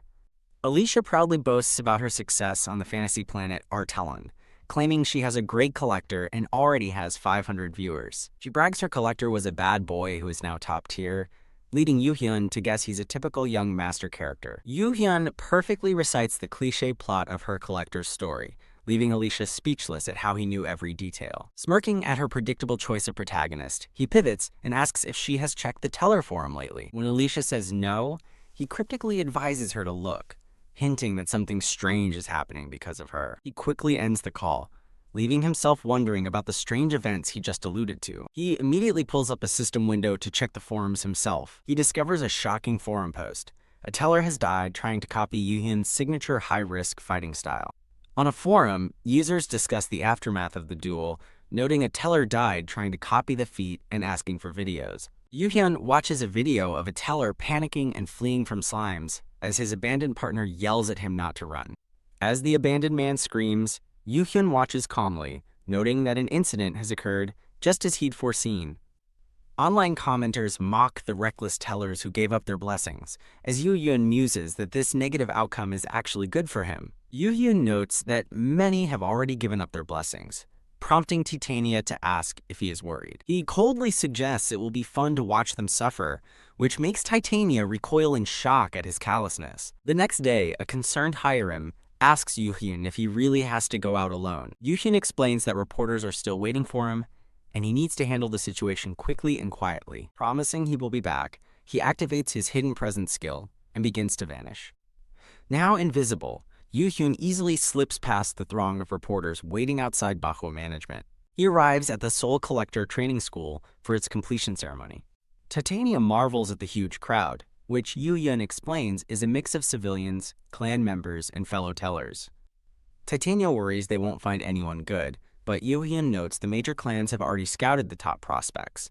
He isn't looking for the obvious candidates, reminding her that Hiram was also initially overlooked. He muses that while rank often equals talent, the national curriculum can't assess everyone's full potential. Deciding to start their search, Yu-hyun admits he can't tell much just by looking, and begins to walk through the crowd. Later, as the crowd thins, Titania asks if he's found anyone, but Yu-hyun remains silent and observant. He scans the remaining few, disappointed that their potential is merely average, with no one standing out. Suddenly, his eyes widen in utter shock as he spots something unbelievable. He breaks into a frantic sprint, leaving a confused Titania to ask what's wrong. As he dashes away, Titania frantically calls his name, trying to keep up with him.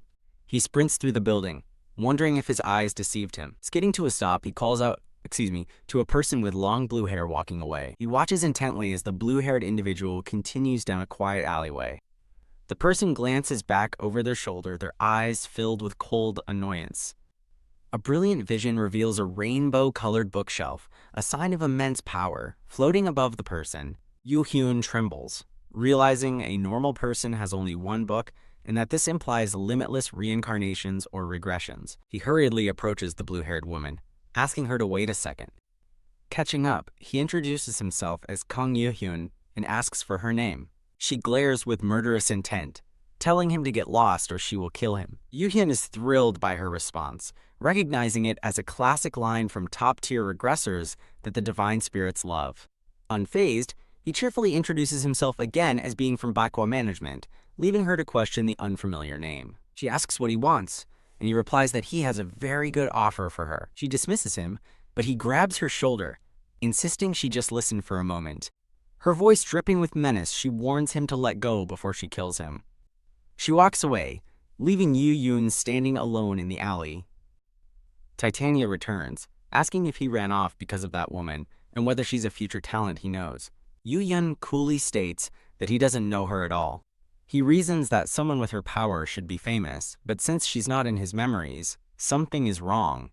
He tells Bae-Creon they'll go back for now, planning to meet her later, which confuses her since they don't even know her name. Yu-hyun smiles, holding up a shimmering book he stole from her, and confidently states they will definitely see her again soon. This scene returns to the Manhwa management office building. Back in his office, Yu-hyun asks Soo-hyun to research a recent graduate named Kwon Ji-ah. Soo-hyun asks if Kwon Ji-ah is the person he wants to recruit, and he confirms it is. He thinks to himself that while he managed to get one of her books, it isn't enough information. Yu-hyun turns to Hiram to confirm Kwon Ji-ah is a woman's name, which she affirms. Wah! Hiram faints dramatically, as Yu-hyun clarifies that he didn't choose a woman on purpose. Soo-hyun finds the file, but her shocked expression makes her ask if Yu-hyun is sure he wants to recruit her. Her file shows she is ranked 340th out of 359 graduates with awful personality and teamwork scores, despite high combat skills. Soo-hyun adds that Kwon Ji-ah even had a fight in school and was almost expelled, a fact Yu-hyun quietly takes in. Soo-hyun notes that while Kwon Ji-ah is talented, rumors of her terrible personality are why no one has tried to recruit her. Yu-hyun confirms to a skeptical Soo-hyun that he believes Kwon Ji-ah is indeed suitable. He recalls the vision of her glowing books, the source of his conviction. He believes Kwon Ji-ah possesses a talent that might even surpass Hiram's. Soo-hyun asks if he'll recruit her immediately, but Yu-hyun plans to wait until after the promotion ceremony. Yu-hyun announces he's heading out for a bit, leaving a surprised Soo-hyun to ask where he's going. He simply states that there is someone he needs to meet. Yu-hyun stands outside with a determined look on his face. He arrives at a small establishment named Waiting at the Door Street Food. An older woman inside turns around as the door opens. The woman greets him, and Yoo-hyun immediately asks if she is Choi Do-yoon's mother. Startled, the woman asks how he could possibly know her son, Do-yoon. Yoo-hyun calmly explains that he was the one who contacted her about her son. Now, sitting at a table, she anxiously asks if he knows where her son is, but Yoo-hyun admits he doesn't. The woman pieces it together, realizing that if he knows her son's name, he must be alive. Yoo-hyun looks away and confirms that yes, her son is alive. His confirmation leaves her stunned and speechless. Tearing up, she clasps her hands to her chest, whispering that it's such a relief. She asks for her savior's name, but Yoo-hyun introduces himself and asks her not to call him something so burdensome. He explains he is a teller, visiting out of curiosity about Choi Do-yoon's family, a concept she doesn't seem to understand. He clarifies that tellers travel to other worlds, hearing stories from different dimensions and planets. He admits he only knows that Choi Do-yoon survives and eventually returns to Earth during the end. Yoo-hyun internally reflects that Do-yoon is a pitiful man with a twisted personality. He then comes to the grim realization that this means she must have passed away during the trials of the end. She finally recalls that her son Do-yoon was always mature for his age, having grown up without a father. She laments that while Do-yoon was a good child, she couldn't provide him with the things he wanted. Recalling when he went missing, she felt her world collapse, blaming herself for losing him after doing nothing for him. She suggests it might be better if he's happy elsewhere, but Yoo-hyun slams the table and yells, "Number!" He tells her not to wish him to be happy elsewhere, insisting Do-yoon endured everything while thinking of her. Yoo-hyun gravely reminds her that he only said her son was alive, never that he was happy. A vision shows Choi Do-yoon returning to a ruined Earth, not for any grand purpose. He returned because she is his family, and Yoo-hyun assures her he's working hard to reunite with her. Crying, she thanks him, realizing her son must want to see her just as much. After wiping her tears, she notes he seems to know Do-yoon very well, and he nervously claims he just heard things from others. She muses that she thought her son made a good friend, and Yoo-hyun realizes she's caught on, thinking all mothers must be quick-witted. As she offers him a meal, a man rudely interrupts from the doorway. 3 thugs enter, smugly reminding her they told her to sell the shop. She angrily confronts them, but the leader mockingly warns her not to be uncooperative. She demands they leave, but they scoff at the idea of her shabby store having any customers. From his seat, Yoo-hyun coldly warns the thugs to leave if they don't want trouble. Deciding he should help her, Yoo-hyun's muttering is met with derision from the lead thug. As the thug yells at him, Yoo-hyun's punch lands squarely on his jaw. The once quiet street outside the restaurant is about to be disturbed. Smash! All 3 thugs are sent flying out of the building. One of the thugs screams that his leg is broken and threatens Yoo-hyun for attacking a collector as a civilian. Yoo-hyun smirks, stating he isn't a collector, as the thug continues to make empty threats. Dragging the goons away, Yoo-hyun mockingly asks if they all use the same script. The scene shifts to a nearby back alley. Yoo-hyun demands to know where their office is, and they mistakenly believe he regrets his actions. He coldly clarifies he wants to uproot the entire problem, revealing the glowing book as he learns their office is at 72 Seolwa Road. Cornered by Yoo-hyun, the lead thug demands to know who he is, but Yoo-hyun coolly states he has no plans for them. Yoo-hyun threatens to expose them after trashing their office, causing the thug to scoff that no one would believe him. Reminding the thug how traitors are treated, Yoo-hyun elicits a panicked cry of, "You crazy bastard." Yoo-shin smirks, admitting he loves being called that. Outside, he uses his engraver title to create a soundproof barrier, musing on the ability's convenience. Returning inside, he calmly tells Choi Do-yoon's mother he sent the thugs away, explaining it's a simple task for a teller. He then engraves a word to block future intruders, reassuring her that she no longer needs to worry. As Yoo-hyun prepares to leave, the woman thanks him profusely for his help. With that matter settled, Yoo-hyun decides it's time to take care of his other work. Arriving at a new location, Yoo-hyun is immediately met with shouts from guards identifying him as an enemy. He stands unfazed amidst a room of defeated men as a guard nervously reports there's only one intruder. A new leader demands to know how he found them, and Yoo-hyun casually replies that his men outside told him. Enraged, the man lunges at Yoo-hyun with a weapon, screaming at him for his audacity. Yoo-hyun effortlessly dodges and slams the attacker to the ground. He smirks, realizing his opponents are collectors, which means a powerful entity is backing them. Looking over the chaos, Yu muses that he seems to have baited a very big fish. At their leader's command, the remaining thugs scream and charge at Yu easily fends off multiple attackers simultaneously as another lunges with a knife. He calmly stops the knife with his bare hand just inches from his face. The attacker stares in utter disbelief, trembling as he wonders how it's possible. A spectral knight materializes behind Yu as he taunts the man. Never seen a knight before? A system window displays his combat knight title, and with his enhanced strength, he punches the thug.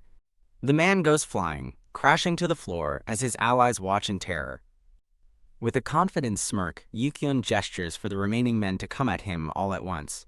From the side, a scarred man in a suit trembles in fear, clutching a briefcase. He watches in horror as Yu stands victorious over his fallen subordinates. Cornered, the scarred man threatens Yu about the consequences of a collector harming civilians, but Yu finds his hypocrisy amusing. The man stammers, realizing Yu knows they have no legal standing against him. His mind races, concluding Yu must be an incredibly powerful underground contractor sent to kill him. The man drops to his knees, begging for his life and offering resources, which Yu notes is a fortunate misunderstanding. Yu coolly agrees to the offer, and the man hastily presents the briefcase. Inside the case are stacks of money and confidential folders. Reviewing the documents, Yu discovers a criminal organization is colluding with the Hanwol clan and another. His expression darkens as he reads the second name, the Twilight Curtain clan. He wonders why the Twilight Curtain clan, who often work with the pentagram department, would be involved in real estate. His eyes widen as a shocking possibility dawns on him. He mutters to himself, questioning if it could be a mind realm. He theorizes that a clan might be monopolizing a hidden mind realm that even the government doesn't know about. Turning his attention back to the man, Yu demands he open the nearby safe, but the man vehemently refuses. Yu smirks, knowing the man's fierce denial means something important is inside, and decides to take matters into his own hands. Beep? He activates a skill, and a system window to move to the observer's room appears, leaving the man stunned. The safe vanishes, and the man panics, while Yu cheekily suggests it's only fair he not be left unscathed. The scarred man is utterly baffled by his comment. Pow! Yu knocks the man unconscious with a single punch. In the observer's room, Yu stands before the teleported safe. He notes its sturdy, analog lock is likely meant to prevent hacking. Confident, he states it's no problem for his engraver ability and prepares to lift the lock. After opening the safe and seeing the documents inside, he realizes the situation is far more significant than he'd anticipated. Back in the trashed office, the three battered thugs from the restaurant complain to their boss, insisting they did nothing wrong. The scarred boss furiously rebukes them, blaming their loose lips for leading the crazy bastard directly to their headquarters. The scarred man trembles, asking in terror, "Is this it?" A well-dressed man with an eye patch arrives with bodyguards, introducing himself as the superintendent who heard the news. The superintendent coldly asks the scarred man if it's true that one person caused their major information leak. The scarred man nervously claims that while the intruder took the safe, he's certain it can't be opened, implying it's trapped. The scarred man points out the three battered thugs, identifying them to the superintendent as the ones responsible for the incident. With a cold, "I see," the superintendent raises his finger dismissively. Blood splatters across the scarred man's face, leaving him frozen in shock. The superintendent has executed the three thugs, leaving their bodies on the floor as the scarred man watches in horror. He then tells the terrified scarred man that he'll be spared this time due to his past good work, earning a stammered thank you. The superintendent then asks for a description of the intruder, and the scarred man begins to confidently recall him. But his memory falters as he realizes with confusion that he can't picture the man's face, despite having spoken with him. The superintendent deduces the intruder used a recognition blocking ability, marking him as a dangerous expert who will undoubtedly open the safe. He orders an immediate withdrawal from the neighborhood, threatening severe consequences for anyone who talks, and the scarred man hastily agrees. The superintendent internally fumes, wondering who dared to interfere with the Twilight Curtain. The scene shifts to a small, fairy-like spirit with white hair, who exclaims, "Wow!" with sparkling eyes. She gazes up in awe at a massive skyscraper, excitedly identifying it as the legendary Celestial Body Inc. Accompanying Yu-hyun, she asks about the armored men, and he explains they are Guardian Office Tellers, a different class from him. An explanation reveals Guardian Tellers use special armor that grants them immense power, which the spirit likens to a power suit. Yu-hyun adds that their armor's power varies by rank, with the strongest being a match for even a first-generation divine spirit. From a high vantage point, a pair of menacing, golden eyes watches Yuang from the shadows. Down below, Yu-hyun suddenly stops, sensing he is being watched. The small spirit calls out to Kang Yu-hyun, hurrying him along to the promotion ceremony, causing him to dismiss the feeling. The scene focuses on the towering headquarters of Celestial Body Inc., a mysterious, pale man with long white hair smirks, identifying the figure below as Kang Yu-hyun. He muses that it's been a long time since such an interesting person has shown up. The two men are shown in a split image, connecting the observer to the observed. The pale man looks out over the city, hoping this young teller will bring an exciting story to their world. Back inside, Yu-hyun shivers, and the spirit asks if he's nervous. He denies it, but admits he felt someone watching him again. The spirit confirms his suspicion, admitting she also felt a gaze from the top of the tower but didn't mention it, shocking Yu-hyun. Realizing the gaze was from a high-ranking individual, Yu-hyun wonders about the person's identity. The observer is revealed to be the CEO of Celestial Body Inc., Juniwang Lapute, one of the first tellers, seated on a grand throne. Yu-hyun acknowledges the immense power of a first-generation teller, but reassures himself that as an employee, he should be safe from the CEO's hostility. Deciding to ignore the unsettling feeling for now, he cheerfully proceeds on his way. The small spirit announces that the promotion ceremony is about to begin as they arrive at a lavish hall. An announcer calls for applause as the ceremony begins, showing several individuals on stage, including one with a wolf's head. In the audience, a lizard man notes Yu-hyun's presence, remarking on his shockingly fast promotion after giving up his blessing. As the spirit points out that everyone is looking at him, Yu-hyun smirks, acknowledging that his dramatic promotion is drawing attention. Looking over the crowd, he reflects that achieving such a status would have been impossible for his former self. He steels his resolve, vowing to work even harder from this point forward. The spirit complains the ceremony was underwhelming, but Yu-hyun dismisses it and urges they leave quickly. He suddenly grabs the spirit and bolts, explaining they need to escape before they're bombarded with transfer offers from other departments. The spirit asks if he has a destination in mind, and he confidently replies, of course, as they reach the records room. Inside the library-like room, the spirit complains about the stuffy atmosphere. Yu-hyun stops in his tracks, surprised to find someone already there. A friendly elder in white robes greets Yu-hyun warmly, noting it's been a month, and Yu-hyun returns the greeting. The elder congratulates Yu-hyun on his promotion, stating that the rumors have already spread far and wide. Yu-hyun states he has returned to fulfill an old promise, deciding he can no longer just call him elder. He formally addresses the elder by a name, Galiaz. The elder smiles, confirming his name is indeed Galiaz. Yu-hyun is stunned, realizing this is Galiaz, the legendary guardian of the Dragon King, while the confused spirit asks what's wrong. The small spirit begins telling a story about the long history of the mixed world, asking if Yu-hyun has heard of the great divine force Dragonica. She explains Dragonica is a gathering of divine dragon spirits, and that the 7 strongest among them are called the Dragon Kings. The Dragon Kings were born strong and grew even more powerful, making them perfectly suited to rule. However, the narration reveals one of the 7 kings was an exception, Ceremonial, the White Dragon King, who was weak from the start. Born physically and mentally frail, Ceremonial was scorned by his own kind, for whom weakness was a sin. Yet through great effort and the help of a teller, a being usually scorned by dragons, Ceremonial eventually achieved the rank of Dragon King. Dragons despise tellers for only narrating from the sidelines, making any partnership between them seem impossible. The teller's accomplishment was therefore unbelievable.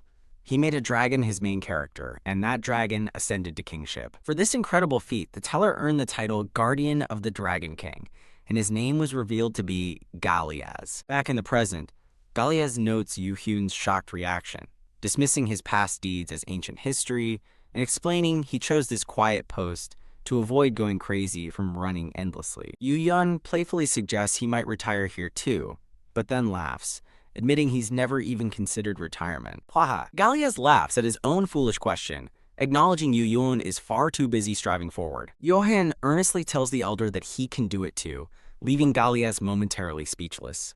With conviction, Yo-hyun declares that age is meaningless. The moment one's passion ignites is their greatest moment. Galias listens intently, deeply struck by Yo-hyun's passionate words. A system notification alerts them that only 10 minutes remain in the promotion ceremony. Realizing he's spent too much time chatting, Yo-hyun says he must leave, but promises Elder Galias he will visit again.